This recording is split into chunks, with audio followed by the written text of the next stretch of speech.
Hello from Tallinn. My name is Marjo Näkki, and on behalf of the American Chambers of Commerce in Estonia, Latvia and Lithuania, we want to welcome you warmly to the first Pan-Baltic Amcham Forum 2021, and we are dedicating this event to combating COVID-19 and business recovery.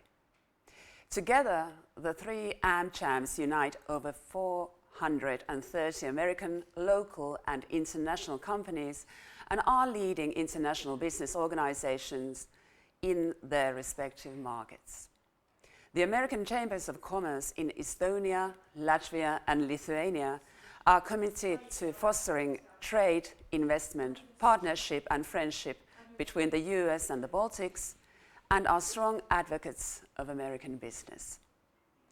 The Chambers focus on a broad range of issues, from digitalization to the enhancement of business climate in their countries. The Pan-Baltic Amcham Forum 2021 aims to promote the cooperation and the dialogue between the Baltic states on the management of the pandemic and the successful economic recovery of the region. We would like to thank all the partners and sponsors of this forum: European Commission, Estonian Ministry of Economic Affairs and Communications, Google, Pfizer, Alex, Civinity, DGS Baltic. Without you, we would not have this event here today, so a big thank you. And also a big thank you for our media partners in the Baltic states, Baltic broadcasting companies ERR News, LSM and LRT. You make this live streaming possible. Thank you. Without you, we wouldn't be seen or heard. Dear friends, let's get this event started. Our first speaker is Commissioner for Economy, Paolo Gentiloni from the European Commission. He will be telling us about the EU recovery strategy. The floor is yours, Mr. Gentiloni. Good afternoon. It's a pleasure to be with you today, even if virtually. Over the past year, protecting people's health and protecting the economy were often pitted against each other. However, the evidence shows that there is no health-economy trade-off, rather the contrary. And as we plan for the future, it's clear that the economy cannot fully recover until the health emergency is behind us for good. So it is altogether fitting that today's conference brings together the health and economic dimensions. Before I present the outlook for the next few months and our strategy to support the recovery, let me recall the key elements of Europe's policy response to COVID-19. In the early stages of the pandemic, the necessary measures to limit the spread of the virus drove the economy straight into the emergency room.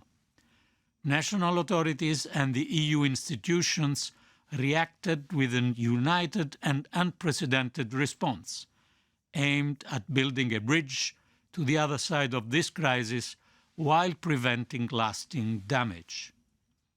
On the monetary side, the ECB Pandemic Emergency Purchase Programme kept favorable financing conditions for families, firms, banks, and governments.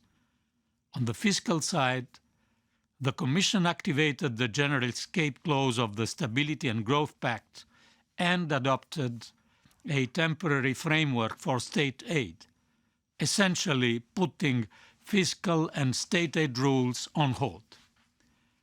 These decisions gave national governments the fiscal space to step in to protect jobs and prevent bankruptcies. Total fiscal support in 2020 was worth 8% of GDP, well above the one provided during the global financial crisis. As many healthy firms were pushed into financial trouble, liquidity support was vital to avoid solvency problems.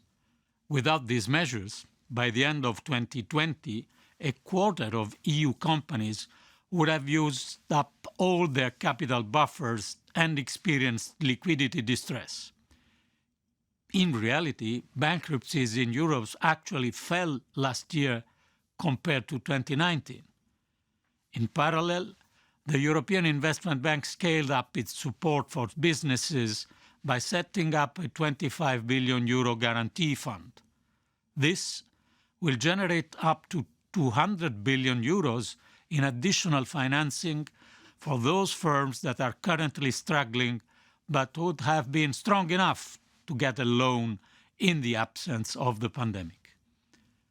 On the jobs front, national short-time work schemes protected around 20% of employment in the EU, supported by a new EU instrument, our 100 billion euro SURE program, which has been up and running since October. It helps member states to finance these schemes and help firms to retain their workers. Estonia, Latvia and Lithuania are eligible to receive a total of 1.5 billion euros in SURE funding, more than half of which has already been disbursed.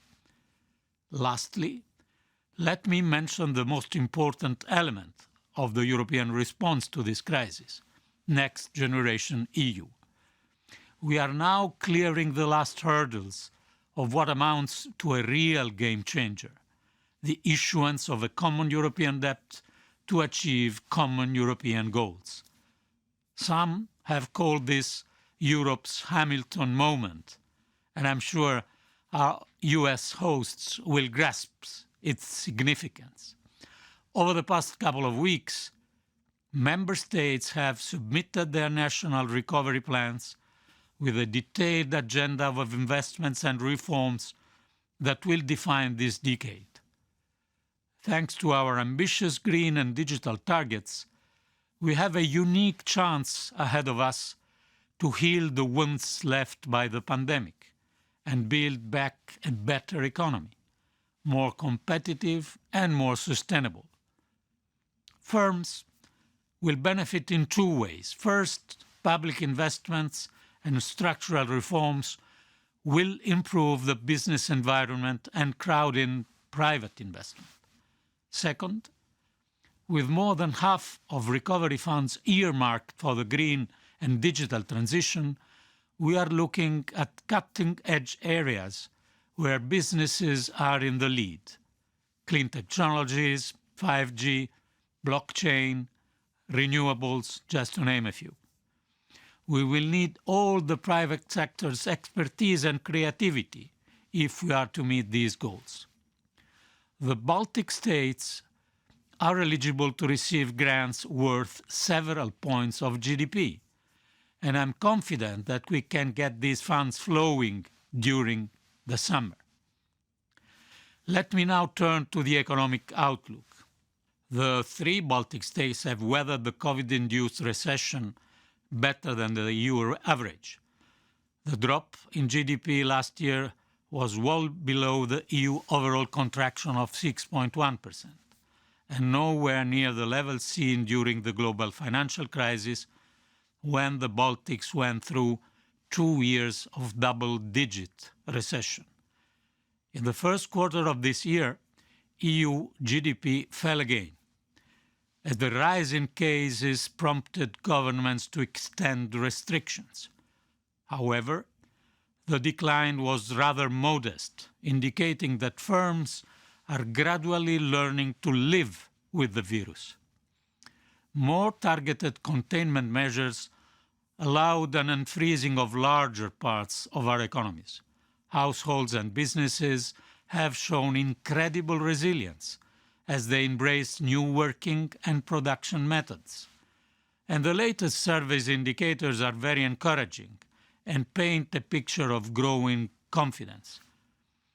2 days ago, we published our spring economic forecast, where we revised upwards our previous growth estimates for this year and the next one. We are now expecting the recovery to gather pace in the second half of the year and to consolidate next year. EU GDP should grow by 4.2% this year and 4.5% next year. This comes on the back of strong progress in the vaccination campaign, sustained policy support, the implementation of the EU Recovery Fund, and better prospects for the world economy, due in no small part to US stimulus package. Looking ahead, how can we continue to support the corporate sector through the recovery?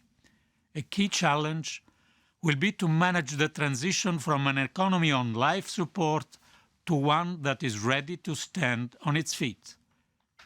If we want to avoid a sudden rise in insolvency, we will need to move to a more targeted support, one that preserves the credit channel for viable firms while ensuring an orderly exit for non-viable firms, having well in mind the social consequences of these decisions. Let me also share a few examples of opportunities for businesses that perhaps get lost in the panoply of EU instruments. There is a new EU budget in place for 21-27 period worth over 1 trillion euros, the most ambitious in EU history. We have increased the size of our research and innovation program, Horizon Europe, to roughly 100 billion. More than half of this amount will target European industrial competitiveness. We also have a new InvestEU program that will mobilize close to 400 billion euros in additional investments for sustainable infrastructure, research and innovation, SMEs and skills. And just last week, we have adopted an update of our industrial strategy for Europe, with a range of actions to support all the players of European industry in the post-pandemic world. Ladies and gentlemen, it has been said that the recovery from this pandemic could pave the way to a decade of transformation and strong growth, even a new roaring 20s. If that's so, the private sector will need to play a key role. And I am optimistic. I believe we have put in place the building blocks for a strong recovery, where businesses as well as citizens can thrive. It's now time to get the ball rolling. And thank you.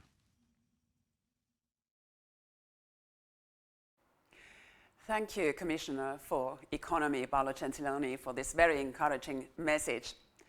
And I would like to remind you, dear viewers, that you will be able to submit your questions to our wonderful speakers throughout this event. You can do it through the website of this event, where you need to be registered there.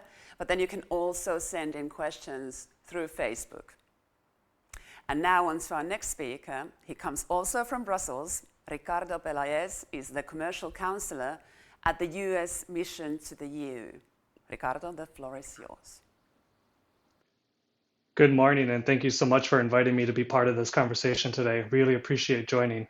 First, I want to start off and just thank the Commissioner for his remarks and for his words. As you all know, the US and EU is built on a partnership and a foundation of shared values and a common vision. So this includes a commitment to democracy and the rule of law, respect for human rights, economic opportunity, and the pursuit for transatlantic prosperity and security. We have several issues that we face on a global level, and many of those can be addressed in a strong partnership between the EU and the United States. The US and EU trade and investment relationship is the largest in the world. Together, we have the power to set the global rules of the road on issues we care about, especially related to technology and greening our economies. At the same time, there are a number of difficult issues in the economic relationship. We certainly look forward to seeking to resolve those issues while safeguarding US interests. And we look forward to working with the EU to leverage our shared values and economic might to pursue common interests across the globe.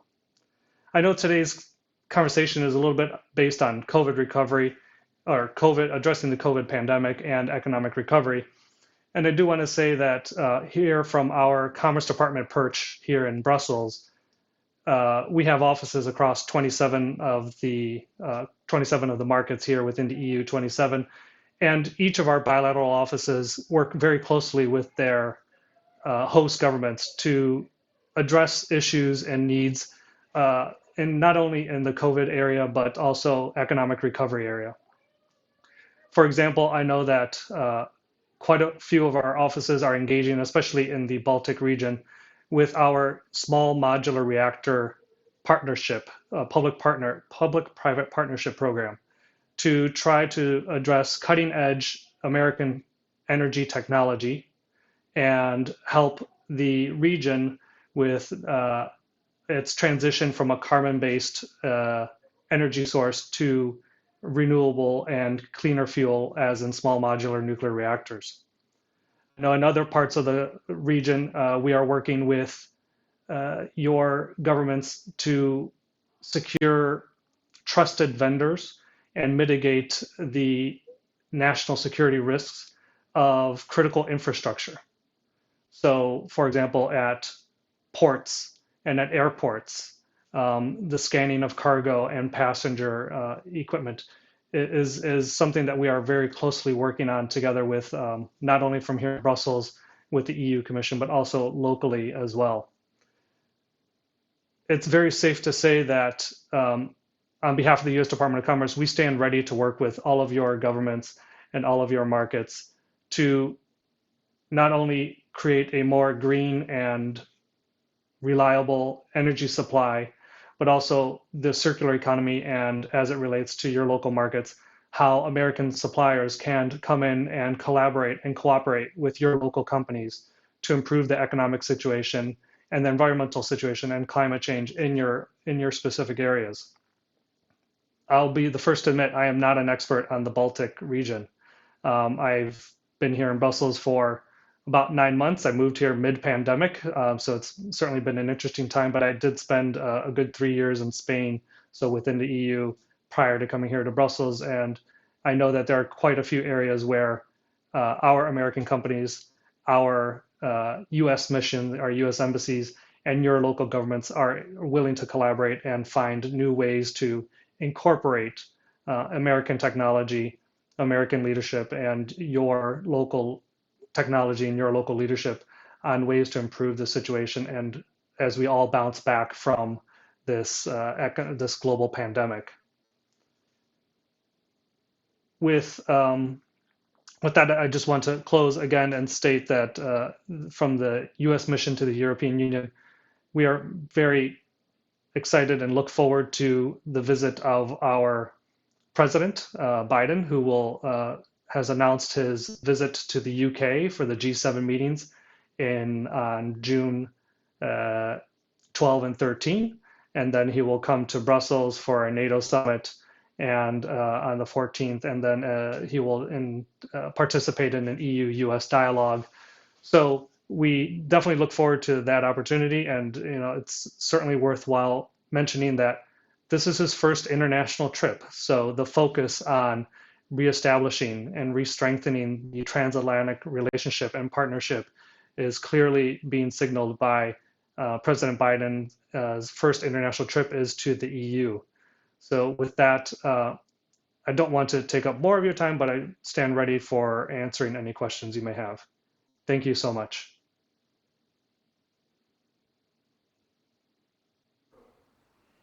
Well, I do have some questions for you.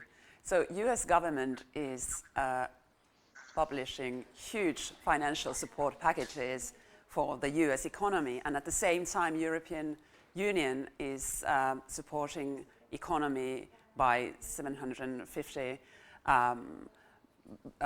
million euros. So what it's so much less. So do you think that US economy can just pull out Europeans out of this COVID pandemic as well? So I certainly think, I appreciate that. I certainly think that our economies are intertwined enough that as one economy recovers, it supports the recovery of the other economy. Um, and I've been speaking to some of my treasury colleagues here at Post, and what we don't know and what nobody knows is how will the recovery from the pandemic health-wise go if there is another major setback or another variant of the virus that pops up that is not that the vaccines are not effective against. That certainly, is the black horse that nobody can predict, and we are worried that that could derail some of this economic recovery, not only in the U.S. but obviously in Europe as well. What do you expect from the Europeans at the moment in order to combat this virus? We know that we have different countries with different situations.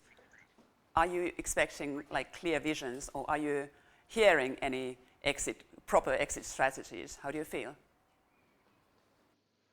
I think Europe has made great strides in its vaccination rollout, and it's evident with the decrease in infection rates. Here in Belgium, they're already starting to talk about on June 9th allowing workers to end the mandatory telework and return to the office 1 day per week, and by the end of June, perhaps return to quote unquote normalcy. So I think across the European Union, it's quite evident that that the vaccine rollout is working the way it's supposed to be working, and we look forward to a return to normalcy, hopefully this summer, if not in the very near future. And well, I think all of us are looking forward to that return to normalcy.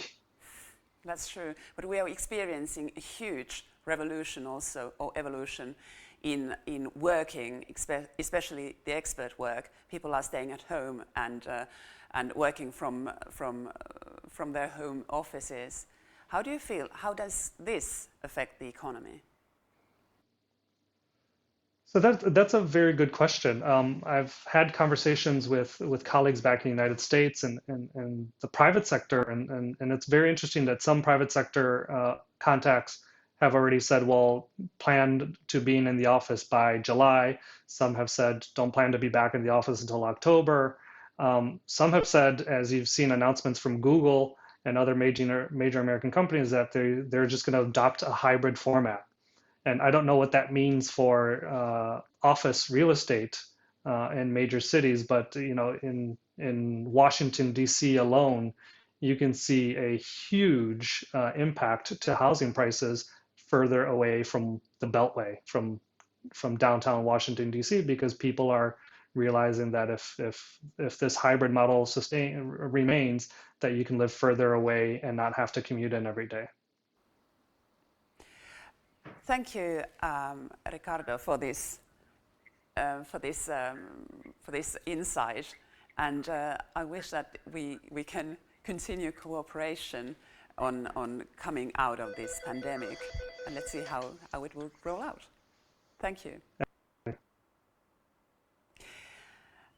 And now it's time to hear about the best practices from the Baltic states. It's about healthcare and how it's putting up with this pandemia. And first we'll be hearing, in this next part, we'll be hearing from each Baltic states on their visions, how to combat COVID-19, how to bring out the best in the healthcare, and how to come out of this pandemic. And we have online Minister of Health and Labour of Estonia, Tanel Kiik. Hello. Hello. Welcome to the Pan-Baltic Forum on recovery and healthcare on COVID-19. What is your view on the Estonian healthcare? How is Estonia dealing with pandemia? Thank you once more for the invitation and for raising this important topic in the American Chamber of Commerce in Estonia and Latvia and Lithuania.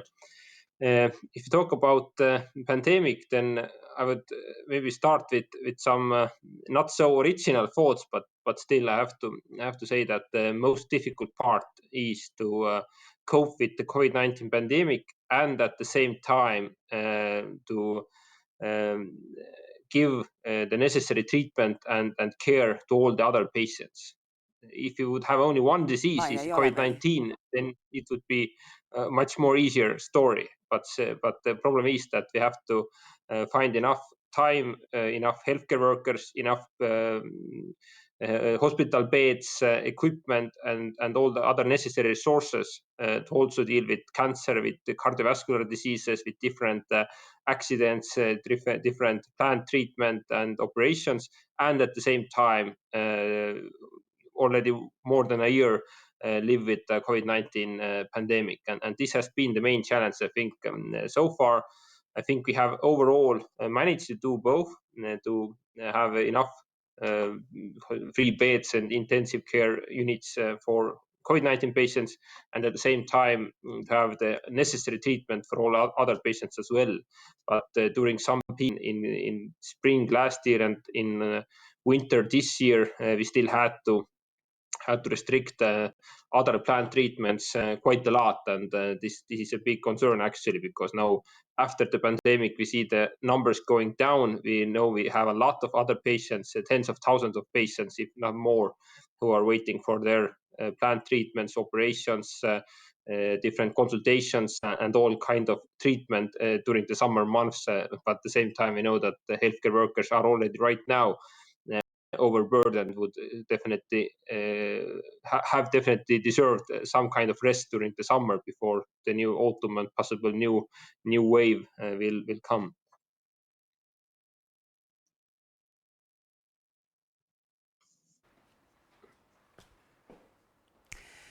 So, can you tell us about the Estonian plans regarding improvement of treatment of patients in two therapeutic areas causing the highest mortality and invalidity in our countries, cardiovascular diseases and oncology?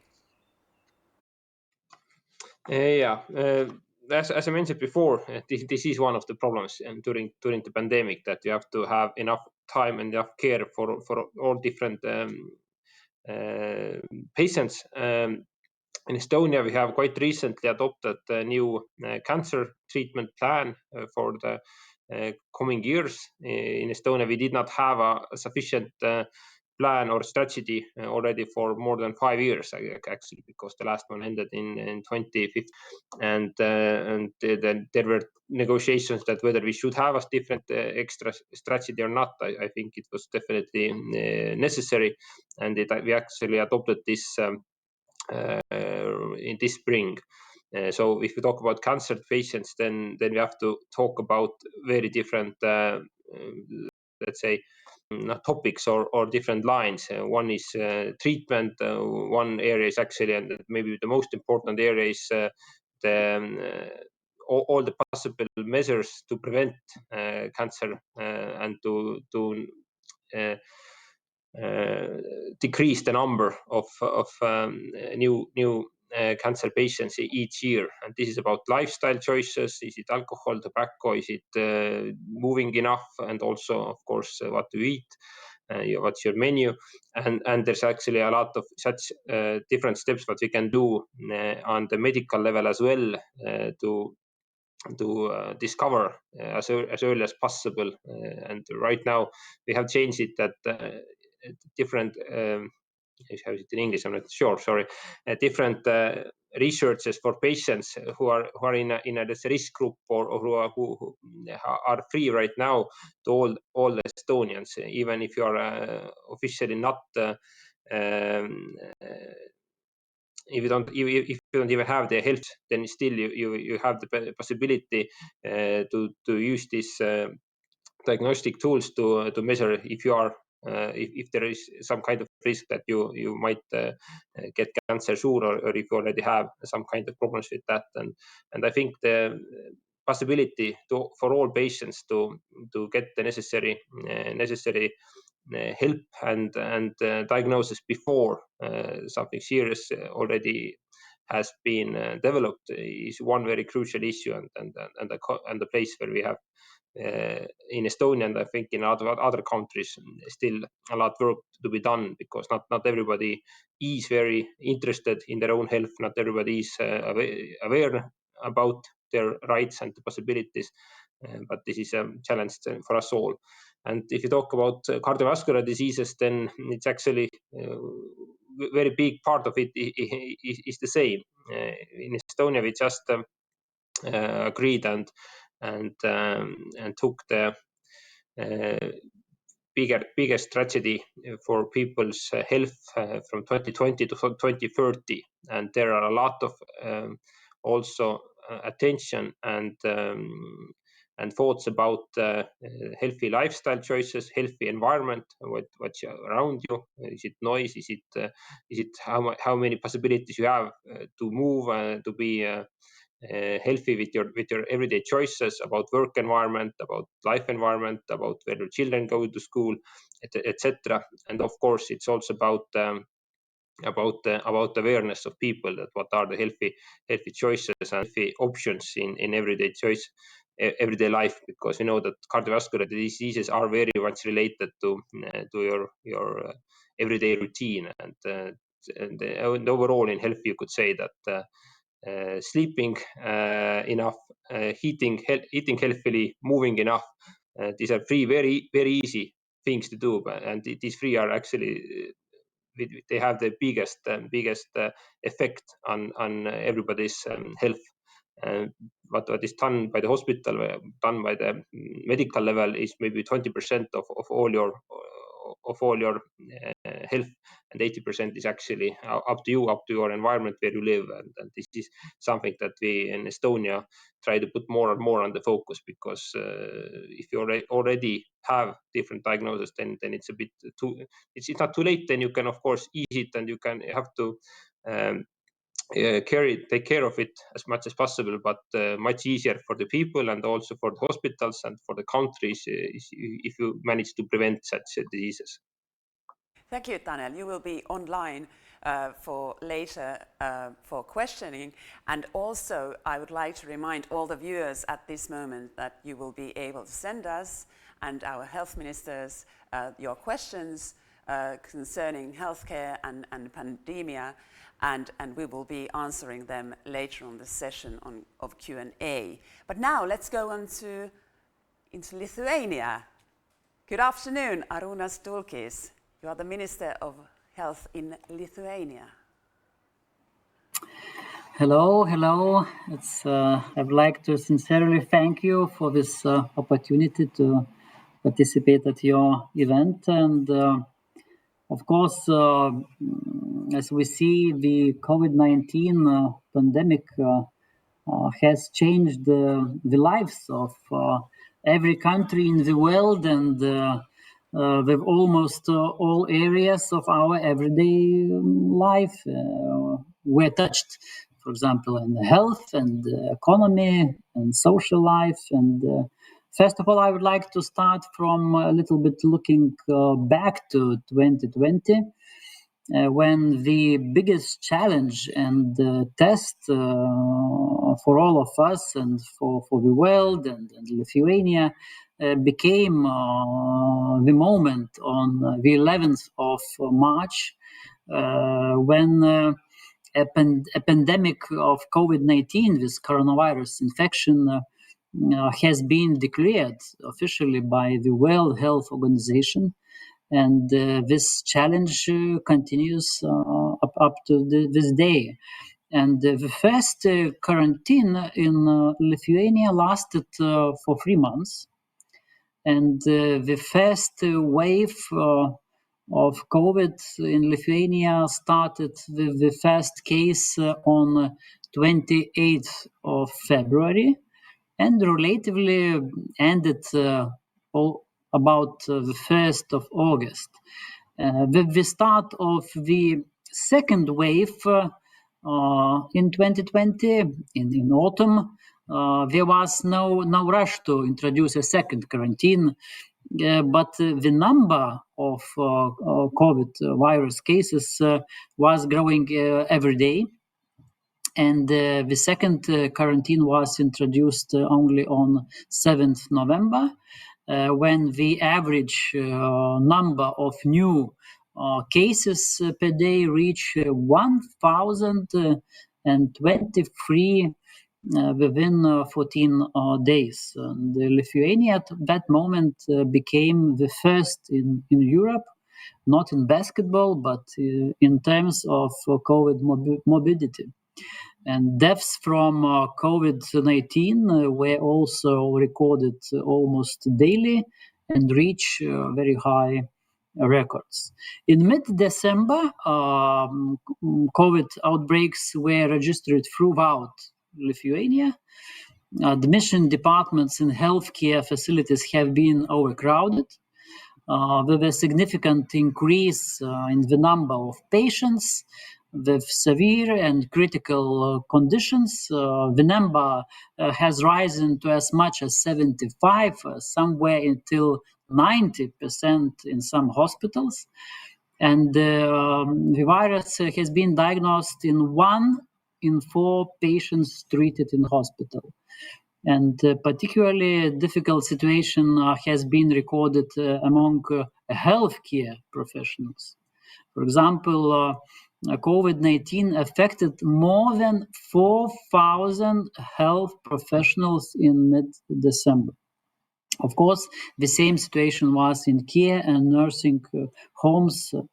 There was a shortage of doctors, support staff, and of course medical equipment. In response to this uncontrolled spread of virus, the new Lithuanian government introduced special conditions, restrictions, procedures for people to work, to live, to rest, to move, reducing the number of contacts of individuals creates preconditions for a reduction in the risk of infection and consequently, of course, the spread of COVID-19. And the incidence has been steadily declining since the beginning of 2021, and as has the number of deaths from COVID-19 and the situation in healthcare institutions has stabilized.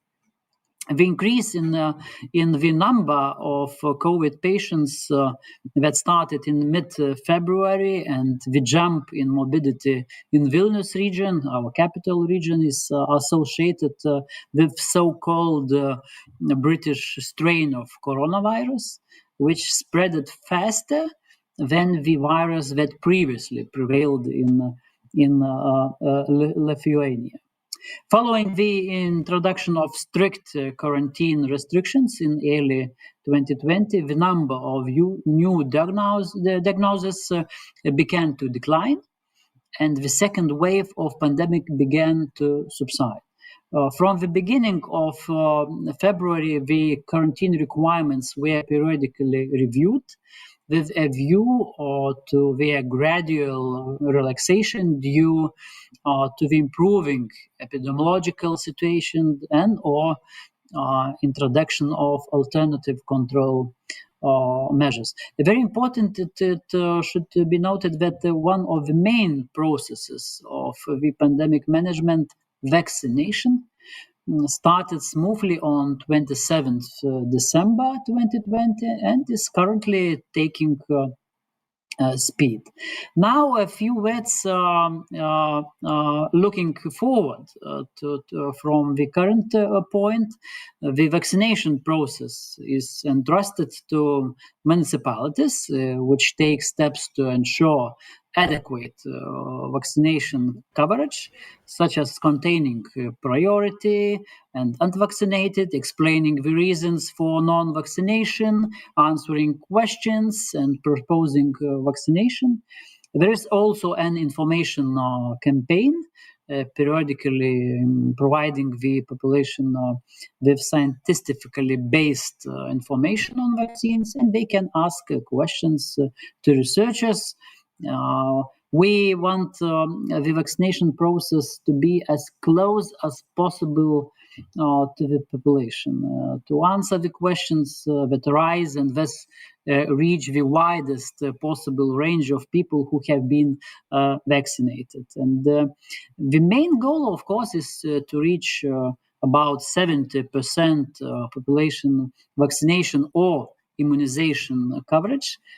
given the current pace of vaccination and the fact that the mass vaccination can be said to have already started, we hope to achieve this result by July 2021. However, of course, it will depend on the supply of vaccines, successful communication, and of course, possible changes in the vaccination plan. And on May 10, we have started the step-by-step vaccination of the population. All persons aged 55 years and older residents were able to get vaccinated from the 10th of May. From the May 17th, this opportunity will be available for 45 years and older. From May 24th, 35 years and older, and from the 31st May for the entire population of the country. And we have currently vaccinated with at least one dose of 30% population. And finally, and afterwards, we should be frank, the crisis showed that health systems were not ready to respond rapidly to such public health emergency. And in future, we have to rethink our priorities and put all our efforts to be able not only to manage emergencies, but also to be able to prevent them in the future. Thank you. Thank you, Arunas. I have a question for you. What was the main reason why you had so many coronavirus cases among the healthcare workers? Have you analyzed that? It was, it was the front line of the war. And what is very important, for example, now when we have so huge amount of misinformation, that our first priority in vaccination process was the society of public health sector. And now they are vaccinated almost till 90%. And now this group of society almost have no illnesses. And this is, I think, very good information for people who do not trust to vaccines. The fact in Lithuania, what was in the middle of December with this society, and now when this society is vaccinated, the result is in our eyes. We should look and understand that. It's very important to be vaccinated.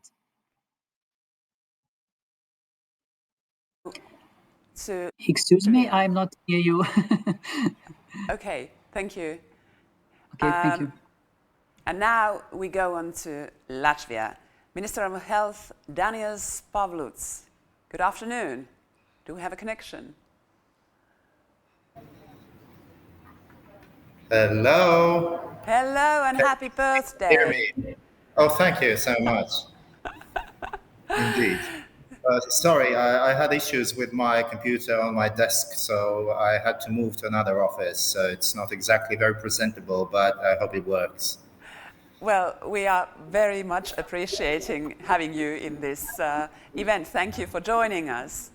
Let's hear about your vision in combating COVID-19 in Latvia. The floor is yours.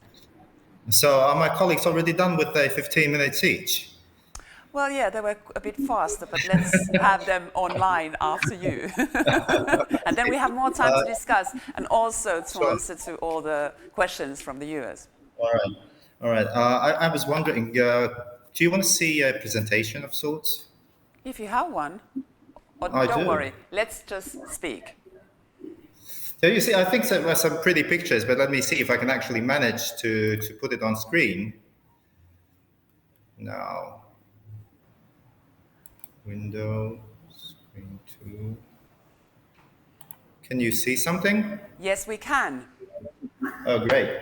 Now let me just put it on full screen, and there we go.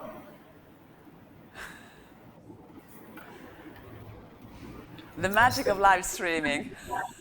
Oh, fantastic. Okay, so it's going. All right. Now, well, this is our history so far. Okay, so this is how Latvia has done. It's been a bumpy ride, and this is our 14 and 7-day caseload cumulative over the period since basically March last year. Now, how should we look at it? Basically, we can break this down in several stages. As we now see, whatever happened to us in the first half of 2020 is actually a success.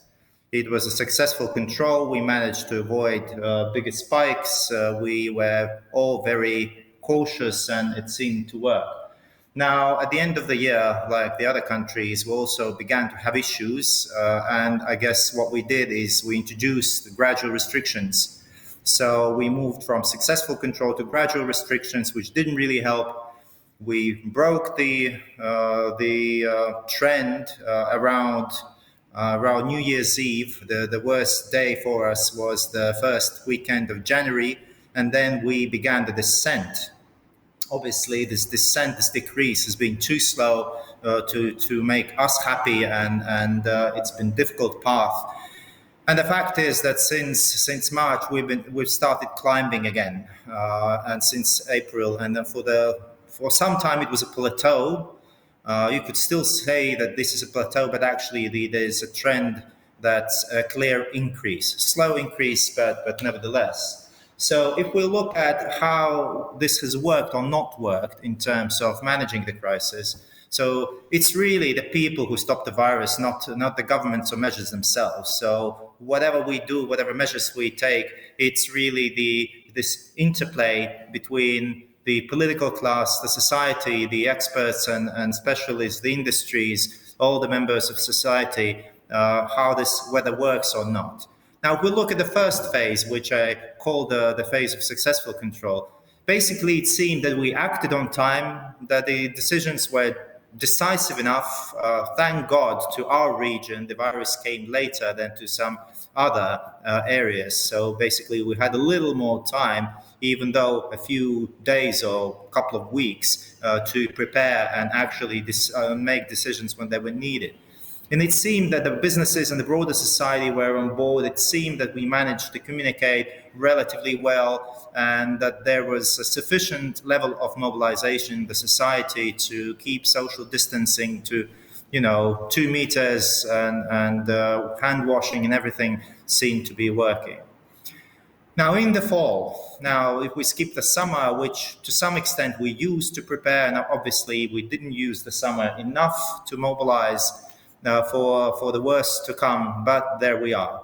So essentially in the fall, what happened is that the restrictions were introduced in a gradual way. And the problem with that is that virus always had the head start.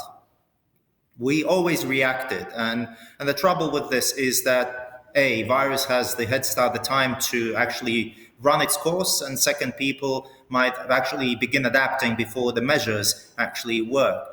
And even in the fall, it was emerging that different interest groups actually impact discussion on details, and there is this, it fragments the discussion on various measures rather than seeing the big picture. Now, and obviously at the end of the year, early this year, we hit the highest peak. And then these tough measures, relatively tough measures, which have been in place for quite a long time, like in other countries, and we managed to achieve slow decrease, but too slow, really too slow. I mean, for Lithuanians, for example, the decrease was much faster and it went down better. Now, what happens in this sort of long, exhausting descent is that the compliance has waned, the efficiency of measures decreased, and now we've seen in the last few weeks that social activity, transport activity has increased, and people are basically moving back to normal. So they have adapted, and political and business interests have become really adamant at demanding the relaxation of various restrictions. So. Communication has become, less coherent, and there's less chance of impacting public opinion. So now we find ourselves really in where the current numbers, very high numbers in our case, it's around 440, 450 now, is really accepted as new normal. And it's really difficult to come across and explain to people that it's really bad situation. So high numbers, high level, and this is not really met with much understanding either in the political class or among some interest groups and broader society. Although obviously societal opinions are very fragmented, it's split. So basically, one last thing I'll say is that vaccination also obviously helps, but it's in our case happening too slow in order to impact the epidemiological situation at this point. So essentially, if we look at the graph, it seems that we actually haven't done so bad. Still lucky. I mean, we have avoided massive waves like elsewhere we've seen, and yet we feel annoyed with this. But I guess this is a very Latvian thing to be, muddling through relatively well and not being very happy about it. I guess it's, at the end of the day, when this is all over, we can see whether this has been successful or not. Now, in terms of vaccination in Latvia, obviously we were behind everybody else for quite some time. We are still catching up, but we are now at 24% of grown-up population that have received at least one dose. Fully vaccinated people are 101,000. That's about 6-7%. So basically, moving along, the speed is increasing, and we have more than 700 points at which institutions and almost 900 locations of vaccinating people. We are employing large-scale centers on top of the normal healthcare system. We have started using mobile tents to go to places where there is lower vaccination coverage and less institutions available. So we are doing a lot of mobile vaccination, but I guess everybody does that. Now, in terms of our plans, we are going forward with essentially such projection. We expect that we would have vaccinated 30% of our grown-ups at least once by end of this month, and hope to reach a level of full vaccination, of full protection of at least 1/3 of our people by mid-June. This is important in terms of being able to relax those restrictions that apply to vaccinated people. So we have started the relaxation, like our neighbors have started doing this for people in specific groups where there is a high level of vaccination. So we do these individual low-risk, well-controlled measures such as no self-isolation after travel, no self-isolation if you're a contact person and if you're protected, etc. So after June 1, we will go broader. We will be ready also to utilize internally green certificates for domestic use. And essentially, we will be able to relax restrictions for vaccinated people using individual services, etc. And after June 15th, we expect that we would be able to go on a sort of large-scale relaxation of measures for fully vaccinated people, such as not requiring mask wearing inside for vaccinated people, using various services, sports, leisure, etc., etc. Now, last slide, really. Now, we are looking forward to our policies post-COVID. And the first of these is obviously this opening up, gradual relaxation of restrictions for vaccinated people, relaxation of general COVID-19 restrictions for the entire general public.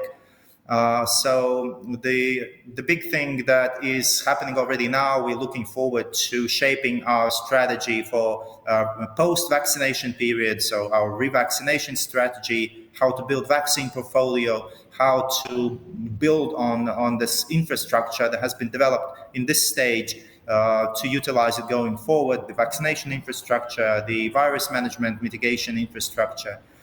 We are working with an assumption that we will need to have rehabilitation programs for up to 10% of COVID-19 patients. We are putting programs in place to help these people. And obviously, there's this huge pent-up demand, catching up, treatment postponed in all other medical areas due to COVID-19, all sorts, oncology, cardiovascular disease, all sorts of disease. Now, in terms of future opportunities, they obviously depend on our weaknesses, and we know these. So we are putting a lot of emphasis. I put a lot of emphasis on digitization of the health system, on developing the new stage of digital health ecosystem, resilience of our healthcare, and basically focusing our efforts and funds on human capital in healthcare. But I would be happy to comment on those later. Thank you. Thank you, Daniels. And now we will have all the three health ministers online answering questions. And let's have a round of comments. What do you think, what would be the best way of informing each other on the situation on vaccination? I'm talking about vaccination passports. What is your view on that? How we should be able to verify that people have been vaccinated? Tanel Kiik, you may start. Yeah, thank you. The vaccination is, I think, right now the most hot topic in all countries, and of course also the rights of people and etc. And all the Baltic states have a bit of different strategy when we talk about vaccinating people. But I think middle of summer we all have achieved the majority of our population. In that regard, Estonia is also right now growing and opening new age groups to vaccination, and our aim is to start with all the age groups in the second half of May. But in talk about vaccine certificates, then Estonia has done its own necessary technical developments. People can already download the digital certificate, which is also in the future should be interoperable with the EU solution and also the WHO variant, because right now we have already different kind of IT solutions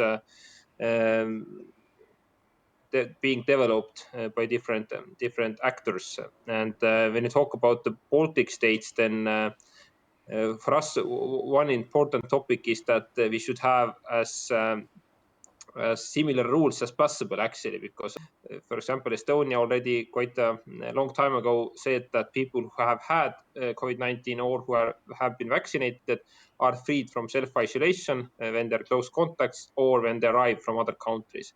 I know that if I'm not mistaken, my colleagues can answer. Lithuania has also done it. Latvia just recently said that they have the same rule. So then it's a much more logical and important also for people who cross the border, that if they can show their digital certificate, what we can mutually trust and check, then they also will have similar rights, because otherwise we would have quite a bit of a mess when people think that for example, if a Latvian comes to Estonia and he's freed from the self-isolation, but the Estonian goes to Latvia, then he's not. And also, for example, when Latvian comes to Estonia and he's freed and then goes back to Latvia, then he has to be in self-isolation, then that can be quite messy picture and hard to understand for people. So I'm a very big fan of the so-called Baltic bubble that we had actually last year, and also with Finland together. I understand that people say that EU countries have to be taken we have to have the same rules and same obligations and same rights, but in another way I would say that if you take into account how often actually we talk with each other, with my Baltic colleagues and Finland colleague, then we have meetings once a week or every 2 weeks, and we share the information about the epidemiological situation, about the rules, and we also know how much people need to cross the borders because of travel or studies and etc. So in that way, for me, it's quite logical that we can have a bit different rules than, for example, with Estonia with Porto. So that's my just practical point of view, and that's why also the certificates and mutual interoperability and also the mutual recognitions are very important. And we have also technical group that is also talking about the details between our three countries. Jonas, would you like to have a Baltic bubble re-established now that we are getting more and more people vaccinated?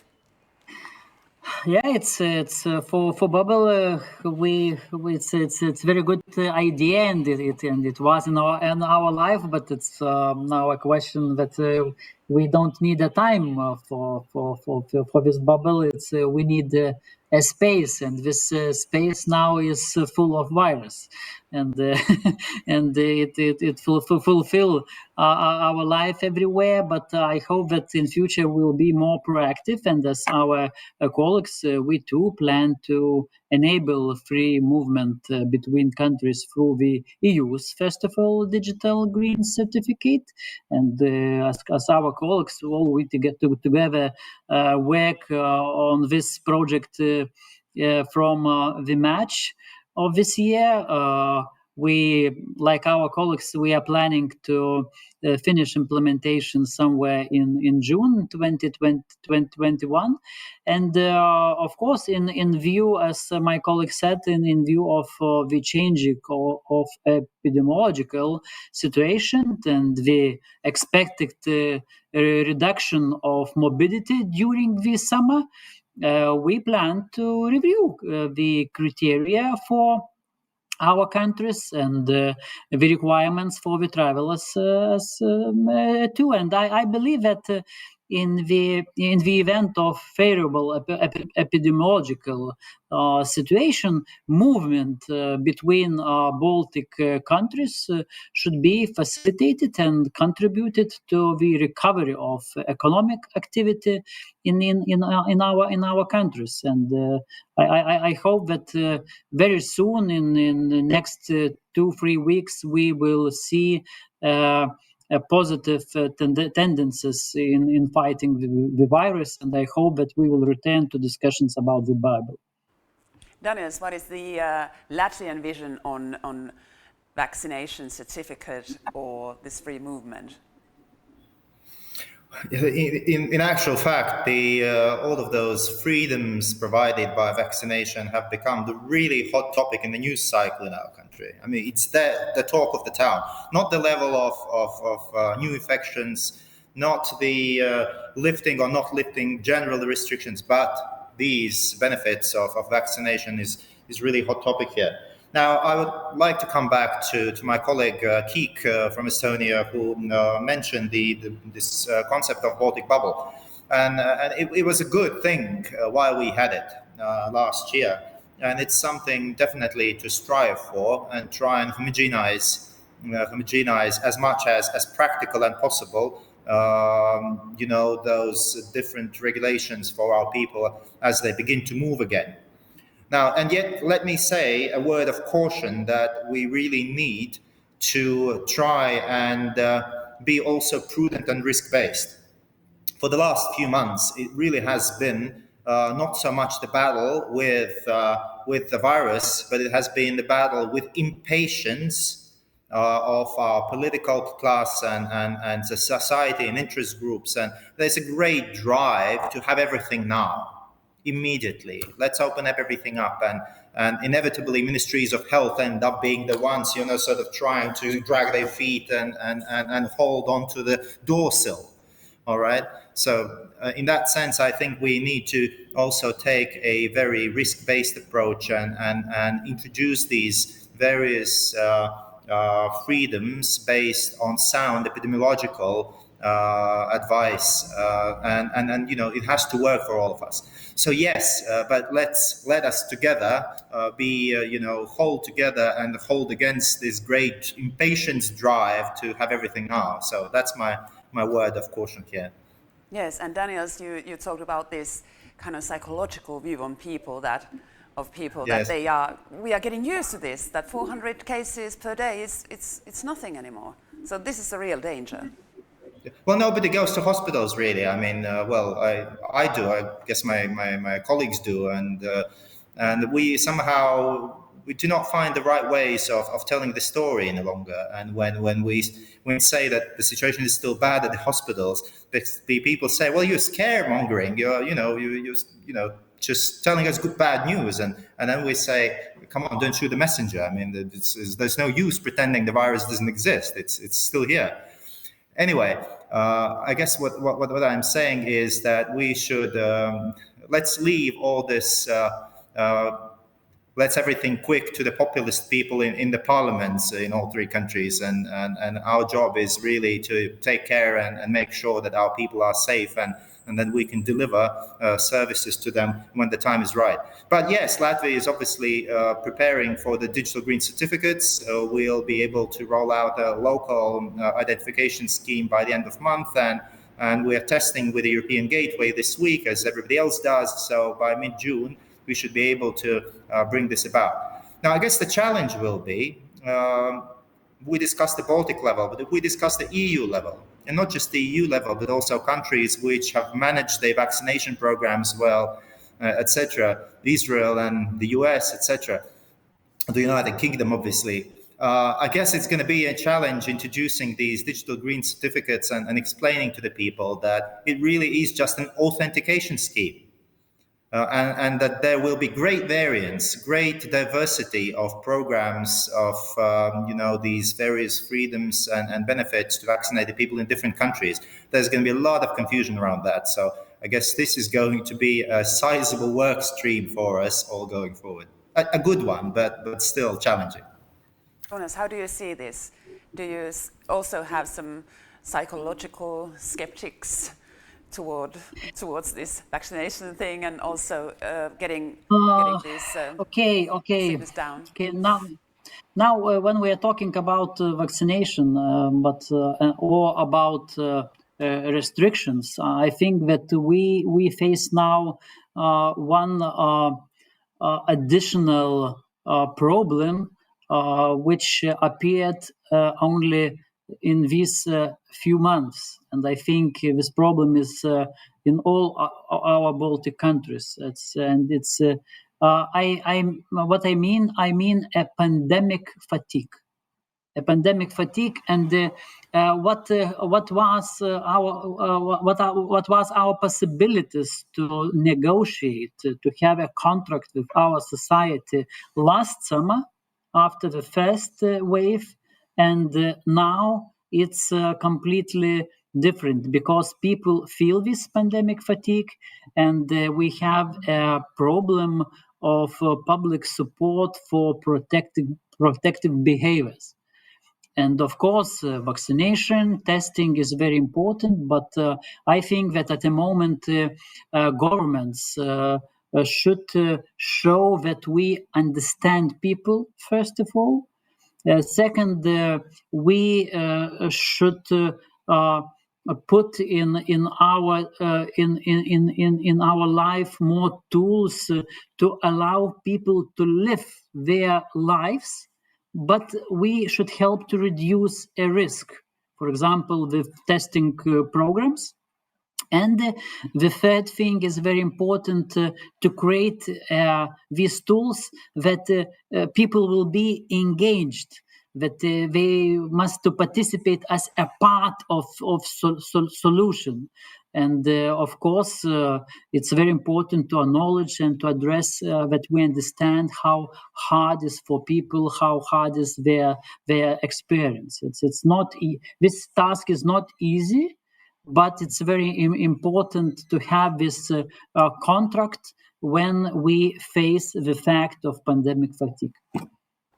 Sanel, do Estonians have this combat fatigue as well? I think Estonians are no exception here. My colleagues pointed out correctly that the fatigue and overall tiredness of different restrictions, and even I think tiredness of this topic, that COVID-19, once again, that how many are sick, how many are infected, what is going on in India, what is going on in Baltic states, and this is actually very understandable and very, I'm going to say it in human nature, that they don't want to read and hear only bad news for like 16 months already. Okay, we had a break in summer, but still it's quite understandable. And the problem is that if you have too much of this COVID-19 information, then people get to, in the end, are quite numb about it, and they don't want to hear about it. They don't want to react to what the government is saying that you should do. And I think a lot of people are also growing in different conspiracy theories and thinking that if Pfizer BioNTech does, let's say, or other vaccine company really makes 300% or more or bigger sale than last year at the same time, or bigger profits, then it's very easy to start to think that that this is all a big scam, and the big pharmas are trying to get us, or whatever. And this is actually a big problem, because we all have a vaccine hesitancy anyway in the Baltic states and also in Estonia. But with the COVID-19, you could say that this so-called endless battle between people who are against vaccines and people who are pro-science, this could be turned in either way. And first we thought and hoped that when people see that actually there are still very big viruses and problems and the risk of pandemic in the world, then this can help us to also boost other vaccine programs for children, for example, and to make people more understand and aware of the risks. But in the end, this can also go in the other direction if people start to think more, believe more in the conspiracy theories, and think that this is all big pharmas and the European Commission and whatever are doing deals that are not in the best of interest of us, and then they can be even more skeptical about other vaccines as well. So this is a very risky battle, and we have to take into account that people are not always rational, and they have the right to be emotional, and you can't just say that believe me, this is true because I have 2,000 pages of documentation about it. You have to, as my colleague said, you have to listen to them, and you have to take into account their different feedback, and try to explain, with also on the emotional base, for example, different restrictions or different no, even about vaccination, you can't just say that if you don't vaccinate, you'll end up in hospital and you'll die. You have to put it a bit more positive way. For example, in Estonia, we try to say more and more: if you want that your children can go to school, if you want that you can go to work, then please do this for the society, and vaccinate yourself as well, even if you're not in a risk of COVID, and if you're not afraid of it. So trying to more convince it with the positive manners and the positive future, and not to threaten you or threaten society that if you don't vaccinate, then we'll have hard restrictions and everything will be closed and your mother will end up in hospital. Obviously now the priority is to get as many people vaccinated as possible, but by autumn it is probably already important to monitor immunity levels of the population. Have you already thought how to monitor population immunity against COVID-19 in your country, especially in more vulnerable groups and essential workers? Arunas, may you start? Okay, maybe I would like to start this topic from the thought, for example, that to be frank, when we were on the first days of vaccination, and when we wait this 27th of December, when in all EU started vaccination process, we looked at the polls and the researches more optimistically. And we looked at these numbers that almost 65, 68, 70% of people, they are saying that yes, we support vaccination. But practice show for us that in all groups which were vaccinated till today, we very soon reached about 40% of population. But when we are talking about the next 20 puncts, it's not so easy because polls they showed that 40% of people, they said yes, we agree with vaccination.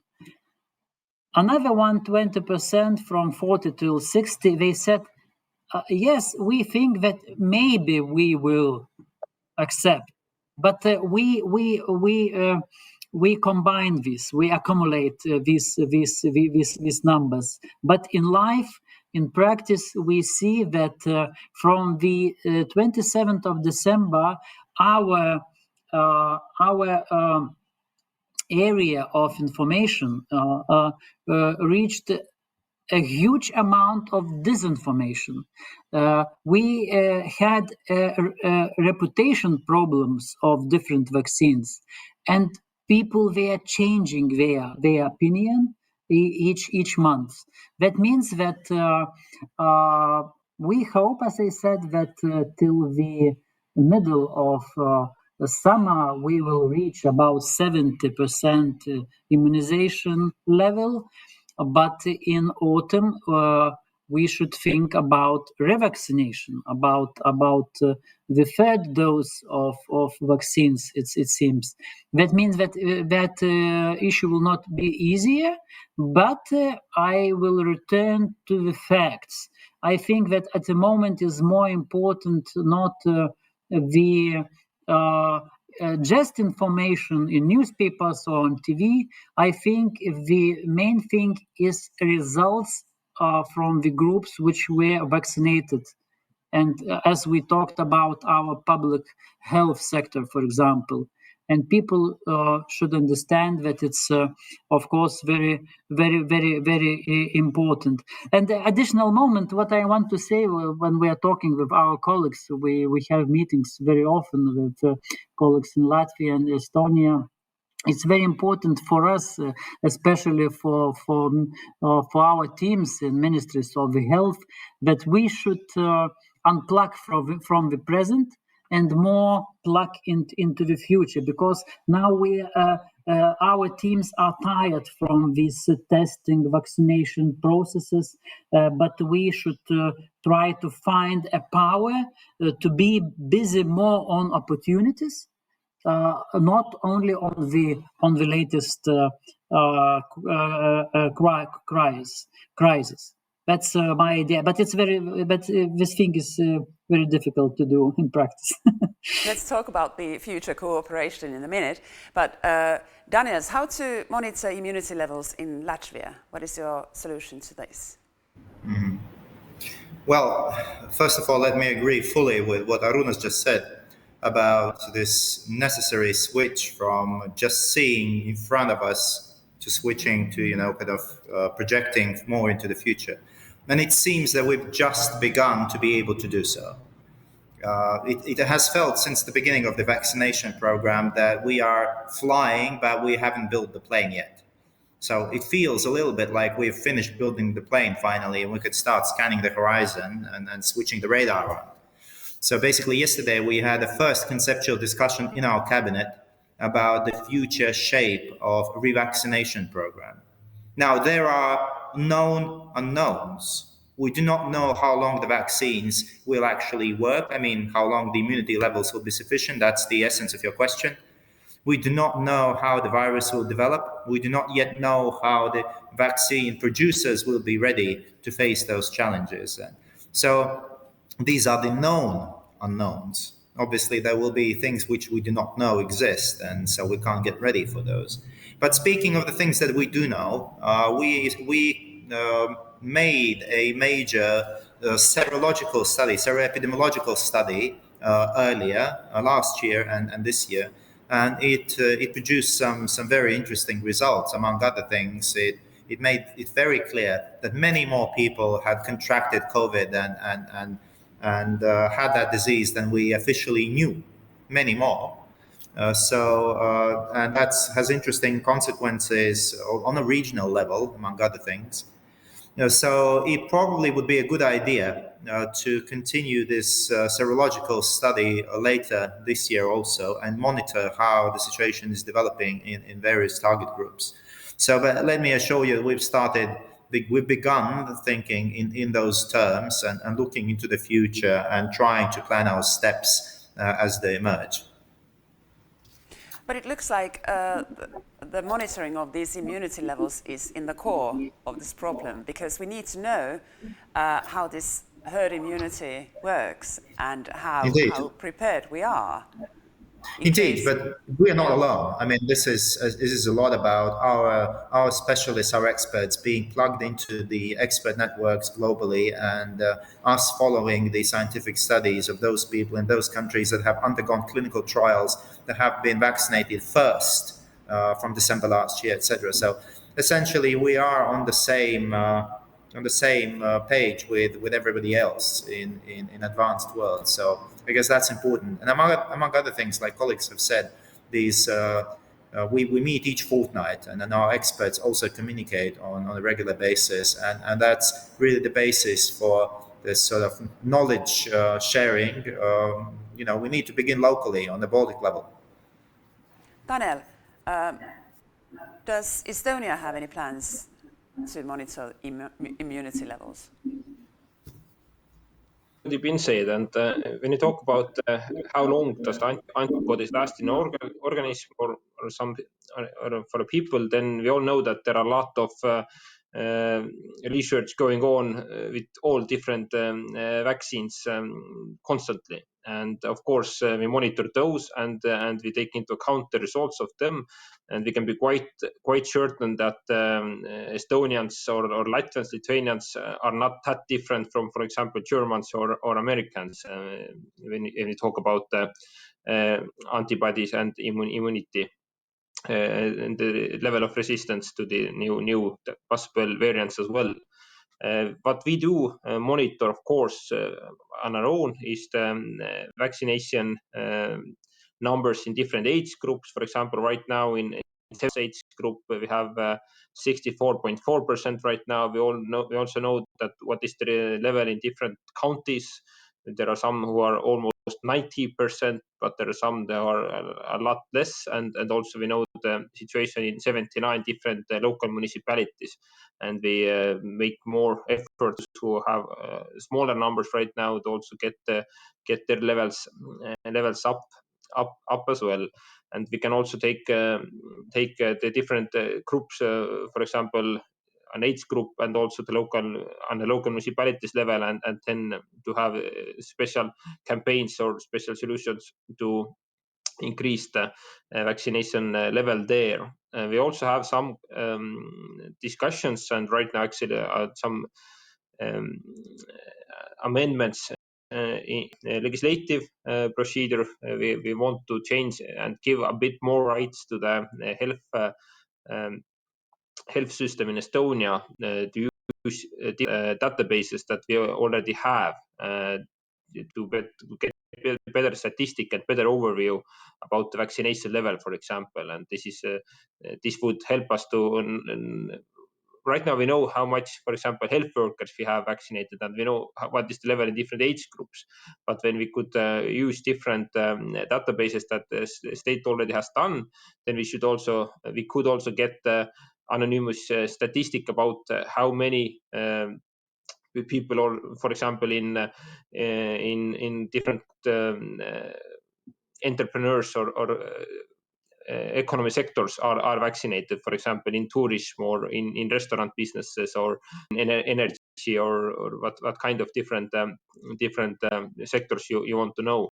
And then it would also make it a lot easier, for example, to measure what kind of sectors and areas need extra attention and extra maybe campaigns, and also to measure different risks, that what is the possibility that we'll have some kind new breaks, for example, in storages or not storage, sorry, in grocery or different malls, or also in schools, or what are the sectors where we have to be more careful, for example, easing the restrictions or also implementing new ones in future.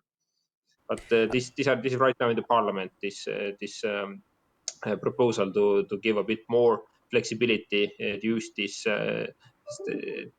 data, of course, without personal information, without any health information, just to make better statistics. But it's very sensitive issue anyway. If you say that you want to get some data to monitor or do statistic, and if you have two words like health and let's say job in one word, then a lot of people are starting to think that what is going on, and then what is your bigger plan? Do you want to have it mandatory in some fields, or will you have some kind of list that these are the people who are vaccinated and people who are not vaccinated, and a lot of such fears arise very fast. So yeah, we hope that the parliament will have the strength to support the law. Also, the cooperation between the Baltic states, we need to be able to share the information.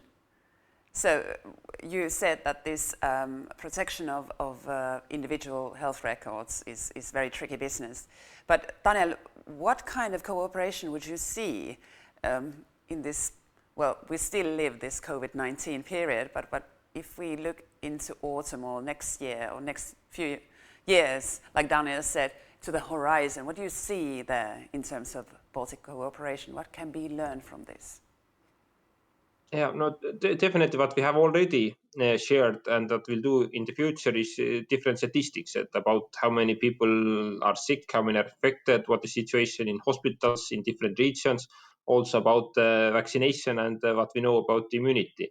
And we always also consented each other when we talk about maybe, let's say, new also vaccine contracts with different suppliers, or also about the pharmaceuticals that are offered to have more better maybe overview and better picture what are the plans of neighboring countries and what is the information that they know. So sharing such information and making some decisions like together, or at least knowing what your neighboring country is going to do has been our already for more than a year actually. And during this COVID-19 crisis, I think we have been in touch quite constantly. Is it WhatsApp group? Is it different meetings that we have, or is it the meetings that our experts have together to get better overview and about the situation, and also about the prognosis that is what the numbers are today, and what other things what they are in a month or two. Arunas, what kind of cooperation do you see between the Baltic states in addition to this sharing statistics or dreaming about this Baltic bubble re-establishment? Okay, first of all, together with our colleagues, we are trying to do a lot in all our EU society. And for example, it's not one fact that we issued a lot of cooperative projects to EU level, and we, for example, suggested our three Baltic ministries of health. We suggested for EU, for example, to establish a special distribution mechanism of vaccines in all EU level. Yeah, because what we are seeing that. The fact is that no one our national state alone, no bubble of Baltic states, and no one is safe until everyone is safe. What I mean that while around Lithuania, while around the Baltic states, while around the EU, the world will have not enough vaccines in all other nations. We will see the same global crisis, and the virus will spread again and again, and this crisis need global responses. And what we are trying to do among the three Baltic countries, we should try to push all nations to work together, because all countries and all regions in the world must be involved in this problem. If we'll not find power to act as all world with the virus, we will see the effect of, you remember this fictional German hero Baron Munchausen. That means that we're trying to sustain your drive through a pandemic task. Can sometimes feel like just pulling yourself out of the swamp by your own hair. And that means that no one additional country or our bubble of three countries, we can't to manage like this, because virus is very clever. He's doing his job in very clever way. That's why we need to cooperate and in information, in for example, in genome sequencing, in researches, in science. That's all things which will makes us to change our policy and to transform our health systems. Daniels, you talked about the horizons. What do you see in the horizons in terms of cooperation? I guess it's always important to, before we talk about where we're going, to make sense of where we are. And in that sense, we have been working together in a number of ways. If our experts have been working together, we've been sharing knowledge, we've been meeting each other, the ministers, and we share our policies. Thank you, WHO, for helping there. We have, in some cases, bought vaccines together, we and Estonians, and we're planning to do so going into the future. I mean, other types of vaccines, not COVID. Now, we help each other on cross-border emergency medical services. We have agreements in place and we do that. I mean, that's an actual fact. Now, we look into the future in terms of COVID. I think the first thing is it would make so much sense for us to really share notes on projecting these post-COVID plans in dealing with this long fat tail of COVID, with dealing with long COVID, with rehabilitation programs, in shaping our plans about revaccination as of next year or late this year. Obviously, we will work together on the European level with joint procurement of vaccines, of COVID medicine. It's not just European procurement of vaccines, it's also medicine for treating COVID. I guess it would really make sense for us to discuss going into the future some elements of perhaps collaborating closely on making strategic reserves and stockpiling. I guess some of that is going to happen on the EU level going forward as well. I mean, obviously, with a HERA incubator, with EU Health Union, etc. On the practical level, not just political one. Obviously, there are going to be initiatives which will help procuring new medical technologies, etc. But in terms of actual material stockpiling, given that each of the countries is small, perhaps it will make sense to look at this. And this is not the last pandemic. This is, I guess, a real warning to all of us as the number of people in the world increases. And I guess that we might look into the future and think about organizing maybe common field exercise, training for mass casualty events, etc., and see how our National Health Service, our interior services, our defense forces perhaps can work together on sort of mass disaster casualty scale. But this is far-fetched. Well, let's hear comments from the other ministers. This is too far-fetched. Tanel, stockpiling and big drills together, Pan-Baltic. Yeah. When you talk about I think if you talk about pharmaceuticals and treatment and also different procurements that have been done so far, then we know we can kind of see that the EU has maybe moved in a temporary phase when you do a lot of collaboration and cooperation on the EU level in the field of health. That has not been the case so far. But it can also be that this is not a new temporary phase, but this is a new reality. And for smaller countries, I think, such as Estonia, at least, I would say that this would be a good prospect and making more collaboration on EU level when buying different pharmacies or medical equipment or necessary vaccines for our population, that all would be very actually good ways forward, because as a small country our leverage is of course a lot smaller, and also the risk of different problems is a lot higher, and that for our point of view it's very good and positive that just recently EU Commission signed a new contract with Pfizer-BioNTech for the future, and just yesterday Estonian government also decided that we are going to join the contract and buy our pro rata. That means our about how many people we have in Estonia from this contract. I think it's about 2.6 million doses in the following years. Of course, maybe we don't need it all, but all I think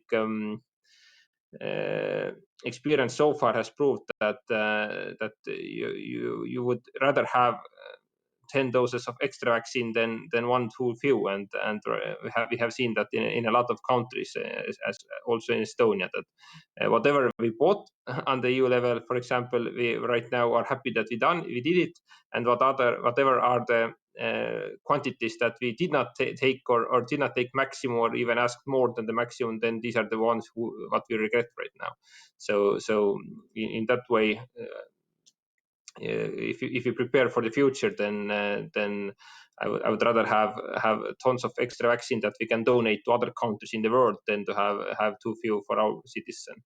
Especially if you talk about numbers, for example, we know that less than 10% of the whole population of the world have been vaccinated at least one dose so far, less than 10%. So that actually means that we have billions of people who are still waiting for the first shot, actually. And then the lack and I think the demand for vaccines and also different drugs for COVID-19 will be higher than the actual quantities for at least a few years, if not for longer. Arunas, let's hear your comments on this, on cooperation, this stockpiling and shared trails. What do you think?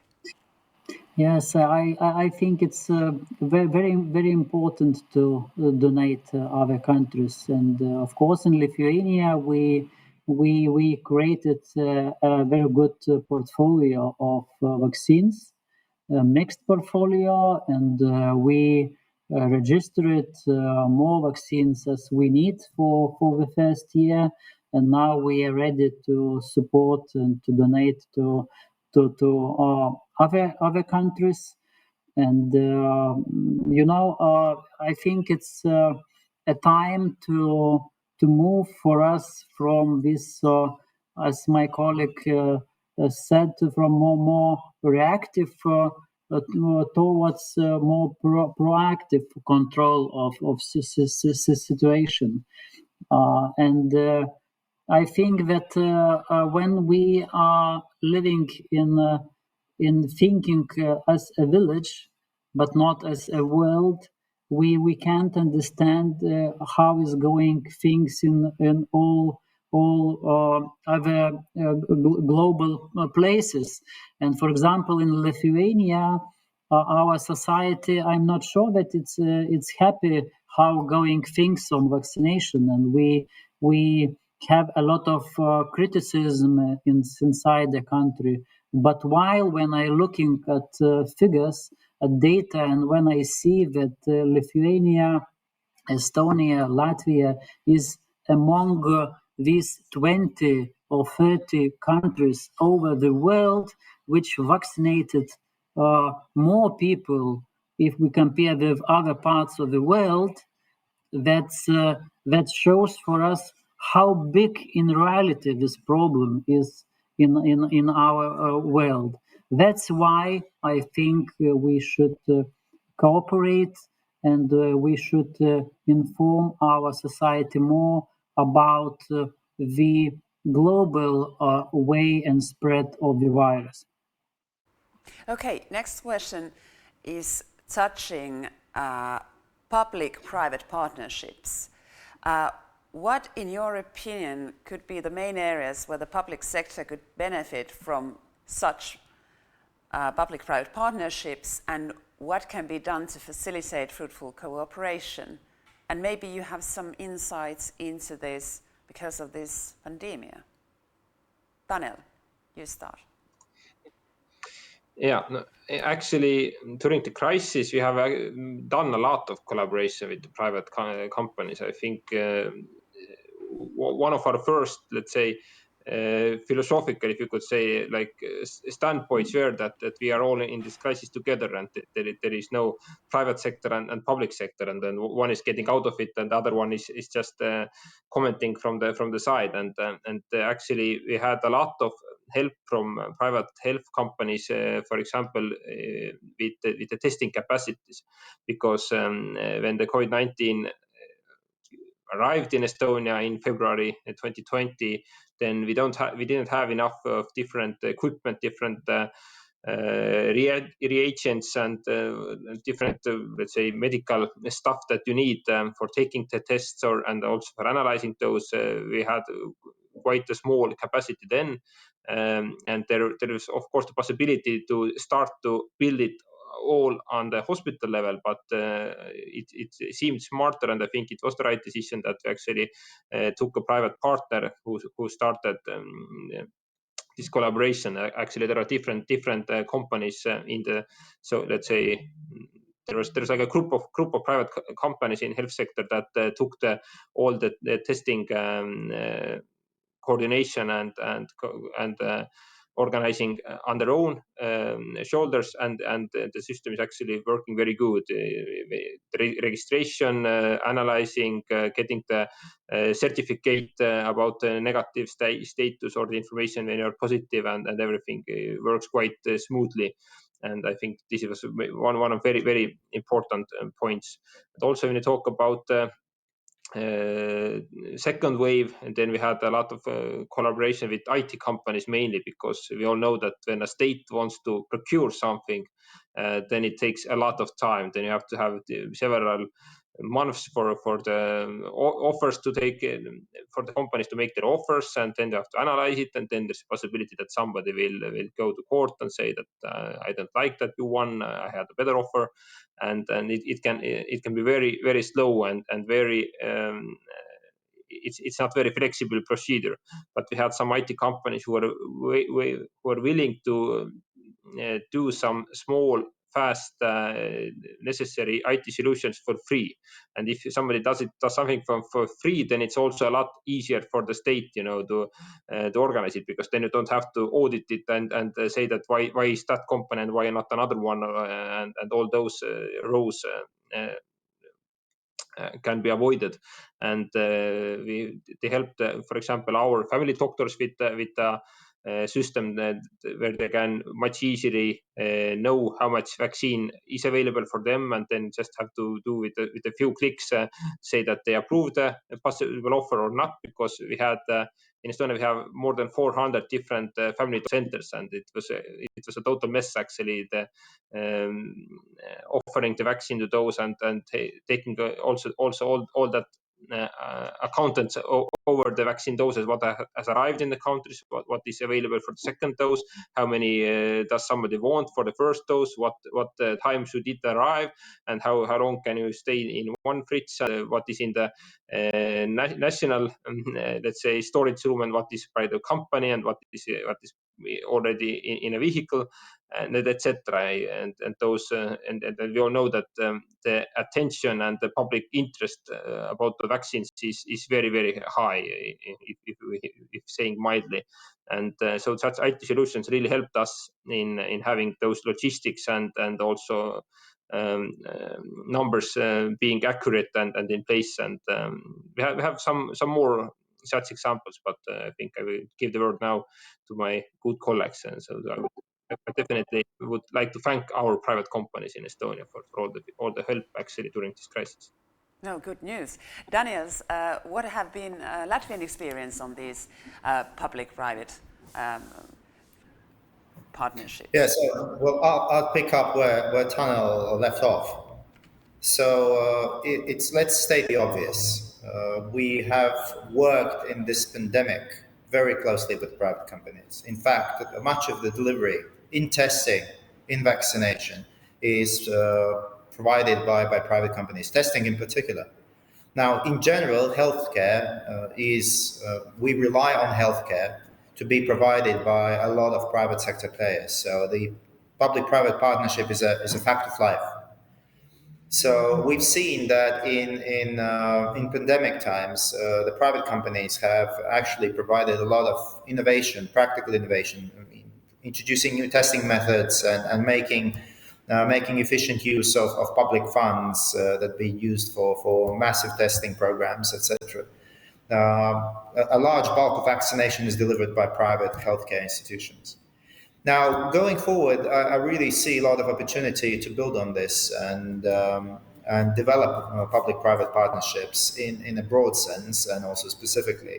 Now, in building digital ecosystem, we really look at building our digital health strategy, the future, as an open platform, an ecosystem for players from various sectors to be plugged into this ecosystem with shared standards and an open-ended competition for all in order to deliver the best services to both the healthcare sector players and the patients, the people, and obviously the professionals in the field.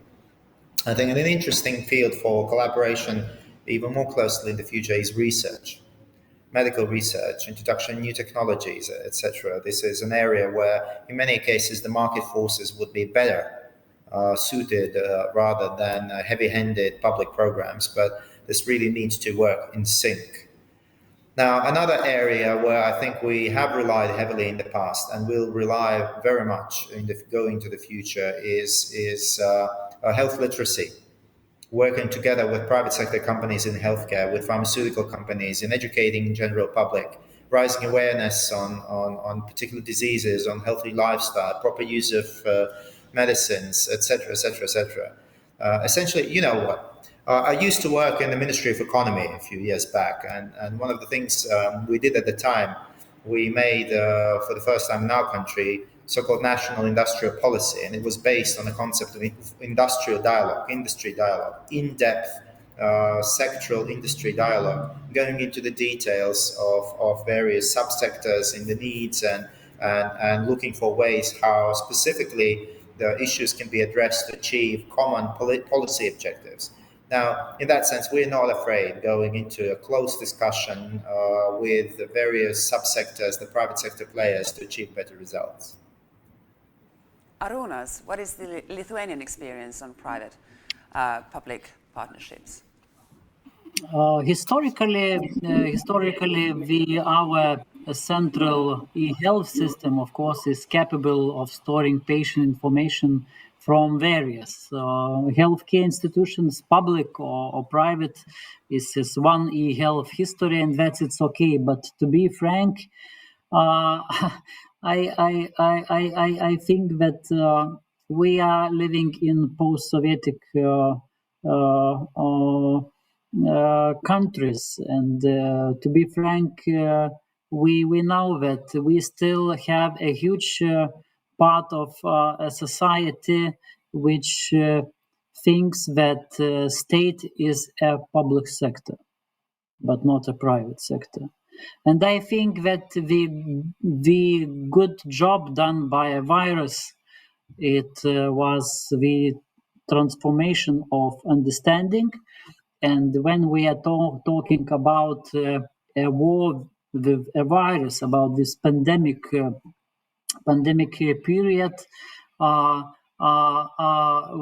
we see that we haven't no one step, no one process in fighting with virus where public sector was alone. No, everywhere public and private partnership we can see. For example, we can talk about logistic of vaccination. We see public-private partnership. We can talk about IT, digital things. We see for registration, for example, vaccination, or when we are talking about testing. in all questions, especially, for example, and in campaign for information, in campaign about vaccines. The private sector helped for our ministry a lot. They helped with the equipment for the healthcare system. I can't find no one place where we can see this public-private partnership. But to summarize, I want to say the biggest thing, the main thing where I'm happy as economist, for example, that in our society we retain understanding that the state is public and private sector together. Thank you for this very insightful conversation and on your visions on healthcare strategy during this pandemic. Tanel Kiik, Arunas Dulkis, Daniels Pavluts, the ministers on health in all the 3 Baltic states. Thank you so much. And now, slightly ahead of our schedule, we will break off for a minute, and we'll continue at 2:10. And then we'll be talking about economics, how to recover from this pandemic. Thank you, dear ministers. And let's see you in about 20 minutes. Every crisis provides the opportunity for a breakthrough. In 1849, we made our first breakthrough, an inventive and groundbreaking way to treat parasites. We discovered how to get life-saving supplies to the Union Army. We broke through the barriers of mass production, making penicillin and other antibiotics accessible on a massive scale. The life-preserving drugs known as antibiotics met the challenges of war. And contributing to one of the biggest life-saving measures of the 20th century. Entering a new era of medicine in which the natural lifespan may be greatly expanded. We fought polio with an oral vaccine, so millions of children could be children again. We innovated a needle that would be one of the key tools in eradicating smallpox. The disease has been wiped off the face of the earth. We took on some of the greatest causes of pain, illness, and early death and fought them with treatments that improved the quality of our hearts, bodies, and even helped the way we love. We harnessed cutting-edge science to create breakthrough therapies that help people with cancer live longer. And now, we have broken through the biggest health crisis of our time. With our partner, we have developed a vaccine for COVID-19.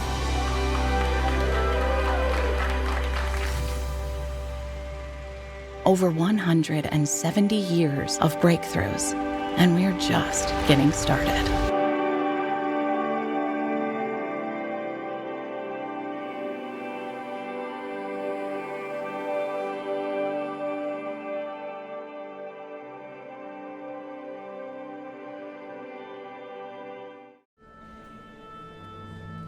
Maybe you're one of the lucky ones.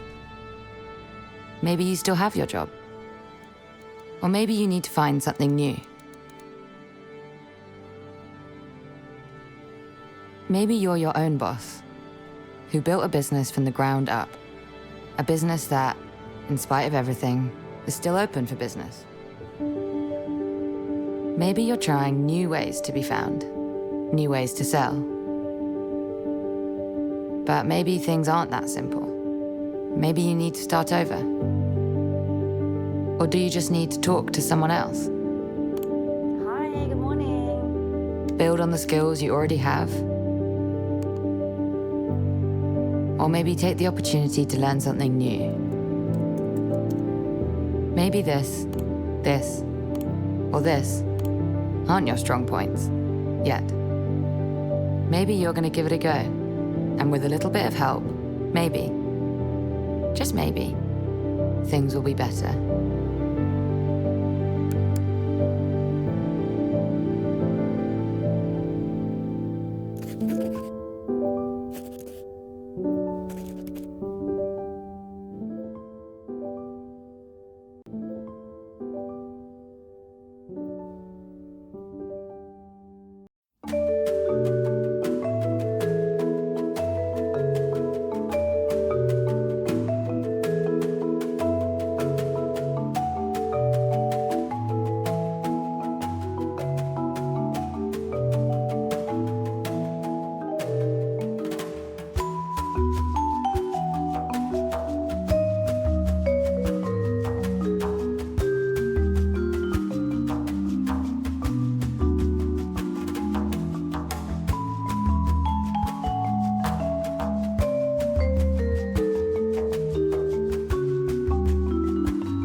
Every crisis provides the opportunity for a breakthrough. In 1849, we made our first breakthrough, an inventive and groundbreaking way to treat parasites. We discovered how to get life-saving supplies to the Union Army. We broke through the barriers of mass production, making penicillin and other antibiotics accessible on a massive scale. The life-preserving drugs known as antibiotics met the challenges of war. And contributing to one of the biggest life-saving measures of the 20th century. We're entering a new era of medicine in which the natural lifespan may be greatly expanded. We fought polio with an oral vaccine, so millions of children could be children again. We innovated a needle that would be one of the key tools in eradicating smallpox. The disease has been wiped off the face of the earth. We took on some of the greatest causes of pain, illness, and early death and fought them with treatments that improved the quality of our hearts, bodies, and even helped the way we love. We harnessed cutting-edge science to create breakthrough therapies that help people with cancer live longer. And now, we have broken through the biggest health crisis of our time. With our partner, we have developed a vaccine for COVID-19.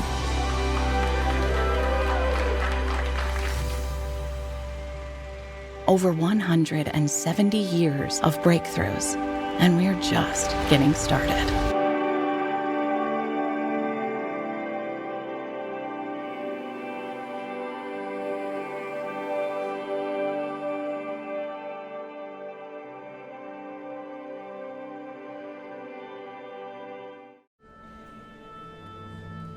Maybe you're one of the lucky ones.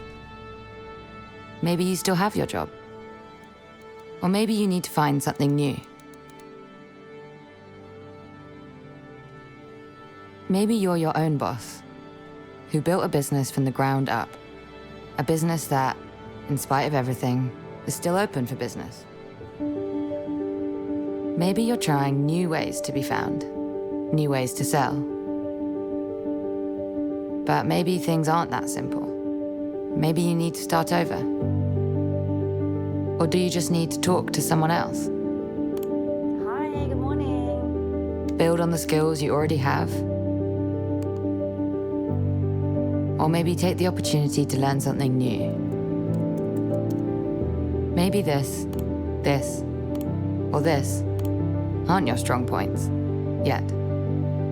Maybe you're gonna give it a go, and with a little bit of help, maybe, just maybe, things will be better.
every crisis provides the opportunity for a breakthrough. In 1849, we made our first breakthrough, an inventive and groundbreaking way to treat parasites. We discovered how to get life-saving supplies to the Union Army.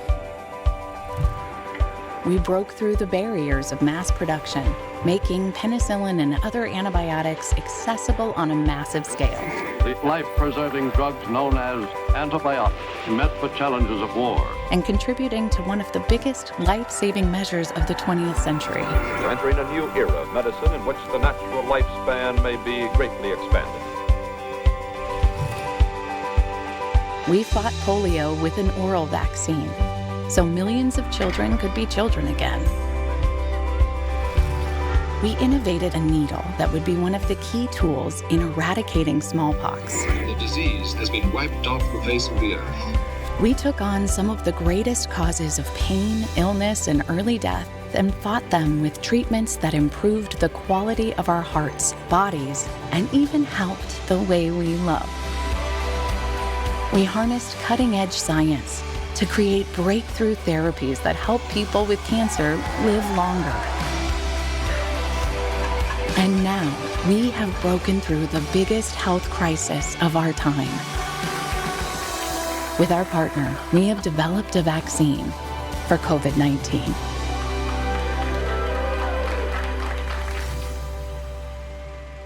Over 170 years of breakthroughs, and we're just getting started.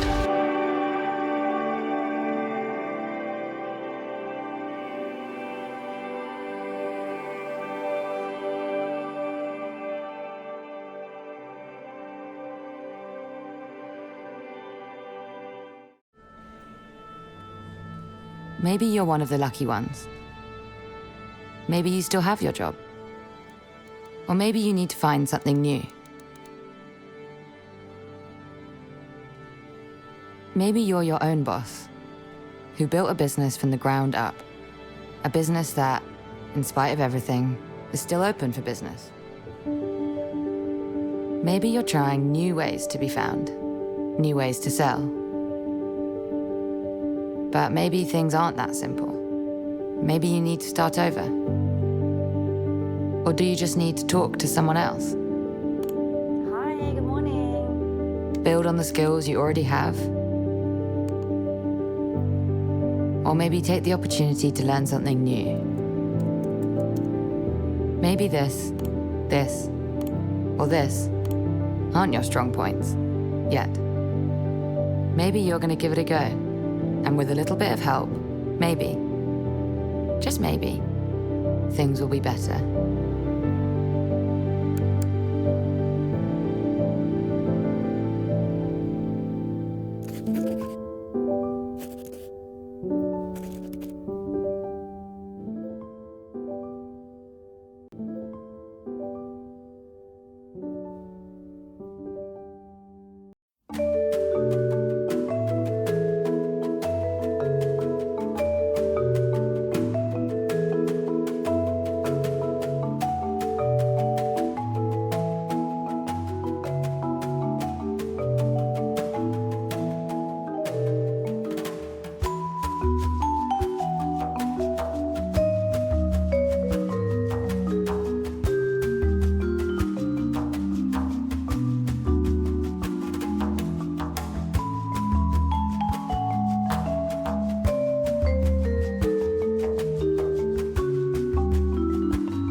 Every crisis provides the opportunity for a breakthrough. In 1849, we made our first breakthrough, an inventive and groundbreaking way to treat parasites. We discovered how to get life-saving supplies to the Union Army. We broke through the barriers of mass production, making penicillin and other antibiotics accessible on a massive scale.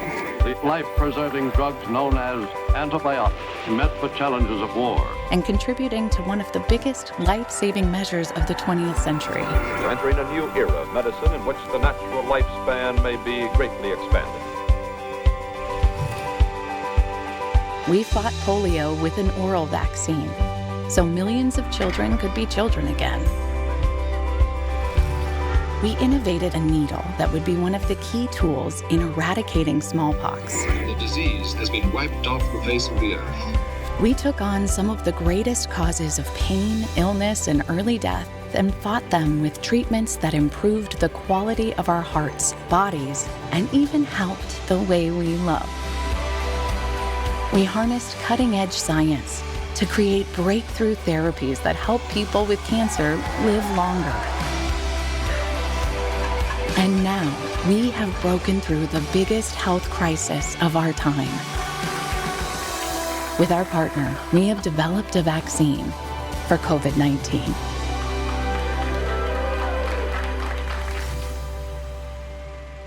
Over 170 years of breakthroughs, and we're just getting started.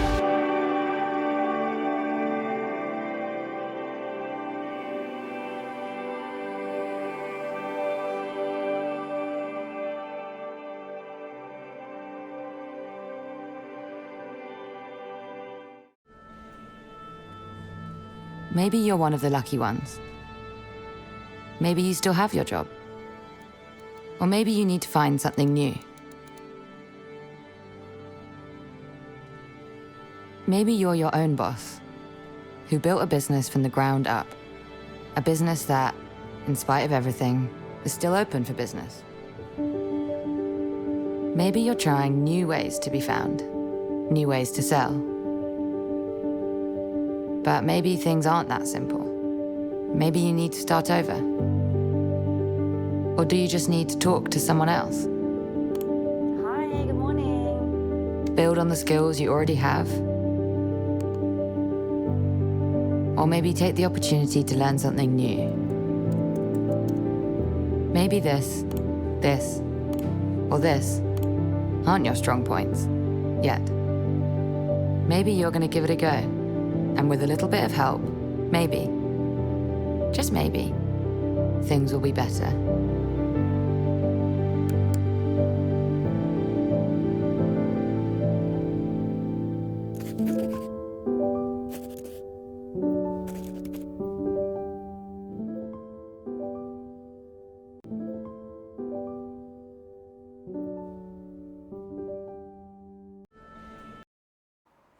Welcome back to the Pan-Baltic Amcham Forum 2021. We dedicate this forum to combating COVID-19 and on business recovery. And we aim to promote the cooperation and the dialogue between the Baltic states on the management of the pandemic and the successful economic recovery of the region. And on the second part of this forum, we will focus on economical recovery. And I would like to welcome two ministers.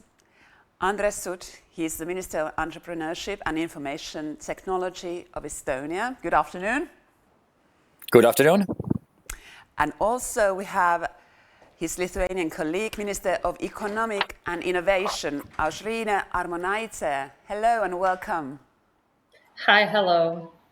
We also were meant to have your Latvian colleague with us today, but unfortunately, due to the political events in Latvia, we're not able to have him today with us. But let's start by hearing from you two. Andres Sut, would you please share us your country's vision on how to recover from this pandemic, please? Yes, thank you very much and good afternoon to everybody.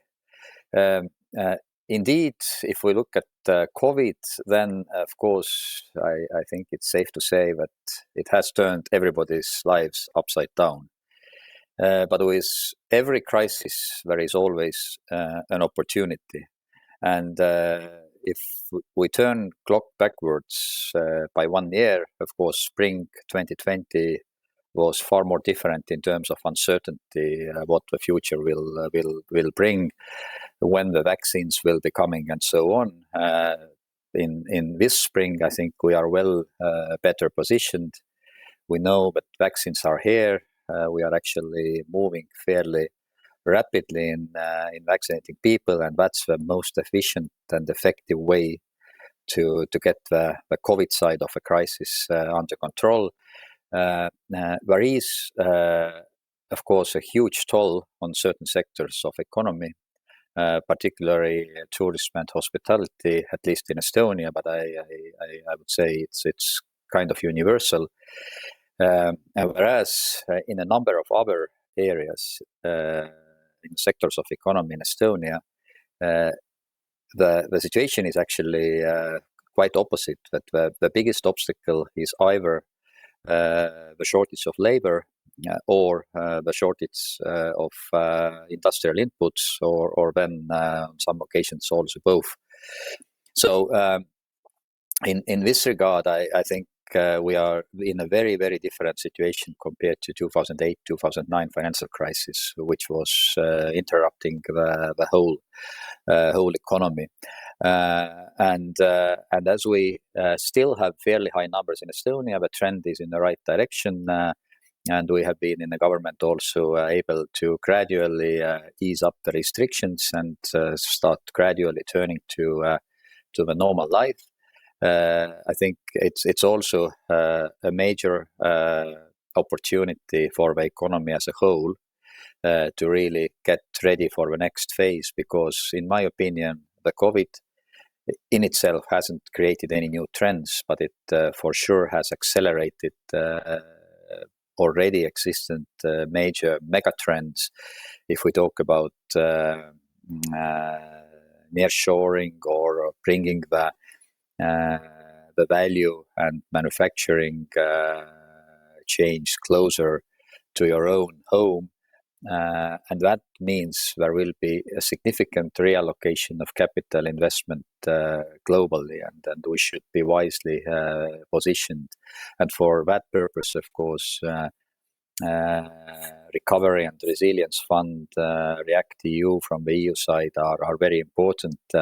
In Estonia, we are also working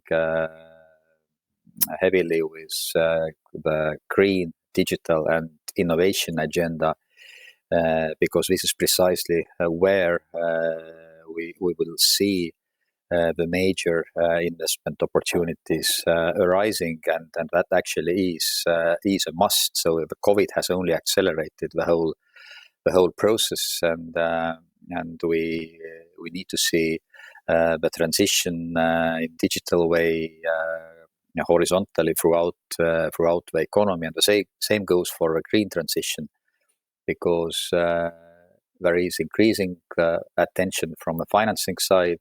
Banks, funds want to know what is a strategy of specific companies in getting carbon neutral. What is the drive for innovation? And here, of course, the entire support system of R&D activities, advisory side, and particularly, I think capital markets are increasingly important. And for me, if I look back also sort of as a personal reflection, we are pretty much in a similar or comparable turning point where we were in early 1990s when we started to build up the market economy, the state, or in 2004 when we became a member of the EU. 2021, 2022 is of equal significance in terms of making the right decisions long term, and being open for business, being open for talents. This is what the government in Estonia has very clearly said is committed. because of the demographics, we clearly need much bigger contribution from a global talent and also far higher private investment than we have had so far. So we are working to make also the investment climate attractive. And of course, the sector of tourism is important. We have also secured funding in the next budget for these purposes. So there is quite a bit of happening, but of course, the first and the most critical task is to get the COVID numbers down to the level than you have in Finland, and then we can say that we are in a safe place. But we are moving in this direction. So maybe I will stop here. Well, unfortunately, we're still in the critical situation also in Finland. But you said that... But you are green. In terms of infections, you are green. It's not, you are not out of the woods, but it's far lower. Yeah, That's sorry. True. Okay, wearing red dress. But you said that this is nothing short of historical time of being. So let's talk about that a bit later. But let's hear from Aušrinė Armonaitė, Minister of Economy and Innovation of Lithuania. What is the vision of your country to getting out of these woods? So please, the floor is yours. Well, thank you very much. Hello again. So I think that there are two quite fundamental things we have learned during this pandemic. First of all, we learned that global economy is already based on digital solutions. And second, we have experienced that the whole education service may be provided online. And I think these two lessons are main lessons that we may base our future decisions. Lithuanian economy, actually this first quarter of this year grew by 1%, and last year we were one of only 2 EU countries whose GDP did not fall. So basically we are still growing despite despite the health situation that is still very, very sensitive here in Lithuania. So I think that our job now, the main task is to accelerate growth and to accelerate positive change on those two lessons we have learned during this pandemic. So as my colleague Andres said, of course, European Resilience Facility Framework, sorry, I always forget that name, the RRF funds, they will be helpful for this change, but also there are so many things we could do actually without money, but with a political will. So we are implementing here in the Ministry of Economy and Innovation in Lithuania, we are implementing 4 main reforms. First is in a reform of innovation. We are actually trying to reform the whole institutional framework, and hopefully there will be more opportunities for our businesses and science people to cooperate together and to create more smart and added value things. For instance, there is a window of possibilities, the great window of possibilities, huge one, in the field of life sciences, because here in Vilnius we have Thermo Fisher facilities that provided COVID-19 the components of COVID-19 vaccines, and some Lithuanian local companies, they already have capacities to produce components for COVID-19 vaccines and research here in Lithuania. So this is something very significant and important. And of course, we as decision makers, we want to establish a supporting both institutional and financial system for those businesses and scientists to accelerate this change when it comes to innovation in the field of life sciences.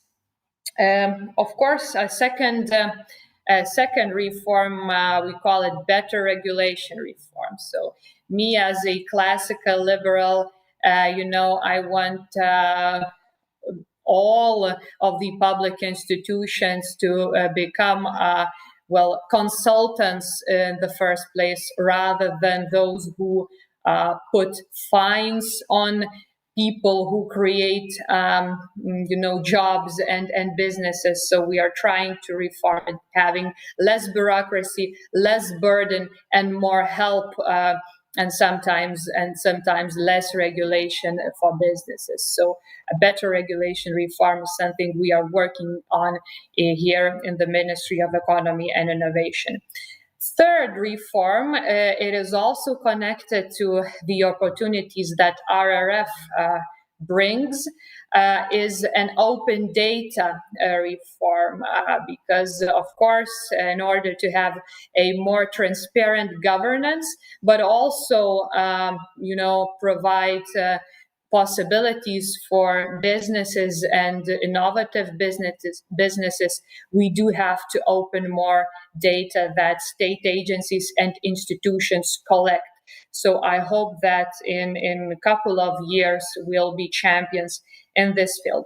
And number 4,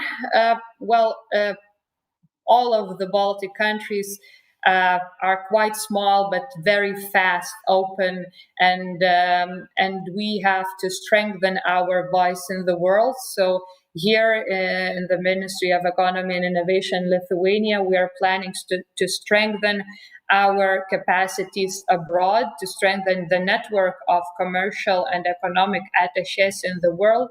We're going to open our trade office this year in Taipei, Taiwan. This is also a political message, and let's put it based on values, a message based on values, that we are ready to cooperate with similar-minded and like-minded partners in the world. We are also going to open new offices in South Korea, Japan, and the United States. Hopefully, we will create more opportunities for Lithuanian business to export, and also will be able to attract more foreign investment here to Lithuania. So basically, those things. These are our plans for a bit longer run, let's say, maybe 3-4 years, the whole mandate of this government. But also there are so many things going on in the short term. For instance, by the end of May, we are introducing here a so-called Freedom ID, which will work as a immunity passport, and hopefully it will allow us to open more business, sports events, culture, entertainment, despite having still quite still quite a sensitive situation when it comes to new COVID cases. But still, around 30% of population already received their first vaccine, so we are ready to open up more with this Freedom ID. So that is not so short beginning. I will stop here. Thank you so much, Alžbina. So I feel like repeating myself, but I would like to start the conversation with you and Andres with a question about this vaccine certificate, because you are introducing your own as well, and we should have an international or at least European system in order to show who has been vaccinated and who has maintained this or reached this immunity level. So what do you think if all the countries, every country is having their own system, how are they going to operate between each other? Well, this is a question I receive quite often here in Lithuania, so I will jump in and try to answer. Well, this internal passport, let's call it passport, freedom ID, as we put it in English, galimybių pasas in Lithuanian, it is dedicated, its mission is to open more activities and businesses here in Lithuania, like domestic affairs. So still, for instance, in Lithuania, we have opened only open cafes, outdoor cafes, but not those who operate indoors. Here we also have quite strict restrictions when it comes to cultural and sport events. The whole entertainment industry is basically closed. So this will allow us to use the opportunity to use both digital solutions and the information of the vaccination and the immunity and so on, to open up more. And what is also very important is that we are trying to ensure equal opportunities for everybody. So we are also introducing the rapid testing component to this passport, because not everybody in Lithuania, of course, is able to get their vaccine, to get their shots. So they will use the rapid test possibility, and the government is going to cover it. Now, when it comes to the European Green Certificate, it is dedicated for travel and the moving of people, the mobility inside the European Union. So I hope that those two elements obviously will work together and will work smoothly. Andres, what is the missed opportunity at the moment in doing business when people cannot meet each other? What do you think? I think there is one big topic which we haven't discussed yet, and which is, I think, in present day difficult to measure in money, but that is all the question about of a mental health and mental sacrifices what many people in a society have done, and I think this is something that is going to show up further down the road, because at the end. Humans are social animals, and we want to interact, and that it goes equally to school. Yes, we have had quite efficient distance learning in Estonia, but that doesn't really fully compensate for the social interaction what people and students would have at school in a normal times. And your question about the certificate, I think, is also important. Obviously, we need something in Europe at the first place what would be mutually recognized, and I think that is really really relevant. And I think also in terms of, if we talk about Finland and the Baltic countries, it would be really good if we can resume a safe travel and opening once, of course, the COVID numbers are coming down and more people are getting vaccinated.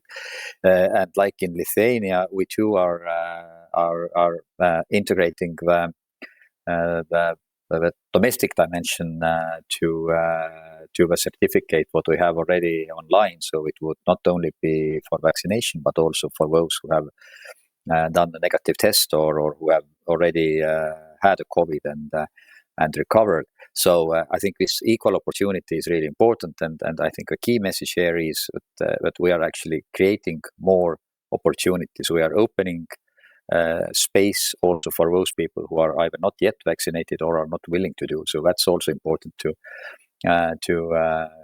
recognize.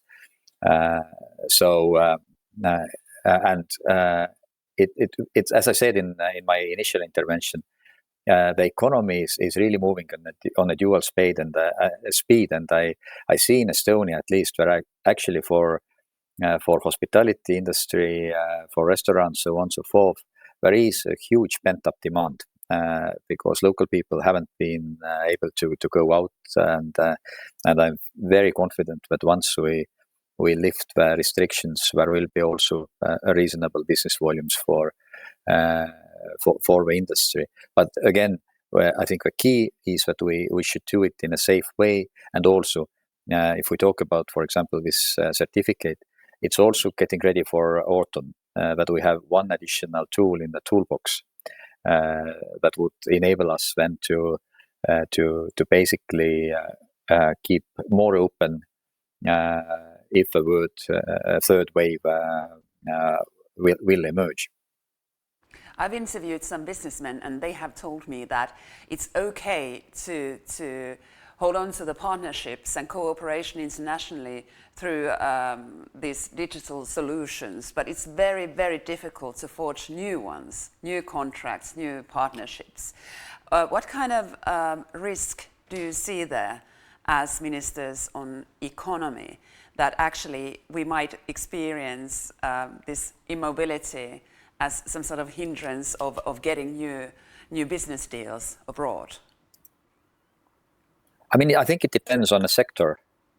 If you take tourism, which has been the most hampered, but also on tourism, the trade ministers of G20 have very strongly expressed the importance of reopening economies for tourism in a safe way, and the same certificates what we have been speaking about are certainly one element in it. In the bigger picture, of course, we see a number of disruptions in the supply chains, and I think the biggest risk for economy is I think in the Baltics or also in the Nordics is really if we see a major downturn in the global economy, which hasn't really happened yet. It's kind of the other way around, but of course the risk of inflation, what people talk increasingly more about, and so on and so forth. So at present there is rather a lack of production capacity than the lack of demand in many industries. If we talk about furniture or electronics and many others. So but again, long term, I think it's really important to invest in digitalization, to invest in and have a clear plan how to become a carbon neutral. And I'm not talking about energy companies only here. It's throughout all sectors of economy, and this is also a huge opportunity in reshaping the business models and investing in innovation. Ashrine, please tell us about your views on this. What kind of risks do you see in the fact that we are not able to be mobile or travel abroad and make new partnerships? Yeah, well, I think that Andres said many important things, but maybe just a couple of additional things and points. Well, obviously that the global economy hasn't stopped during this pandemic, and it is because we already use those digital solutions and internet. Everything went quite smoothly. Countries, still have trade and everything going on. So basically, we are quite lucky. And of course, despite those very particular sectors like tourism or entertainment industry, because they were closed not only because of the restrictions when it comes to mobility, but also domestic restrictions when it comes to local quarantine regimes. So basically, I think that when it comes to state aid and programs, we have to tackle those very particular sectors. And when it comes to the global perspective of the global economy, I think we must invest in our infrastructure, ICT infrastructure, and its security. Because imagine what could have happened if something went wrong with seriously wrong with the internet connection or with our data servers and everything else. Then probably we could have had more serious economic crisis. So as actually it was an article on Financial Times 2 months ago by a famous writer, Yuval Noah Harari, who basically claimed that next crisis may be linked not necessarily to the health issues, but our digital infrastructure and its safety and security. So I think this is something we must, be prepared for, and we have to assure that nothing unexpected happens in the future. This is the risk when we are getting all digital. What we see in the US at the moment with the oil pipeline, it's quite scary, don't you think? Yeah, but I think, there is no way, no way back. We have to accept that this is our reality now, and we have to, do our best to accelerate this reality and to do everything what is, what's up to us when it comes the security and cyber security. Of course, here in the Baltic and Nordic region, everyone knows the importance of that as well. There is a question, someone is asking where is the Latvia's Minister of Economy, and we said in the beginning of the session that he was not able to attend because of the political events in the country due to his resignation. So, but there is a question from Tõnu Palm from Luminor. What are key green energy sources of future we need? What major investments we need for green transformation in US and Europe? So now let's go global and teach Europe and US what to do. Obviously we are part of Europe. Andres. Yes. Well, I mean, there are many, of course. If we there is a lot of talk and also action for green hydrogen, and hydrogen certainly is something what is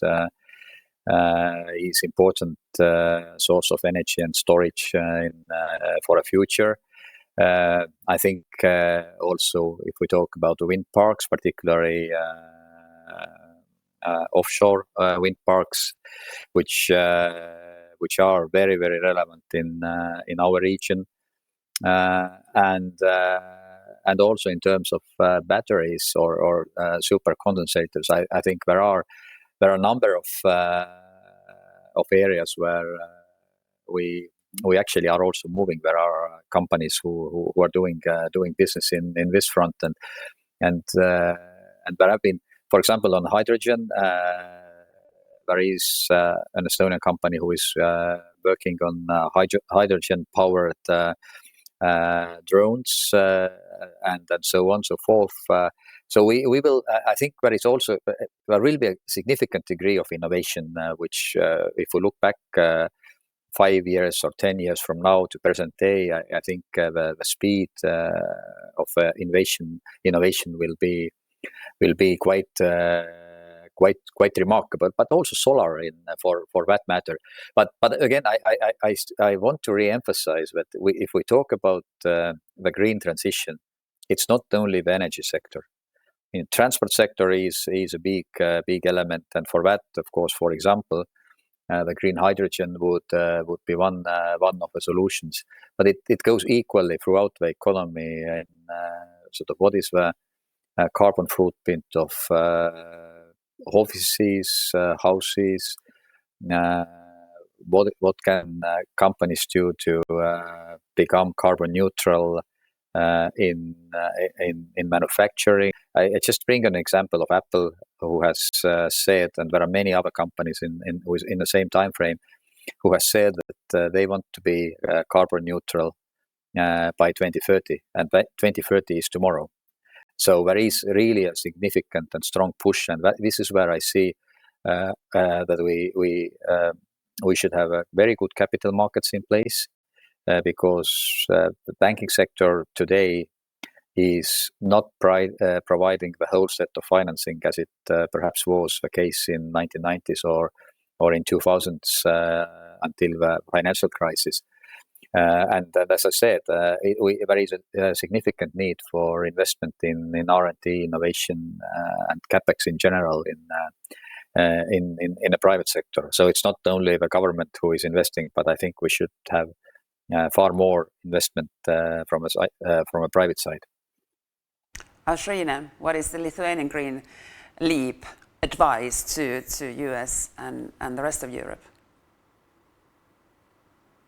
First of all, probably it's advice for us in the first place.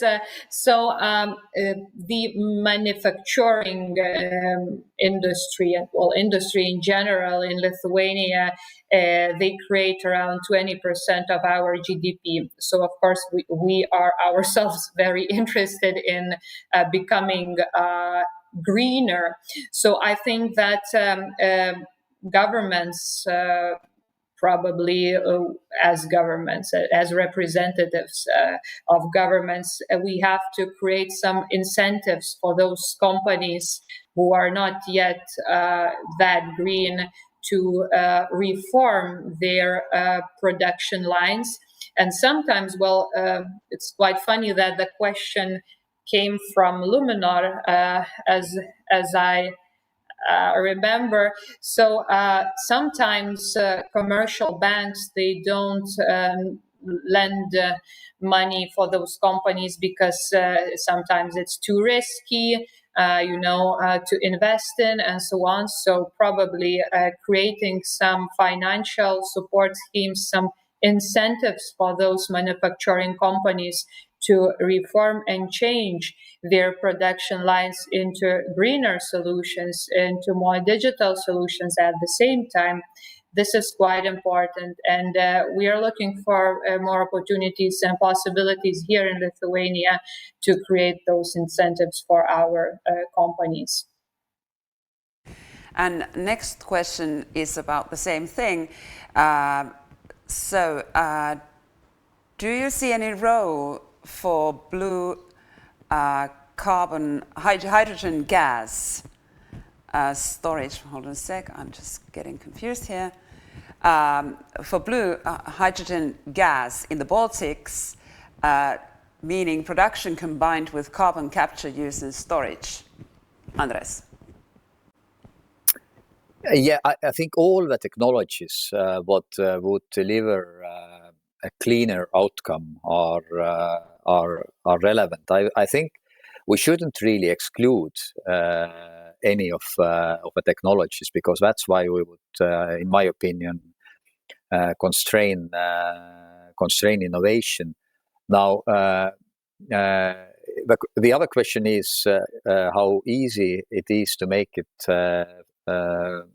financially viable and commercialize, and this is where, of course, there is a significant need in investment, and of course, sort of if we take the offshore wind farm and then green hydrogen as a storage option, I think this is something what probably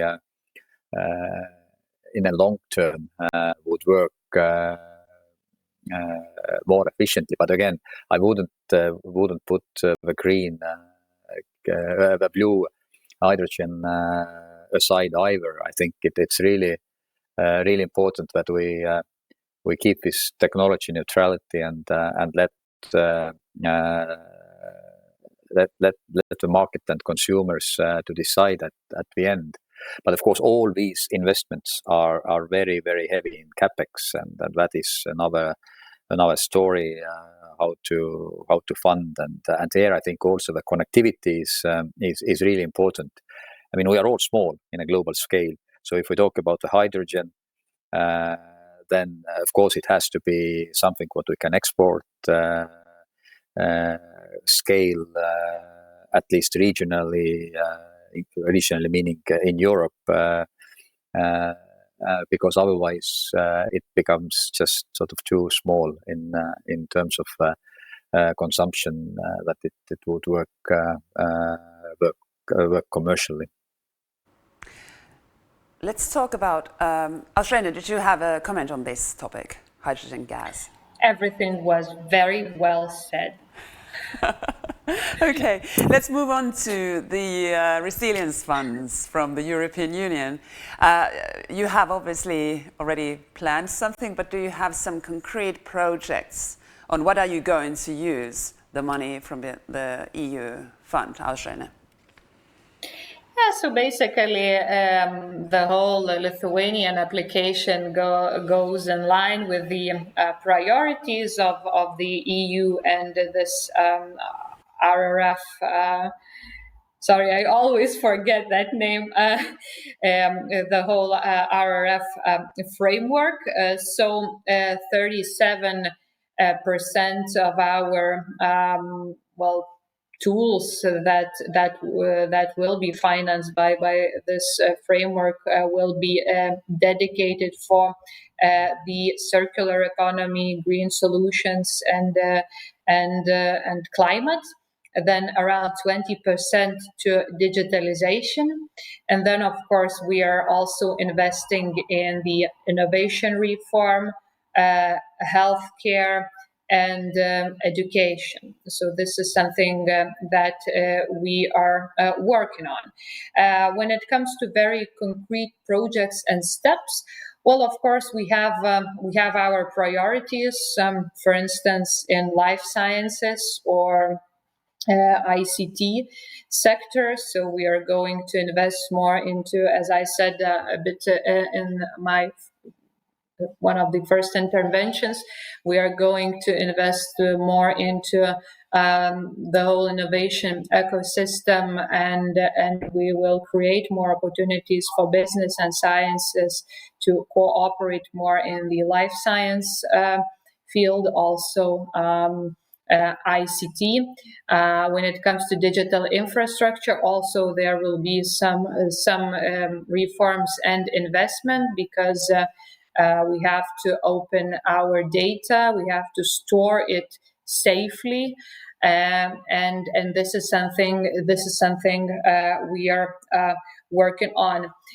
What was not mentioned, maybe not it's not that significant when it comes to investment, but Lithuania is quite famous of its fintech sector, and we are number one in the European Union when it comes to licenses issued for financial technology companies.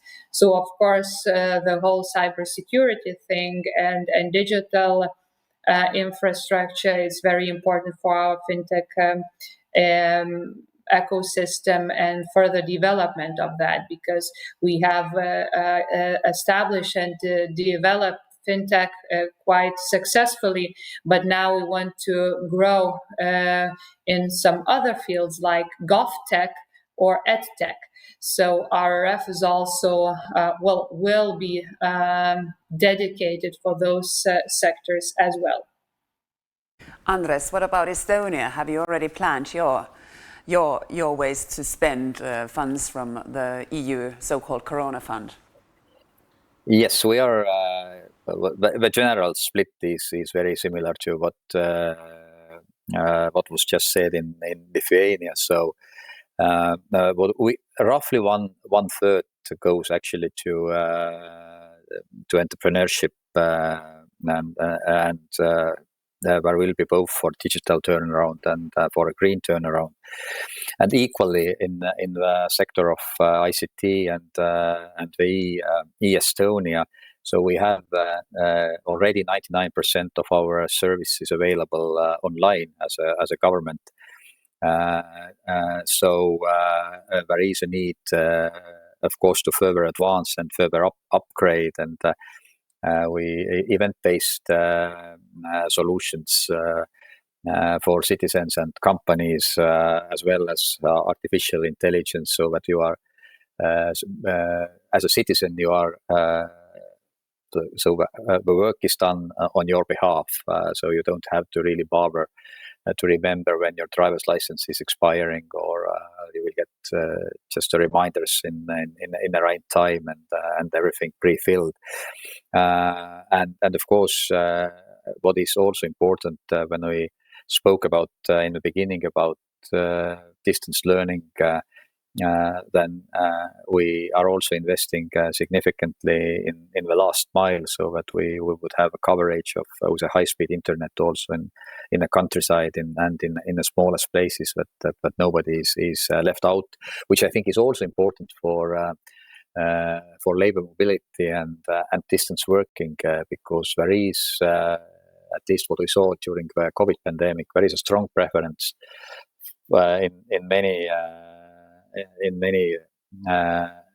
employees categories whose work enables to work remotely, that they would actually prefer to be somewhere in the countryside. And of course, then the assumption is that your internet connection is good to do a Teams or Zoom or other meetings and do the distance learning.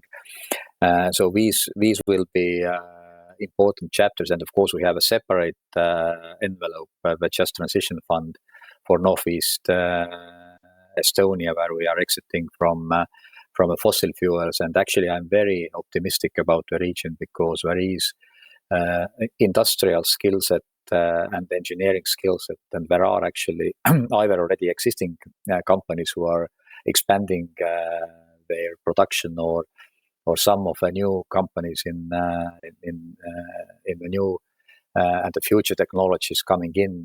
So we actually, I think, on that account, the COVID really has pushed very, very strongly the space of a change and turnaround. So we will certainly use also the RRF and also the React-EU, which is a more fast disbursement facility, to also support the tourism sector and to reinvent the business models. And there are many companies who have already been reinventing, if we look on the hospitality sector in particular. So I don't think anybody would have imagined the amount of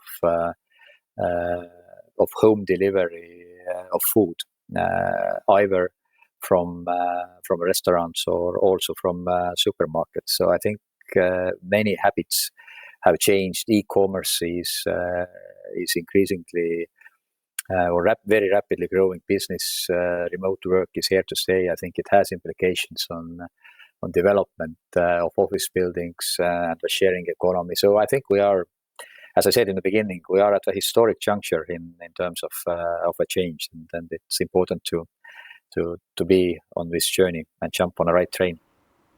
We've been talking about quite a bit, not yet on this forum, but on the news, for example, about this people working from home. Well, we are talking about so-called expert work. We have grocery store sales ladies who cannot work from home, and so on, or nurses or doctors who are in the front line. But how do you see, is there a big problem with productivity if people are working from home? Have you had some sort of experience or statistics or any kind of research on this topic in your countries, Austrina?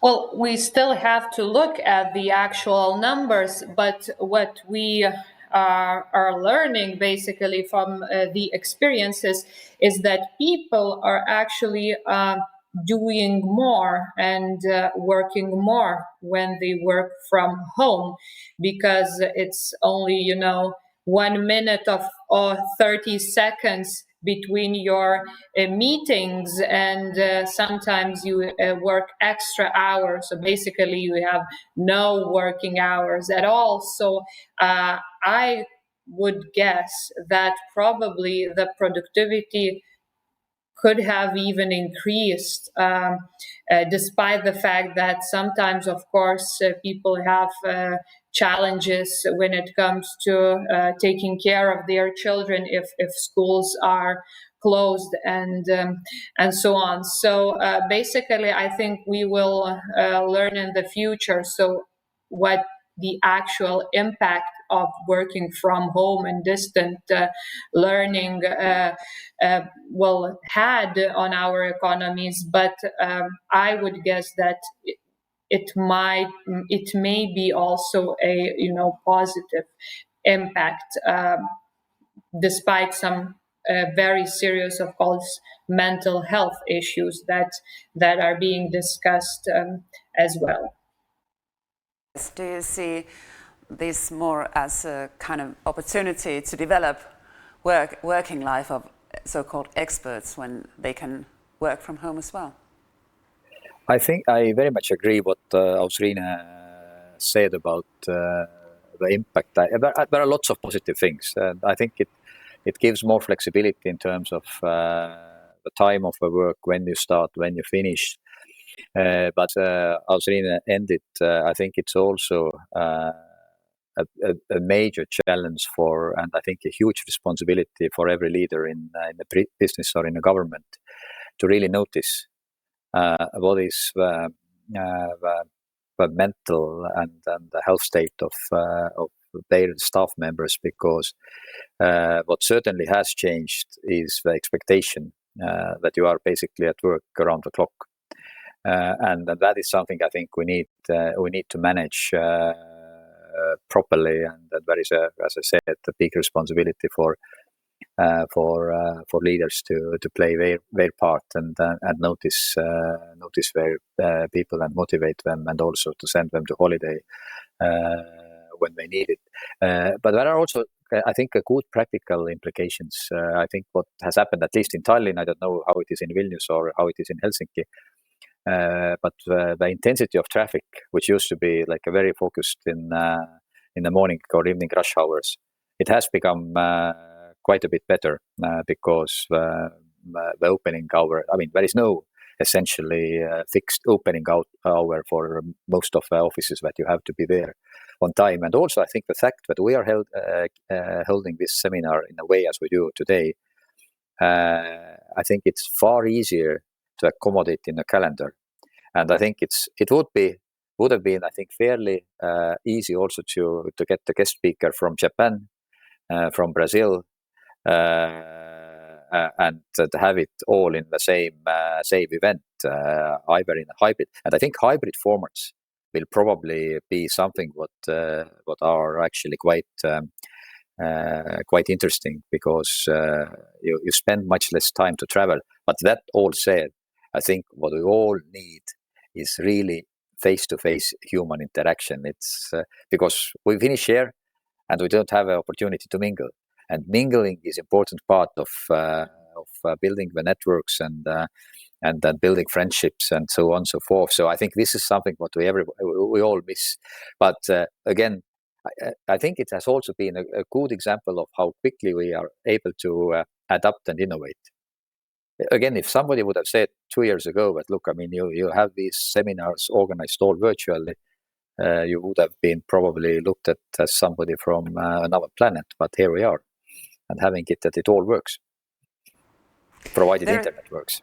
That's true. That's true. And we all know this. Does anyone hear me? So there's another question from Tony Palm. How important is to have the electric cars charging network available as we fall behind some Scandinavian pioneers like Norway? Lithuania, please start. Do you have a good charging network already in place? Well, it could be better, and actually we have planned investments from RRF as well into encouraging and establishing better infrastructure when it comes to electromobiles and everything. So yeah, this is something we have to do our homework, and we're working on that. Andres, we've seen in Estonia some state support for electric cars. Is the charging network, already big enough? I don't think it is big enough at the moment, but I think we probably should sort of take a step away from thinking about the network alone. I think what is really, I think most people are afraid of electric car mostly for like psychological reasons. But okay, I probably can't really, or if the battery gets empty and I need to stop the car in the middle of the road. I mean, most of the time, I think, if I'm not mistaken, it's more than 90% of the time, private use cars are standing idle, parked either at work or at home.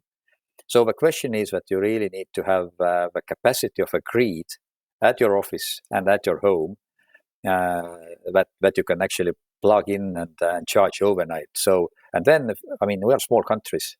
If a car range is 300-400 kilometers, I mean, you could easily do from from any point to the next, and then you don't have to be worried where to have a charging station. But of course, for emergencies or for unforeseeable events, you need to have one. And there is a related, and I think this was actually quite interesting and nice thing what we just recently launched.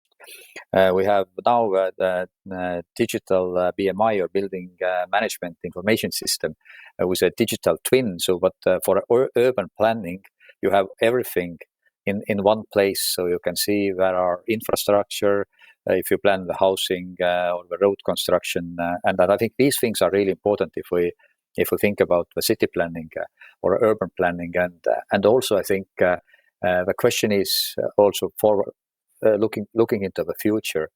How many of us will actually going to own a car, or are we just going to rent one for a small ride like we do today with Bolt or any other ride-sharing company? So my generation, I think, still has this habit of owning the cars. I'm not sure my children necessarily find it terribly important that you have your own car, like you don't have to have your own electric scooter or many other things. You just rent and share, and I think that is also reshaping significantly the way how we operate.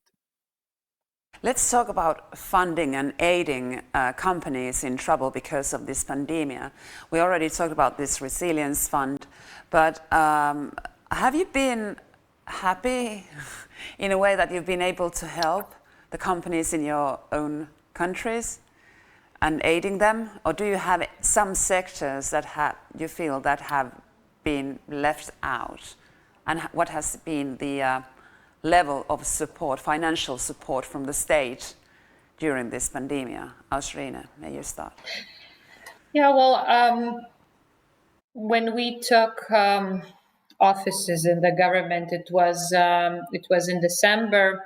The pandemic situation was very serious in Lithuania. We were number one in Europe when it comes to cases, COVID cases, and imagine 3 million population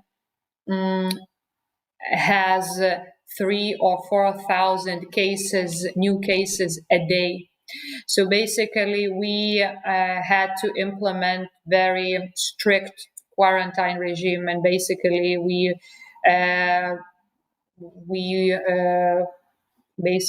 had to close our shops. Of course, the whole dining industry, the whole entertainment industry, and only food supplies and medication. Those shops were able to operate. So basically, we had to implement a very strict quarantine, and also we had this restriction when it comes to moving between or among different municipalities. So this meant that there will be so many businesses affected by those very strict decisions. And we, of course, applied lots of state aid schemes. Basically, there were and still is subsidy schemes, then loans for businesses, and also subsidies for layoffs. So the whole bill of this state aid is €500 million. So it's quite a significant sum for our budget, but still I think it was a fair thing to do because we restricted the activities of so many businesses. Now, of course, we were able to relax the quarantine, and thank God we had this possibility because the situation got better. But still, as I said in the very beginning, there are some sectors that are still affected, and still we apply some restrictions. For instance, sports clubs, they may operate, but still we apply quite strict regulations. So this is something we had to do, and of course, as a liberal minister, I'm not in favor of subsidizing economy with state money, but still, this was our decisions to restrict the business activities. So this is something we had to do, and of course. Just because there were very particular sectors affected by these quarantine decisions, so the state aid was dedicated primarily for those who were affected. And also we tried to compensate businesses not only with subsidies and subsidies for layoffs or loans, but also for testing their employees with rapid tests, so that some of the businesses could operate, but still testing their employees and having some incentives for testing employees was also implemented. And now, just because we want to open up more, that's why we are introducing this so-called galimybių pasas, freedom ID or certificate, call it as you wish, just because to open more businesses and rather than subsidizing them and having them closed. Andres, what about Estonia? Have you been able to aid the companies in need during pandemic? Yeah, also from a Liberal Party. So of course, I fully agree what Austriana said, that it wasn't really in many cases, or in most cases, the choice of the companies that they got into trouble, but it was the necessity to protect the public health. And that's why the support measures were designed and implemented. I think in total, we are getting closer to probably, I think, even 1 billion euros, which is roughly 3% or a little bit more of GDP, through different measures, through wage support measures, through the unemployment insurance fund, which was about 1% of GDP, and then about 1.5% through guarantees and loans to companies, just to ease the cash flow situation. And in a related way, also the deferral of tax payments at a zero interest, which also helped quite a lot, particularly in 2020. And now, of course, the last we are actually now dispersing hopefully the last round of measures for tourism sector, which we got just approved from state aid perspective from a commission this Wednesday, and we start dispersing from now receiving applications next week and the disbursements thereafter. So, of course, if we look at the damage what tourism industry and the ecosystem has received, it's huge, and we can only partially compensate. But the idea was also to keep this ecosystem alive, so that once we can reopen, there is even stronger and at least of the same quality offer of hospitality services, which actually was significant for a GDP and employment, and I very much hope that we can resume the business fairly quickly. But of course, it takes time for a tourism to open, and that's why I think the cooperation between Estonia and Finland and Estonia and Latvia and Lithuania is really critical. I think for a safe travel, and that's why I very much like also what you Australia have done in Lithuania with the health or a green card or green certificate. So we are doing also our own, and I think it's important to get this mutual recognition so that our people can safely travel back and forth, because I think that is where we start the earliest. I mean, the long haul tourists probably will show up at some point later. There was a question about when do you anticipate that Finland would open its borders to Estonia and the rest of the Baltics, but that might be a question to me, and I don't have an answer to this. But Andres, what kind of willingness or hope do you have in order to get the borders opened up again to your neighboring countries? We have been in close contact with your government or the Finnish government in this matter, and of course we fully appreciate your concern, because our level of infections is still sizably higher than yours. Yes, it has become, I think, 3 times less than it was at the peak, but it's still high. Or not even 4 times less, I think, today, or even 5 times less, but it's still. I think for 7-day average for 100k today in Estonia is slightly above 200. So we are moving, but it's very still a way to go.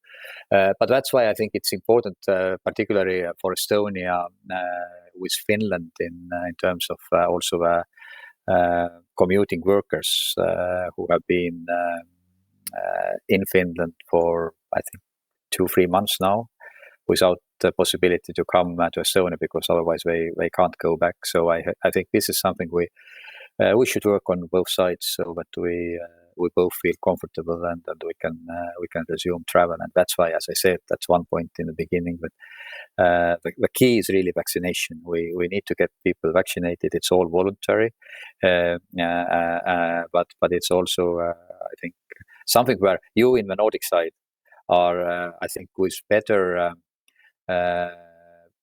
experience in a sense, but also elderly people. Vaccinating against flu, for example, hasn't been something what is really popular or what people felt needed in Estonia. So we need to get this work, and we are working on raising awareness and I think also the younger generation. That's my guess, at least, and hope that they will be actually very much open to go and vaccinate. And we actually have now from Monday vaccination open for everybody who is willing, and that I think is important. So we are moving there, but indeed we need to work, and let's hope that by the end of June at least we are at the level where you in Finland and could assess safely that we can resume. What about Lithuania? What kind of pressure do you have around your borders? Are you worried? Well, we are worried about maybe different things when it comes to borders, the eastern part or the western Okay, sorry, I'm just joking. It's been a long day and a long week. Anyway, so but we are, of course, we are ready to open up. And when it comes to the EU and the mobility within the EU, I think we will be able to open as soon as the green certificate, European green certificate, will be implemented. And actually, Lithuanian borders, they are not closed. I mean, people can move in from the EU countries. Of course, there are isolation regulations, and you have to stay at the hotel for some time. But when it comes to citizens from third countries, so we already agreed on opening up for those people who are already vaccinated. So basically, people from Israel or the US or other countries that were introduced into the European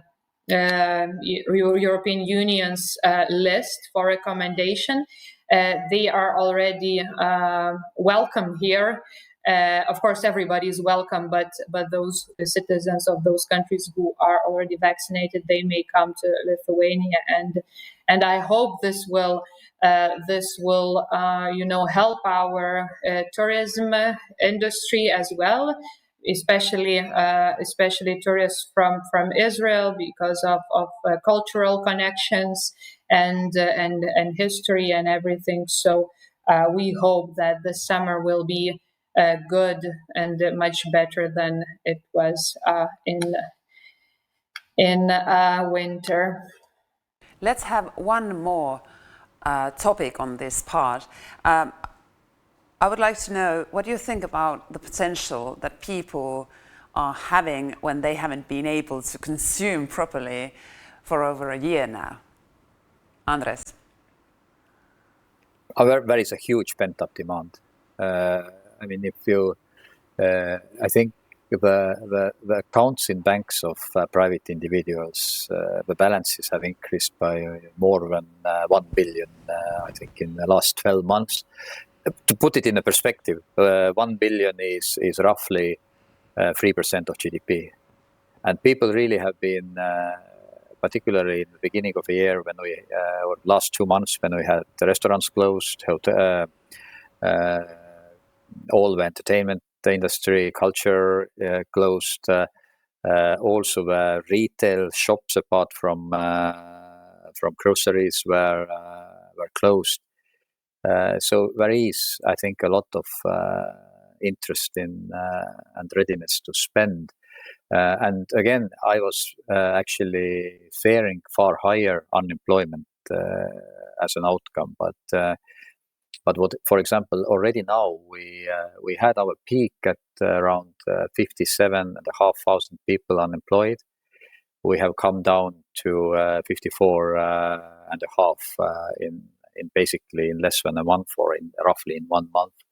And as we reopen now gradually the restaurants and the services industry, there will also be a new employment opportunities. And then putting aside what we have already, labor shortage in number of industries like ICT or some of the manufacturing like electronics. So I think the outlook is promising. Of course, it's very uneven. I think everything what is like related to countryside it probably works, or the interest is bigger.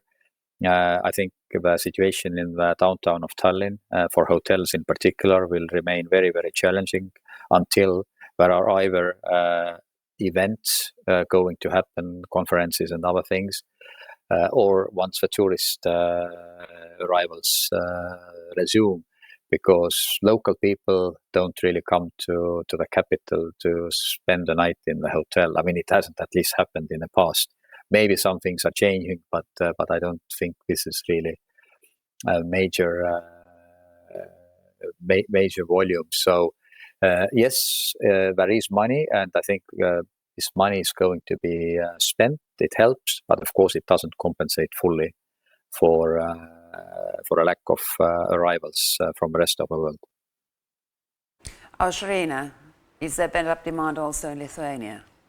The situation is quite similar, actually, and we see deposits in the banking sector. They are growing, and for instance, we also experience the increase of real estate costs and demand in the real estate. So I think that people, some of the people at least, saved money, and now they are ready to spend them. So, of course, our job is to, assure or at least try to make sure that the whole institutional framework will work for everybody, not only those who saved and have money, but also for those who are maybe are at less a good situation economically. So changes in the education system and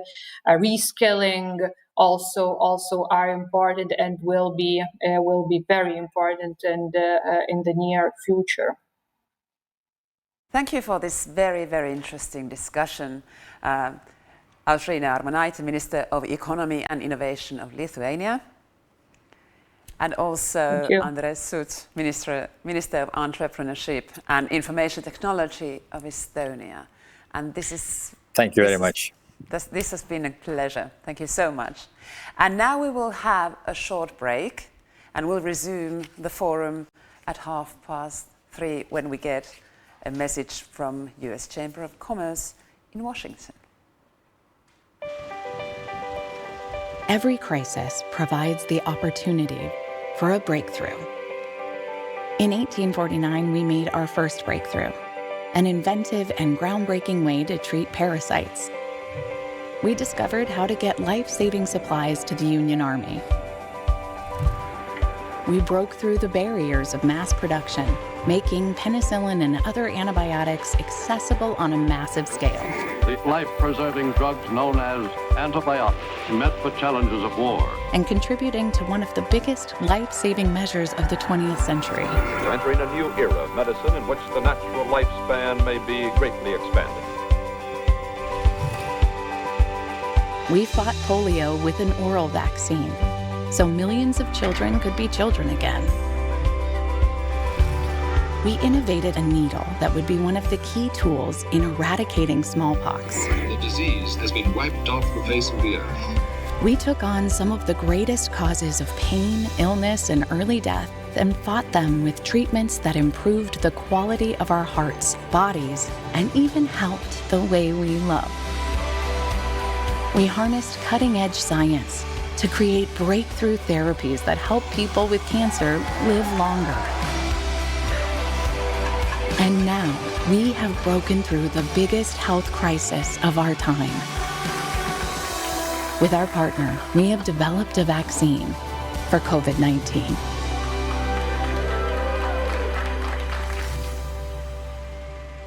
Over 170 years of breakthroughs, and we're just getting started.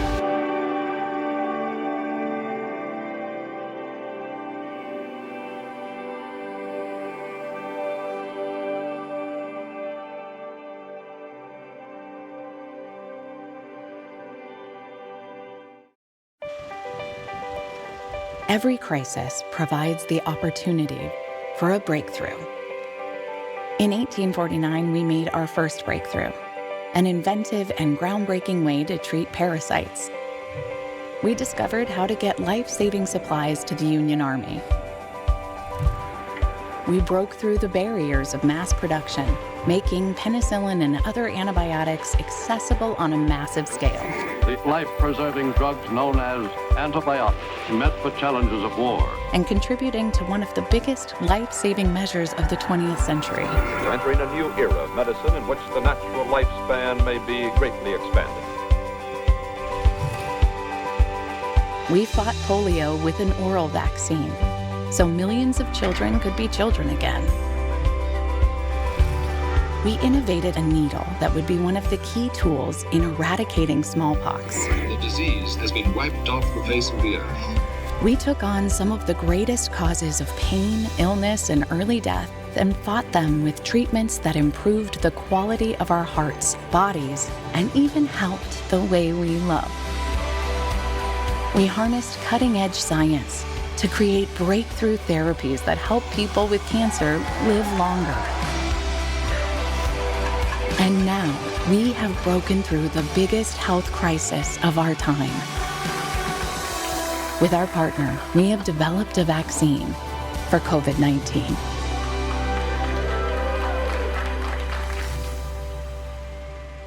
Over 170 years of breakthroughs, and we're just getting started.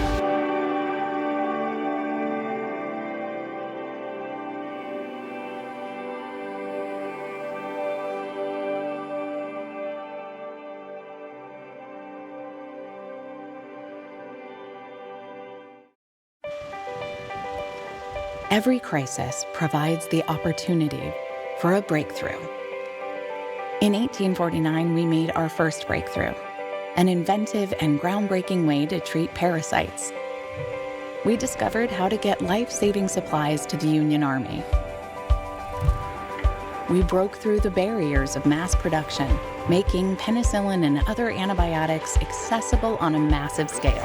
The life-preserving drugs known as antibiotics met the challenges of war. And contributing to one of the biggest life-saving measures of the 20th century. We're entering a new era of medicine in which the natural lifespan may be greatly expanded. We fought polio with an oral vaccine, so millions of children could be children again. We innovated a needle that would be one of the key tools in eradicating smallpox. The disease has been wiped off the face of the earth. We took on some of the greatest causes of pain, illness, and early death and fought them with treatments that improved the quality of our hearts, bodies, and even helped the way we love. We harnessed cutting-edge science to create breakthrough therapies that help people with cancer live longer. And now, we have broken through the biggest health crisis of our time. With our partner, we have developed a vaccine for COVID-19.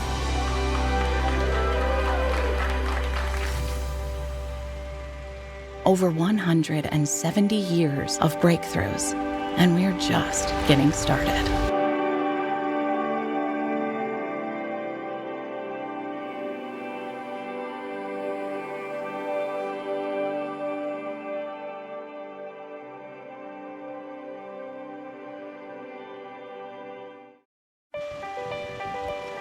Every crisis provides the opportunity for a breakthrough. In 1849, we made our first breakthrough, an inventive and groundbreaking way to treat parasites. We discovered how to get life-saving supplies to the Union Army. We broke through the barriers of mass production, making penicillin and other antibiotics accessible on a massive scale. The life-preserving drugs known as antibiotics met the challenges of war. And contributing to one of the biggest life-saving measures of the 20th century. We're entering a new era of medicine in which the natural lifespan may be greatly expanded. We fought polio with an oral vaccine, so millions of children could be children again. We innovated a needle that would be one of the key tools in eradicating smallpox. The disease has been wiped off the face of the earth. We took on some of the greatest causes of pain, illness, and early death and fought them with treatments that improved the quality of our hearts, bodies, and even helped the way we love. We harnessed cutting-edge science to create breakthrough therapies that help people with cancer live longer. And now, we have broken through the biggest health crisis of our time. With our partner, we have developed a vaccine for COVID-19.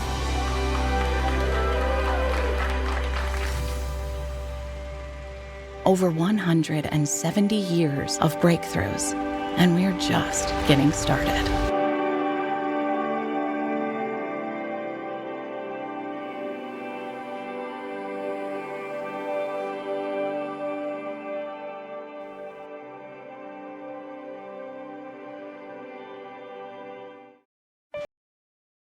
Welcome back to the Pan-Baltic Amcham Forum 2021.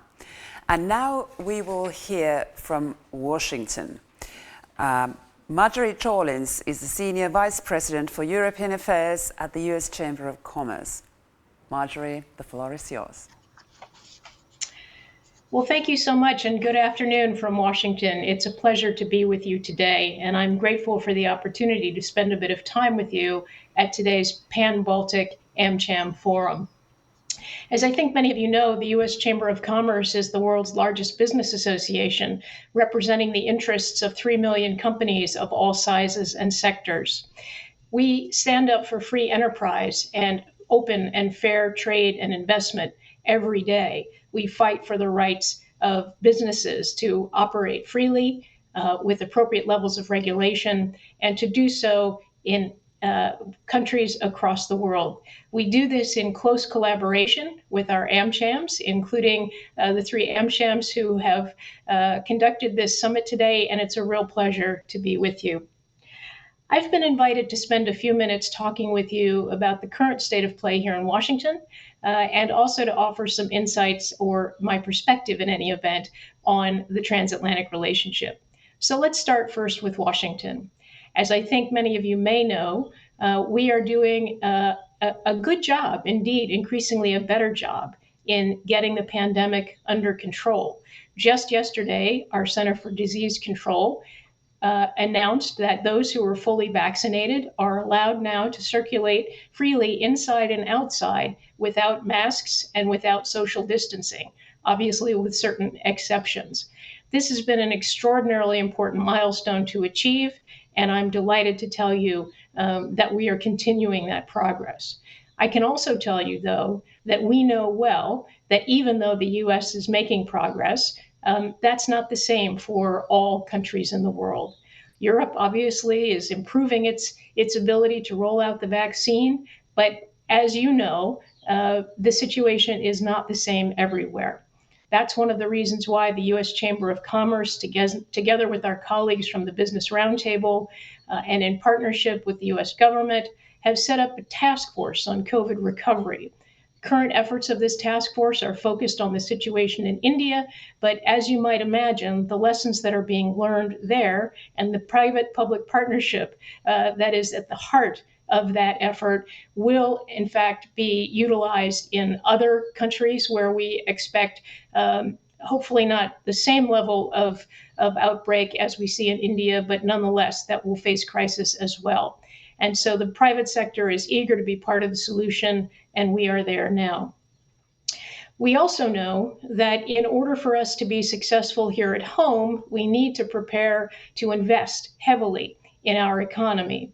And the current administration has actually made incredible steps, and in some respects, mind-bogglingly large proposals for that kind of investment.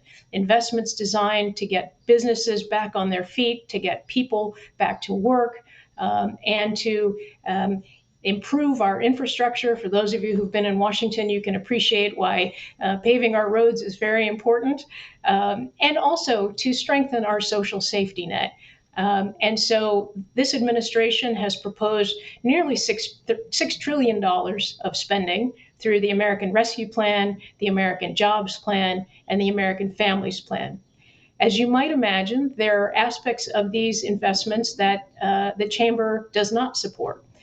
In particular, our concern rests with the proposal to pay for much of this investment using increased taxes on the corporate community. This is obviously something we will push back on, but nonetheless, these are significant investments, and this is what is seizing Washington today.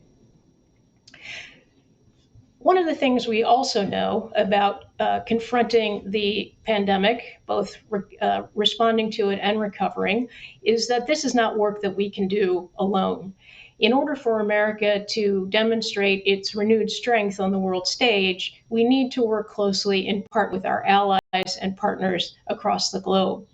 In this regard, Europe obviously stands out as significant, not only because it is the largest commercial relationship in terms of trade and investment, but also because we recognize that together we can set the standards for emerging technologies, for new services, for new processes that are yet on the horizon. If we don't set those standards ourselves, we may be overtaken by others.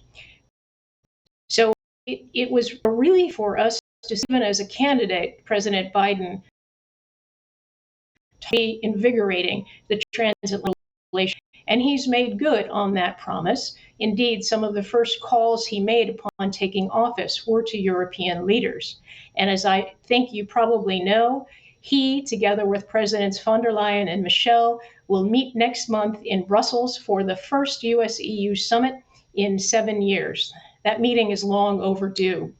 We think it's also an opportunity for the US and Europe in hopefully the run-up to that event or at the event to finally announce resolution of some of our long-standing challenges, including the lifting of the Section 232 tariffs on imports of European steel and aluminum and the lifting of the European countermeasures, resolution of the long-standing dispute over subsidies to the large civil aircraft sector, and ensuring that data can continue to flow seamlessly across the Atlantic through the negotiation of a revised Privacy Shield agreement.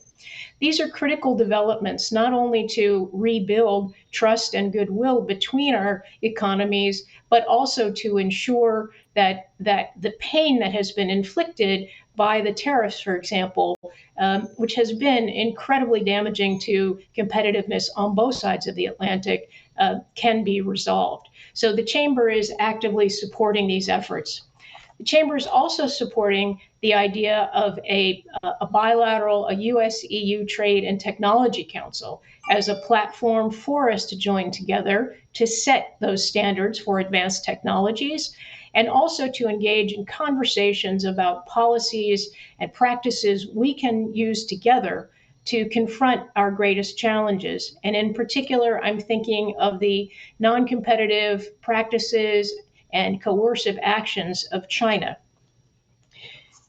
So it is with our sincerest hope that this summit can be productive. You know, all of the factors that have led to our human progress over the course of the centuries, indeed, that video was just showing some of those very same successes, is bound to encourage human ingenuity, free enterprise, private sector innovation, and open economies that allow for the movement of talent, commerce, and ideas. We also need the right balance of public policy and business leaders. Those will be the pillars of a dynamic, inclusive, resilient, and sustainable recovery, driven by business, supported by government, for the good of people everywhere.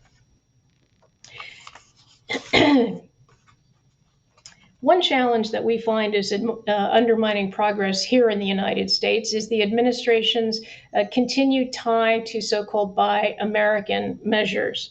We obviously think that those restrictions not only make government investments more expensive, they also limit opportunities for competition for Americans abroad. We see it as a lose-lose prospect for US taxpayers and US industries, so we continue to make this case at home. Let me say very briefly a few words about the enduring strength of the transatlantic relationship. As I think you all know, as I said earlier, we do enjoy the largest commercial and trade and investment relationship. Together, our economies account for over 1/3 of global GDP and half of global personal consumption. And transatlantic trade and investment supports nearly 16 million jobs on both sides of the Atlantic. The numbers of jobs sustained by US investments in Latvia, Lithuania, and Estonia is modest, but it is, I think, over 9,000 jobs at this point, and that number has been growing. an indication, I think, of the important strides that are being made to promote a truly competitive environment and an attractive investment destination in each of your countries. I would like to close by emphasizing our desire to stay engaged and to hold on to some of the lessons that we've learned from how well we worked together in the pandemic. The working relationship between the U.S. Chamber and the Amchams is stronger than ever, and we are grateful for that partnership. I can tell you that it is in partnership with our Amchams that the U.S. Chamber is successful, not only for advocating for open markets and free enterprise and fair enterprise here in the United States, but also in markets around the globe. And it is because of that relationship that our members and your members will continue to be successful. I wish you all good health and an economic recovery that continues to gain momentum. And I hope that next year we'll be able to continue this engagement in person. With that, I hope you all have a wonderful rest of your program, and I look forward to seeing you soon. Thank you, Marjorie, and we are looking forward to seeing you soon. Take care. Thank you. Thank you. And now we'll move on to the next part of our forum. It will be the business panel, and I will step aside and give the stage to Associate Partner at Elex, Ruta Armone. Thank you very much. I'm very happy to be here today and see all the panelists here. And as discussed in the first part of this event, there are business sectors that need government funding, especially it is critical for small and medium-sized enterprises. Also, there are other measures such as testing, vaccination, quarantine relief, which are relevant to all sectors. And these measures are initiated by and controlled by the government. But also there are other initiatives from the business side to contribute to the economic recovery. COVID-19 has changed the way we live and work almost overnight, and the impact on economies is enormous. For example, a growing trend toward digitalization. So in our panel today, we are going to speak and discuss about these challenges and these initiatives going and happening in different sectors. So I'm Ruta Armone, co-chair of M&A practice group at Alex Lunas, and I would like to ask our panelists to introduce themselves. Marta, maybe we could start with you. Yes, thank you so much. Thank you, Ruta. Welcome, gentlemen. Welcome to everyone in the audience. Let me just briefly start with saying huge thanks to Amchams that are coming together to host this event. I think, and at Google, we strongly believe that Amchams are a vital part of the business community in the region, and it's highly appreciated that those events take place. My name is Marta Poślat. I've been at Google since 2012. For the past almost 5 years, I've had the pleasure to lead the team of public policy and government relations in Central and Eastern Europe. I'm also responsible for transatlantic policy on the behalf of Google Europe, hence also my presence here today. I've been working with my wonderful team of 8 people throughout the past year to indeed see how Google could be more helpful, first with crisis response and then looking towards the recovery. And I'm looking forward to the discussion today.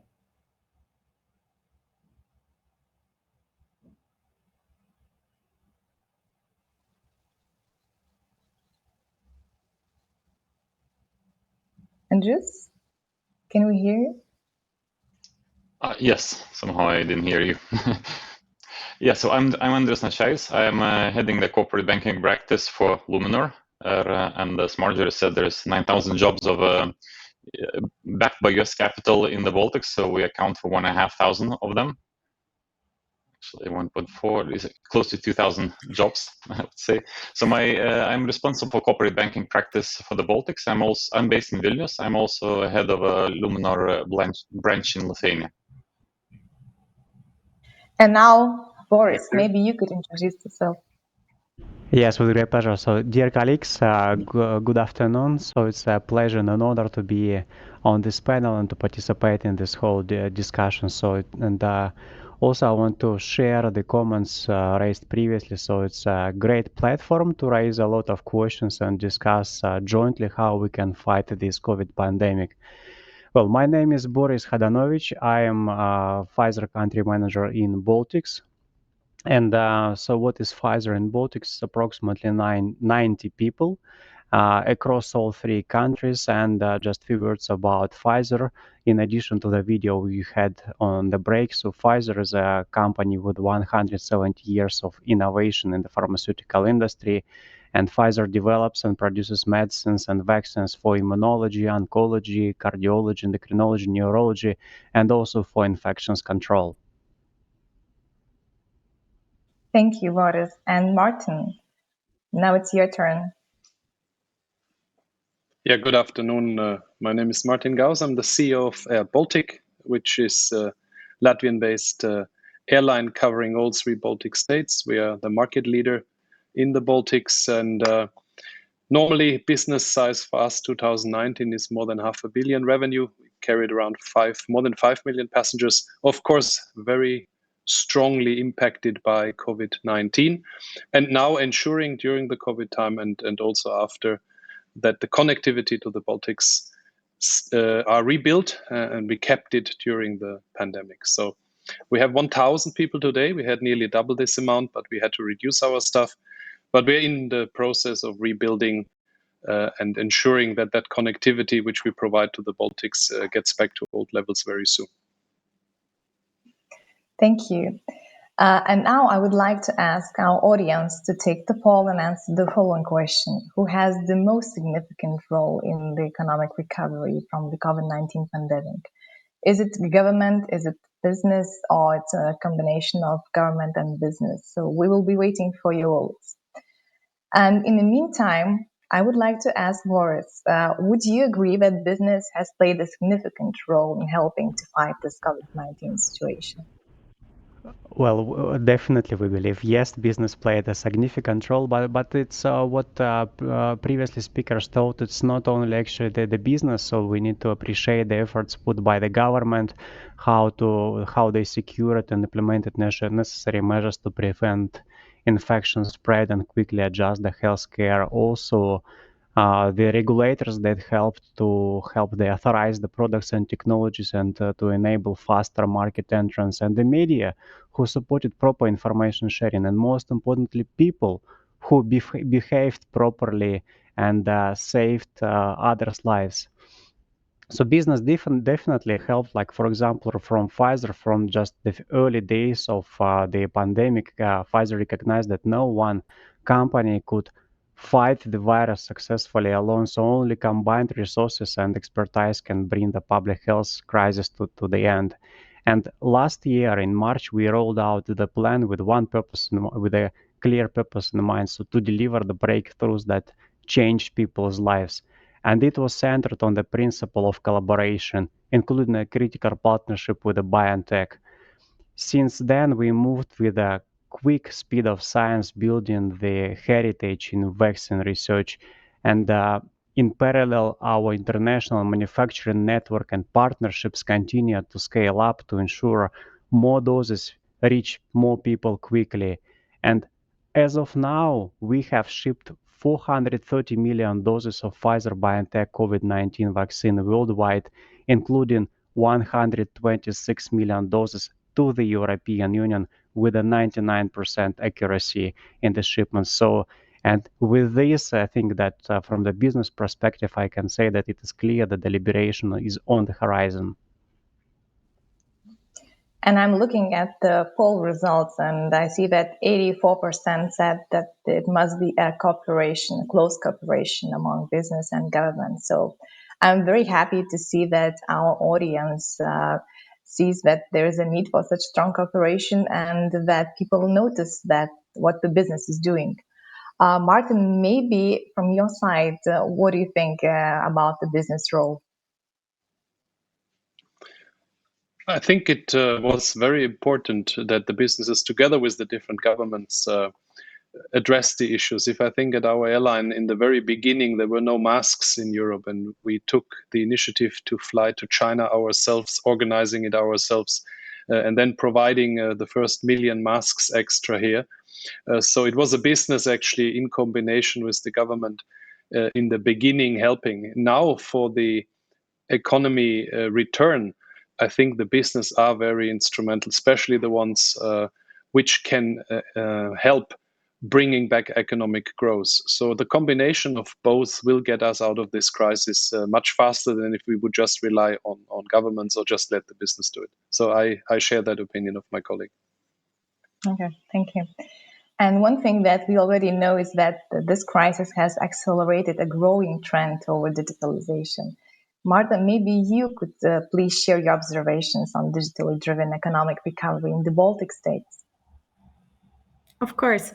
So first of all, just also let me address your first question about who plays the roles. And I think one great lesson learned from the past year is that it's only cooperation that can that can help us get out of crisis, that can help us work together towards the recovery. The example that Martin gave about flying in masks is a great one, but also thinking about the first vaccine approved by EMA, we see an example of the importance of the fruitful transatlantic cooperation. So definitely cooperation should be the word of 2020 and 2021. Speaking of digital driven economy and recovery, I think we started working on it the second we started transferring businesses, transferring processes when the crisis was in full swing. We've seen historically the greatest exacerbation of processes, a massive speed up that has not been seen globally, but also including Baltics region and our neighboring countries here as well. We're talking about millions of new users. We're talking about multiple percentages of growth and speed up in the growth of the digital economy. And the reason why this happened is because internet tools have been a lifeline throughout lockdowns, were the only way for many businesses to continue their operations, needless to remind, hybrid work and education. So that has been a huge leap. And again, if that hadn't been for governments and learning how to build more advanced and braver policies that would enable that digital transformation, we wouldn't be where we are today. I think what's very important to underscore is also that this acceleration of digital transformation opens up completely new set of discussions and issues that needs to be discussed by the business community, but also need to engage policymakers, need to engage experts, need to engage not-for-profit organizations. So I would say we have many unknowns in store for us, and this process is just beginning. But I feel, of course, when we just focus on this particular stream of digitally driven recovery, we are definitely embarking on a new strong track. Okay, thank you. And could you please share some examples of Google initiatives that you already have in place or you're going to have for business?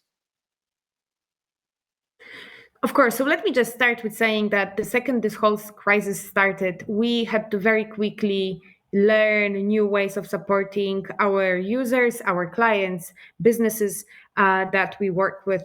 So that has been very quickly evolving, starting from enabling virtual hybrid education to helping businesses explain their opening hours and how they operate on our products, because that's how users and their clients are looking for information. And then we very quickly started thinking about what more can we do for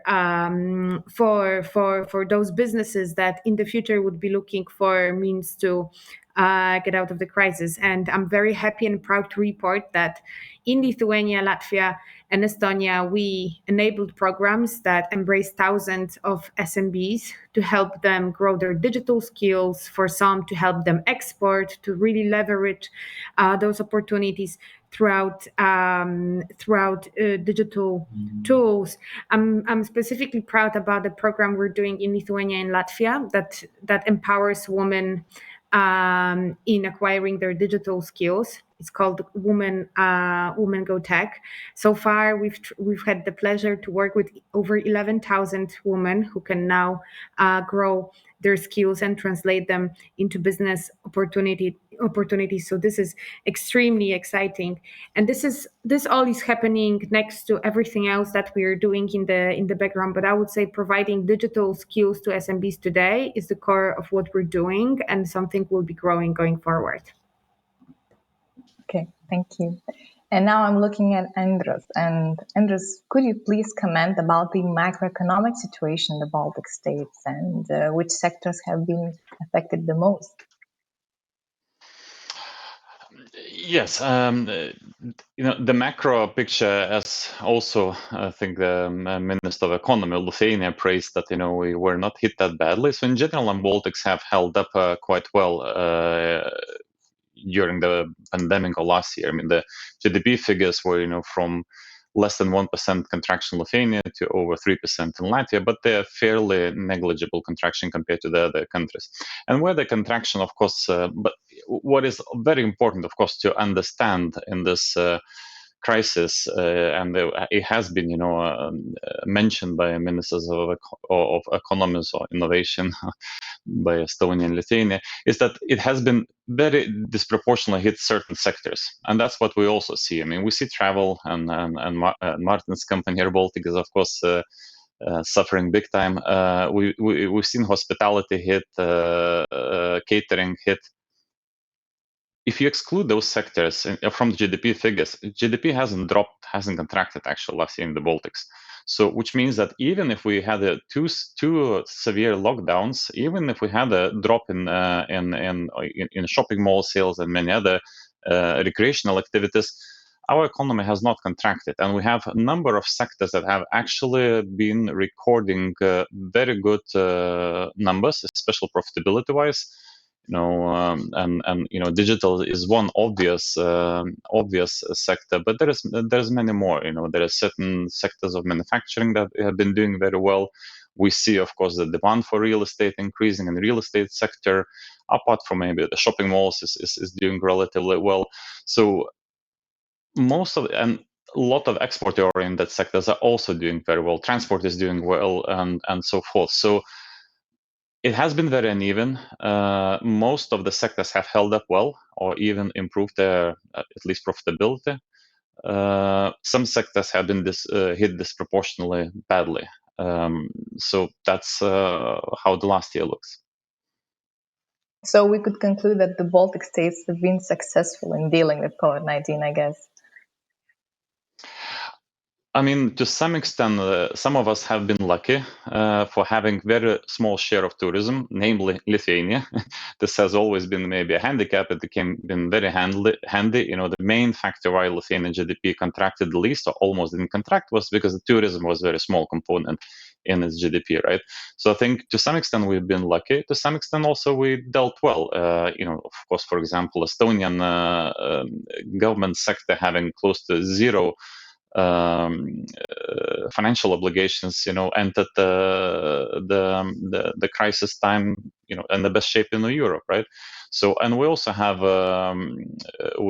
also quite a lot of share of sectors that could work remotely. We also have we benefited from onshoring exercise as well, and we also benefited from the fact this time, unlike the previous crisis, that our leverage levels are quite low. Both in private and in private sector and in public sector, and our savings were already quite high, which continued to increase during the crisis. Mm-hmm. And now talking about savings and lendings, how have the three countries' lending markets fared in 2020? Are there any differences between these countries? Yes, and actually that's where the differences emerge. So if we look at the macro, I think the differences are quite negligible. The countries are developing at a similar pace. if we look at the lending markets and if we look at the business lending markets, there has been a very major divergence of the three countries, because everyone kind of assumes that Baltics develop in the same pace and same direction.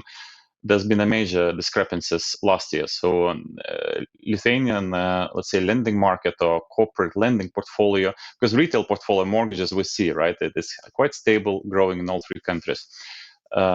In the corporate lending market, we've seen a major contraction in the lending in Lithuania, minus 15%. It's a record figure for any European country, versus Estonia, which grew 4%. And that was, of course, fairly unexpected for us, and that's part of the reason why we hear such loud complaints in Lithuania that access to funding for businesses is very poor. Because of course also businesses and people look at the figures and they see the figures that there has been a major contraction. So why did these markets behave so? And Latvia was in between. Latvia was minus 5% in terms of corporate lending book. So why did Lithuania behave so differently, or corporate lending or the demand for lending behave so differently from Estonia? And as always, in these aggregated data, the devil is in the detail, right?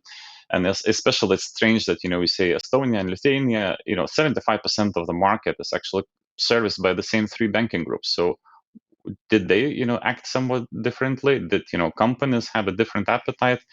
And if you look at the granular level, there's two major factors that stand out. First is Lithuanian government was very generous with tax postponements for corporate sector.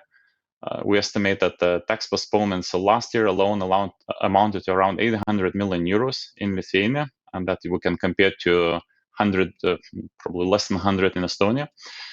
And that, there is a very high correlation to tax postponements and the usage of credit lines, which dropped in Lithuania, we estimate, by around 700 million.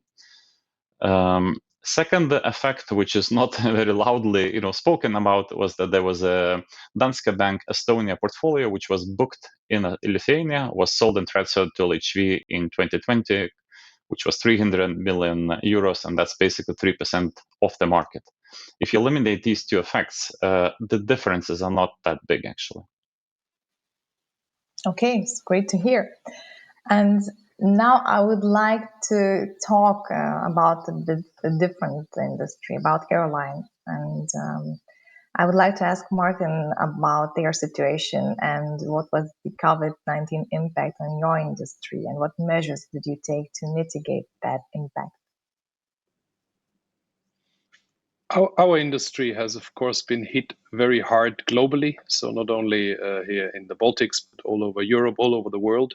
We saw a relatively quick recovery in China after 3 months, where airlines domestically had already good figures. That was promising in the beginning of 2020 that we would also see something similar.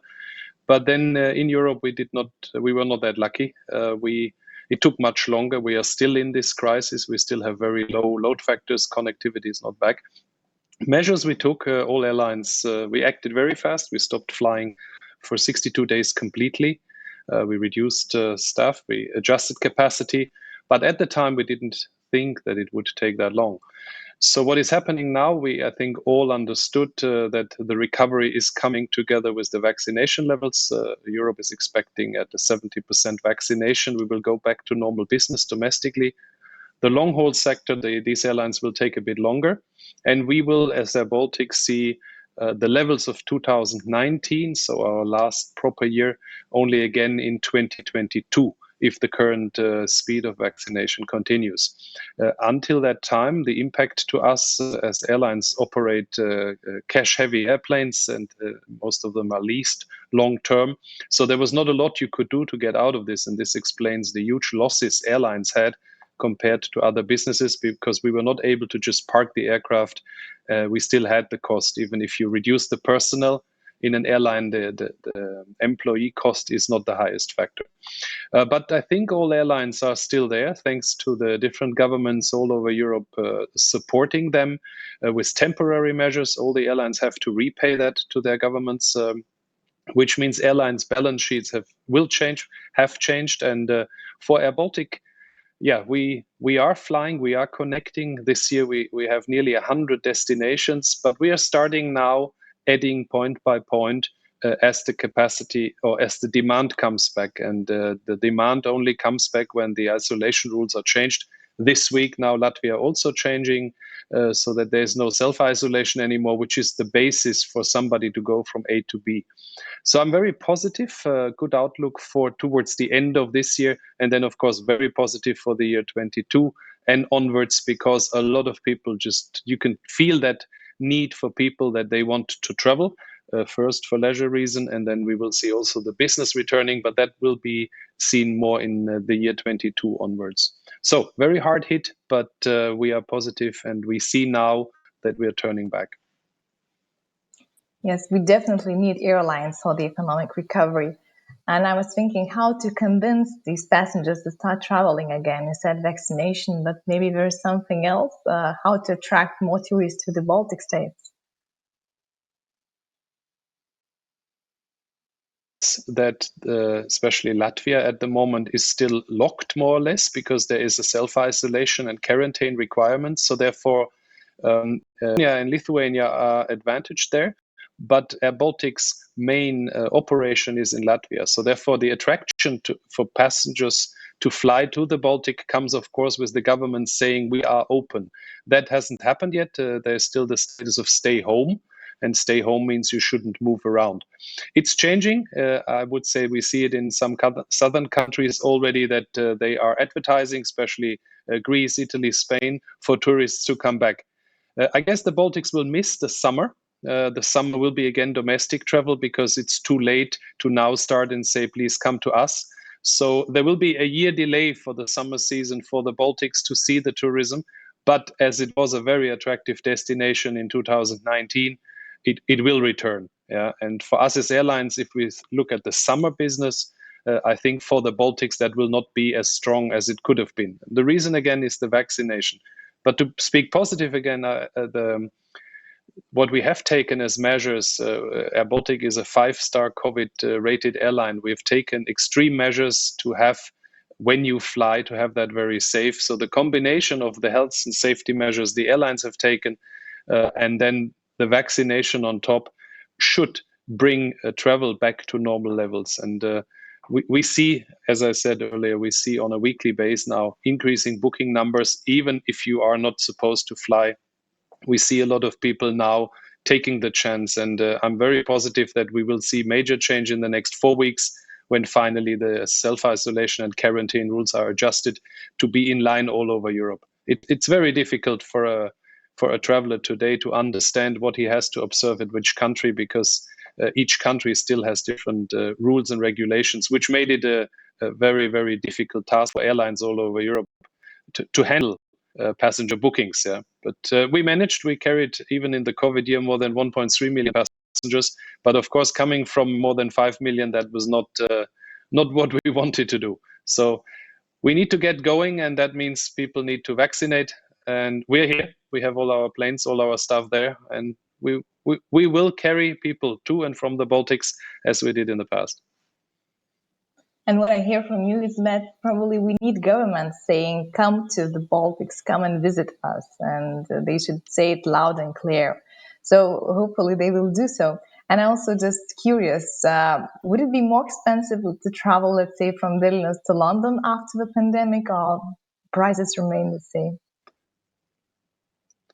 No, what we saw in this year of COVID in 2020, that the prices went slightly up because there was hardly any flights you could take. But what we see now is, with all the carriers coming back with very low prices, because there's so much capacity from airlines, and they have to fill their aircraft now slowly because they're not filling fast, which means all airline, including Air Baltic, is offering cheaper prices than before the crisis to gain back market share, to gain back business. So it will be cheaper in average to fly in the beginning in Europe, because the capacity of the airlines is there, and the airlines want to fill their aircraft now with the passengers who start traveling again.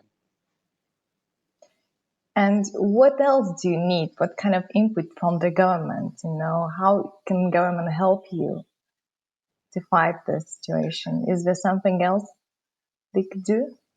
Of course, we need the government to be aligned in Europe. Yeah, it cannot be as it was in the last year, where we every week had in every country a different rule, and we had to cancel flights with passengers on board who could then had to disembark because the country suddenly decided, so this rule applies now. So that was a bit chaotic. What we need is governments in Europe. We are in Europe to apply the same rules on travel. What we saw in Europe, a total failure of what has been agreed, that there is free travel because every country decided to make their own rules and close their borders in a direct or indirect way. That should not happen, not in a modern Europe. And I hope that we learned from this in the future. And if we go ever into such difficult situations as Europe, that the governments agree on a European level how you can commute from one country to another. If we look at the US, they had a big advantage there of not closing down each individual state and making it very complicated for people to move around. It's the past. I hope for the future that Europe becomes Europe again, because it was quite good before the pandemic and there was a free travel. And the rules were more or less the same when you went with your European passport from one country to another. That has changed now. You need all sorts of things. And I hope we go back to normal travel behavior in Europe. And now I'm looking at Boris, and I want to ask what governments can do more to deal with this crisis from your perspective. Is there something they could do? Well, I think it's all about further building vaccine confidence. So we recognizing that the great job already done by the governments and healthcare professionals and the media in educating the population, and especially in Baltics. But there are more challenges in that area. So a large volume of information on vaccine development, safety, and deployment goes from the increasing number of sources which may vary in accuracy. So there is a term suggested by the WHO, infodemic, and this is what we need to manage and also together. And to help to ensure appropriate acceptance and uptake of any potential COVID-19 vaccine. So it will be critical that the governments and other key stakeholders prioritize and have strategies in place to raise appropriate vaccine confidence, particularly among the populations who are at the highest risk. And we in Pfizer want to continue to be a supportive partner, helping governments to build this necessary vaccine confidence. And with that in mind, so we want to support the WHO stating that national routine immunization programs are more critical than ever before. And like for example, increasing and maximizing the uptake of existing vaccines for respiratory diseases can help mitigate the annual burden of these diseases, like from flu, from pneumococcal disease. And this in turn will help healthcare systems to free up and maximize the capacity and the availability of healthcare resources during global pandemic. So this is it. The vaccine confidence probably should be the key right now.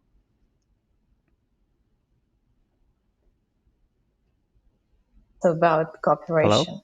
What, Marta, can you hear me? Marta? I hear you, yes. I'm not sure. Oh, okay, great.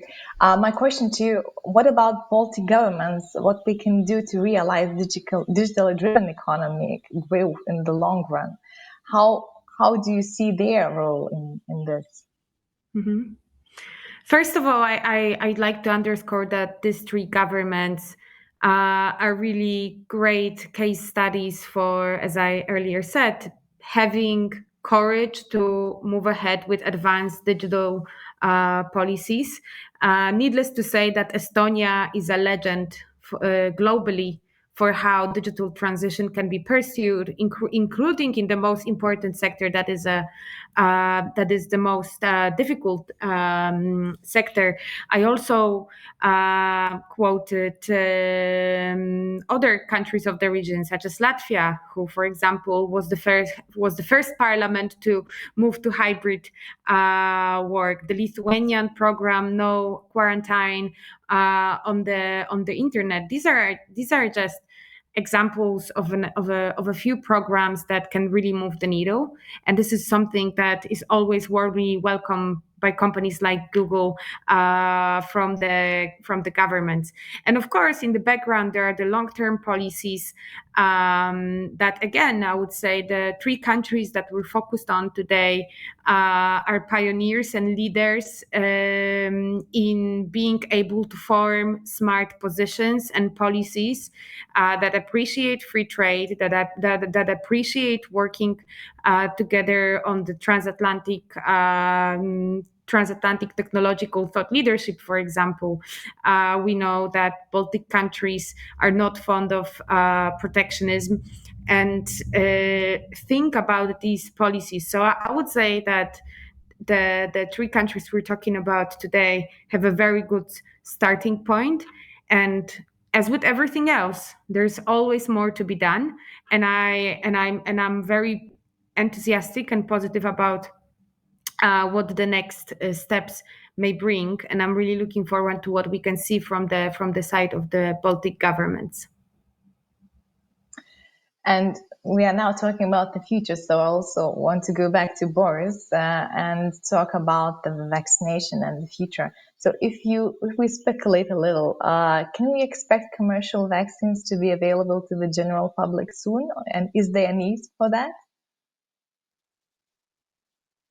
This is one of the most frequent questions we ask. So at the current situation, so I need to say that Pfizer entered into the supply agreements with governments and supranational organizations such as European Commission or COVAX facility, who are responsible for allocation and distribution of the vaccines across their territories.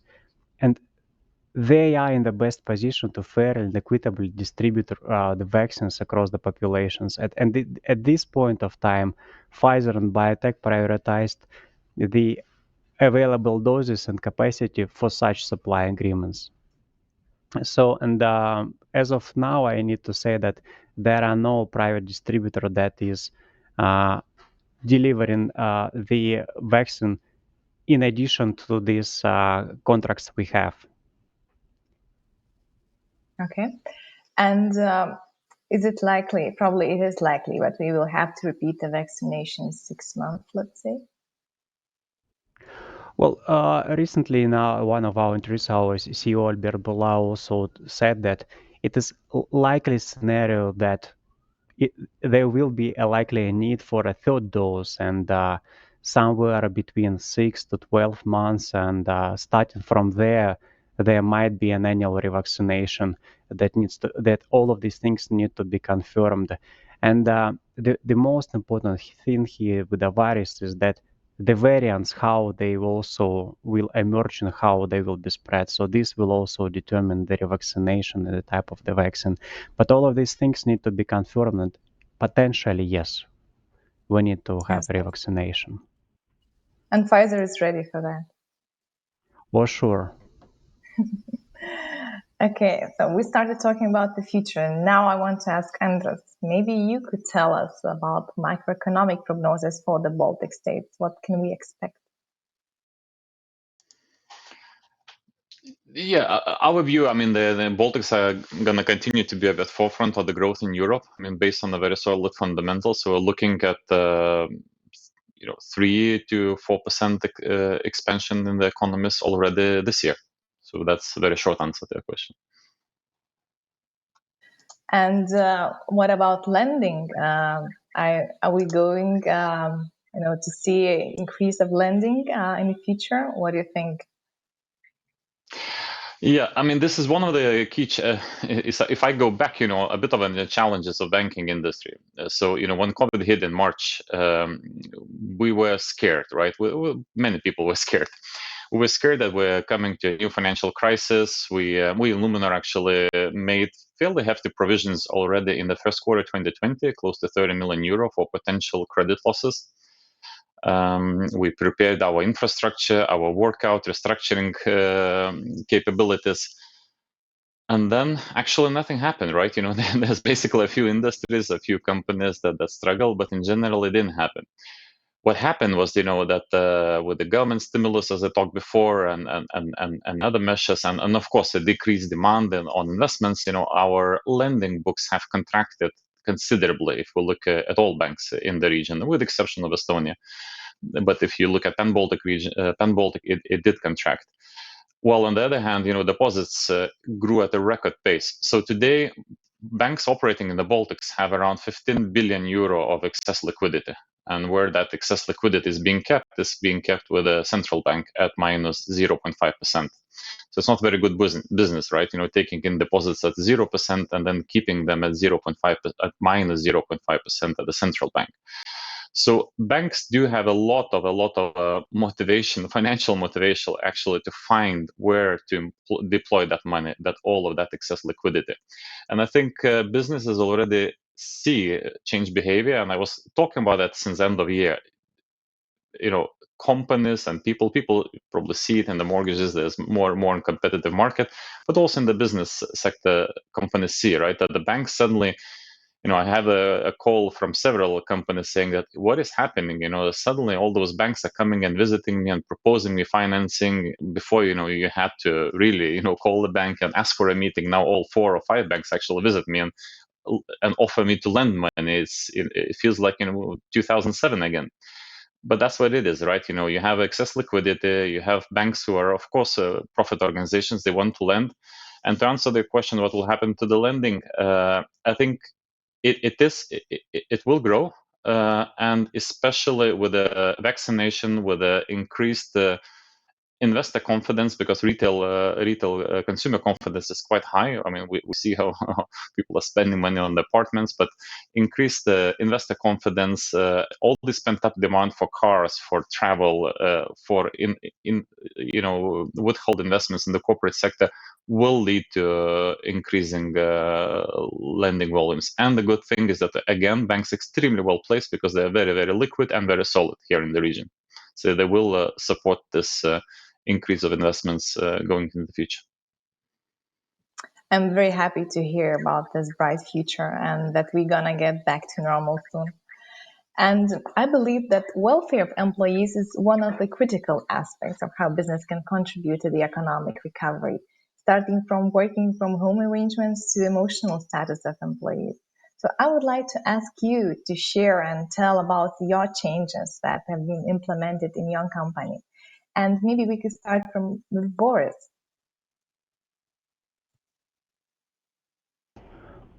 Yes, well, in Pfizer Baltics, we maybe as all other companies, we switched to the digital model, and right now all Pfizer Baltics colleagues are working almost 100% remotely.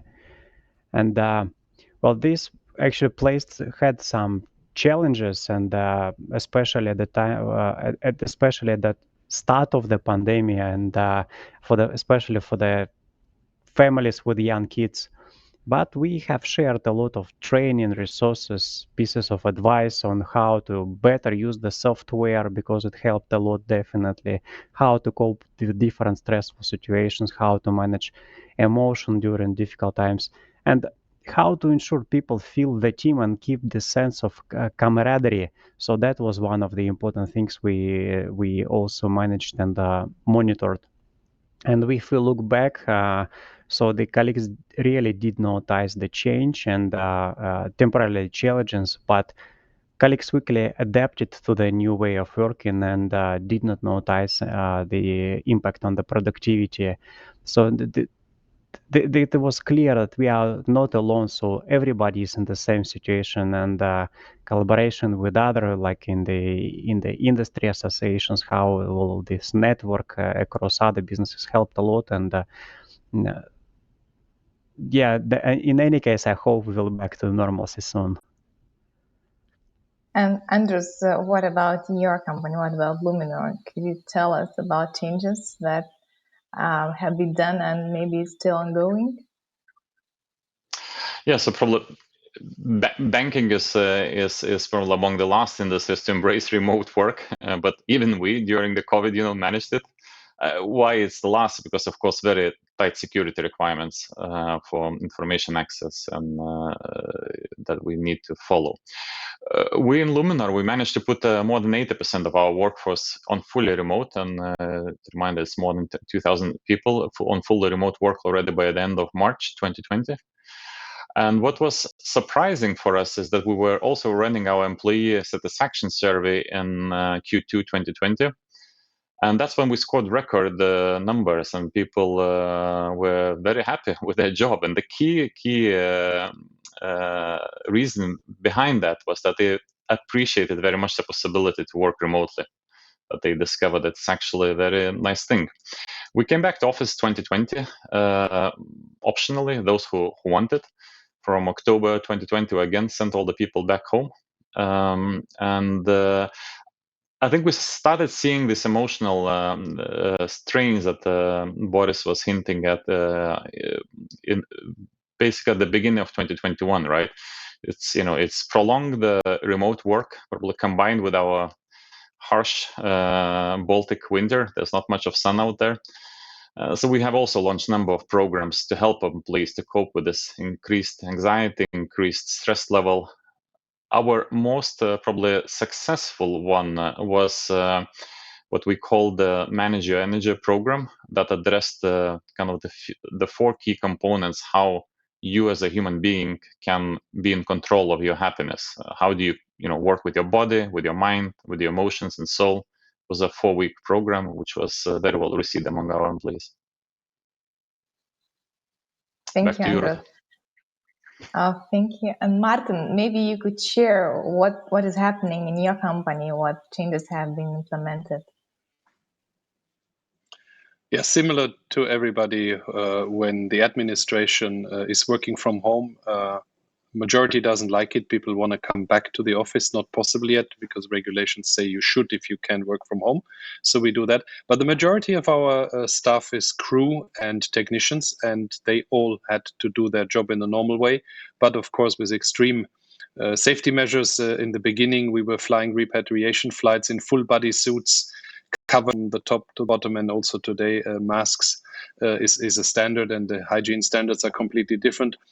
But for administration, it's the same. Then the colleagues said we also have peer support programs, help for people suffering at home. So we do all kinds of programs in Air Baltic to make sure that working from home is somehow doable. But we're all looking back to have the possibility, like people who would better work at the office. We also see that in the future there will be a couple of workplaces where we will remain and offer that remote working. But in general, in an airline, there is a lot of positions which you need to have on site. So all looking forward to have a normal work life back. Okay, great, thanks. Marta, I'm sure there is something interesting from Google side. Yes. So again, for us as a company that has a digital DNA, the transition was probably less harsh than for many other companies. When you work for a US corporation that is quartered out of California, you are already used to having a lot of interactions over video conferences, and the fact that you don't always have a chance to work in person with your coworkers. Also, the nature of our jobs is usually attached to a laptop. Generally, Google has always been allowing for some periods of time when you could work from home. So definitely we could speed up in that moment of transition. But of course, as everyone else, we later faced consequences of how people felt after several months of lockdown and working from home. Now we're thinking about what's next, and it's been just recently announced by our CEO Sundar Pichai that we will be applying flexibility going forward. And I think most importantly, we've learned a lot throughout that year. We've learned a lot about how, for example, we generate creativity, and that Google has been right from the start to put a lot of emphasis on hosting cafes at offices, hosting space where people could just meet, relax, and this is how great ideas emerge. That's why we will be to some extent returning into offices because we feel that this is something you will never achieve if you don't have a face-to-face contact. Additionally, we're going to be giving more choice about on where people work from, because at the same time, what we've learned is that many functions can operate from different locations with no harm done to the outcomes. We're also going to be paying more attention to specific times that will be focus times. I think for many companies, the number of meetings over the course of the period of time of the pandemic has really increased, and I think that's also true for Google, and we want to make sure that our new working culture will embrace focus time and what we call reset days as well. But as I said about the business recovery, I think we are still in the middle of the process. I think we are still about to learn what the future will bring, what is the actual impact of the pandemic. Needless to say that we still need to probably wait until we call it off and we won't see new ways on the pandemic. But I would say we should really be very humble about planning and really leave margins for unpredictability. And I think what makes Googlers very proud after this year, and if there's any comfort we're getting, is the helpfulness that us and our processes could bring to people. Imagine this pandemic happening 20 or 30 years ago. That would be the end to any kind of exchange of information, of work, of education. So I think this is something we should keep on the back of our minds. Yeah, definitely. And are employees supportive of these initiatives? Like, are they happy to have this balance and, I don't know, remote work and possibility to go back to the office sometime in the future?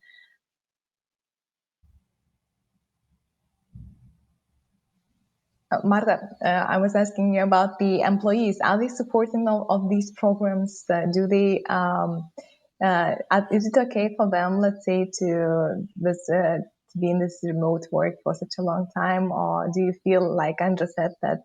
Well, it depends. Let's say for Martin, that they would like to go back to the office, and as Andra said, they would like probably to stay and to work from home.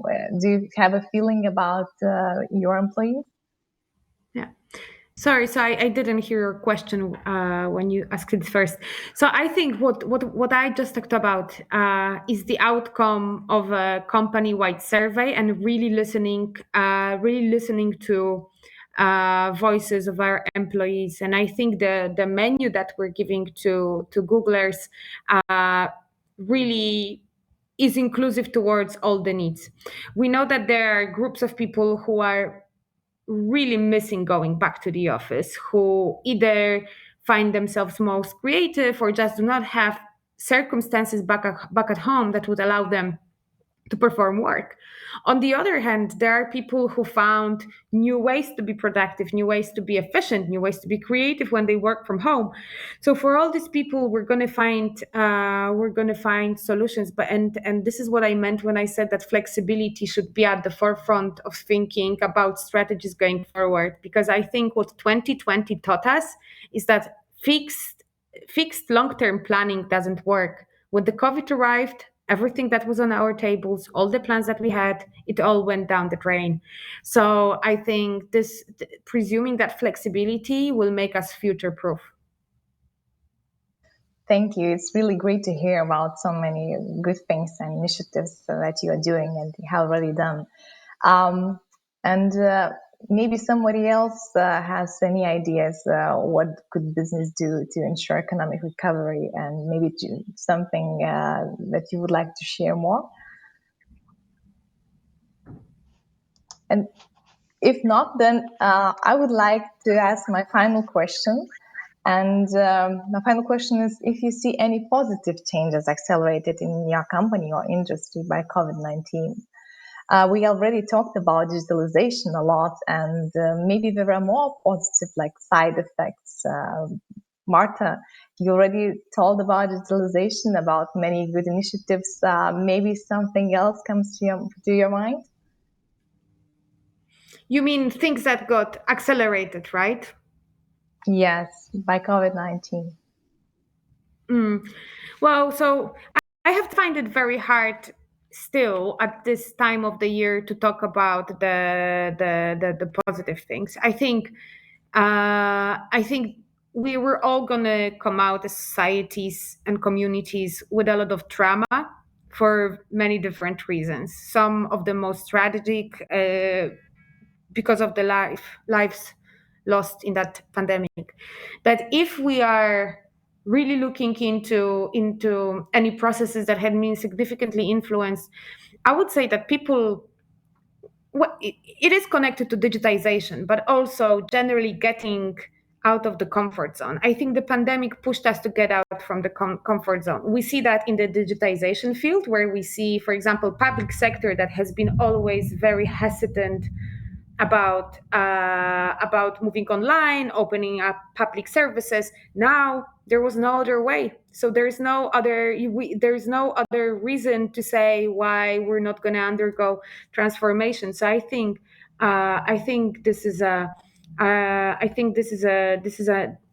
good aspect of it. The pandemic has removed roadblocks in that respect. But then again, I feel that the cost attached to it is very high, and I think coming out of this pandemic, we all really need shared awareness. We all really need shared conscience, and discussing how to make sure that although some things sped up, at the same time we're making up for some of the losses.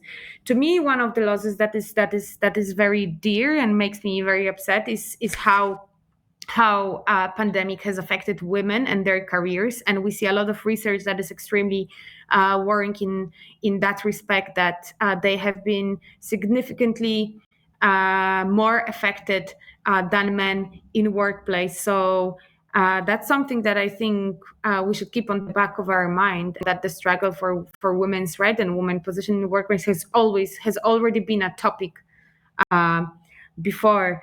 So now that we see the light at the end of the tunnel, also including, and I'd like to give a specific shout out to Boris and Pfizer for bringing the light to the end of the tunnel.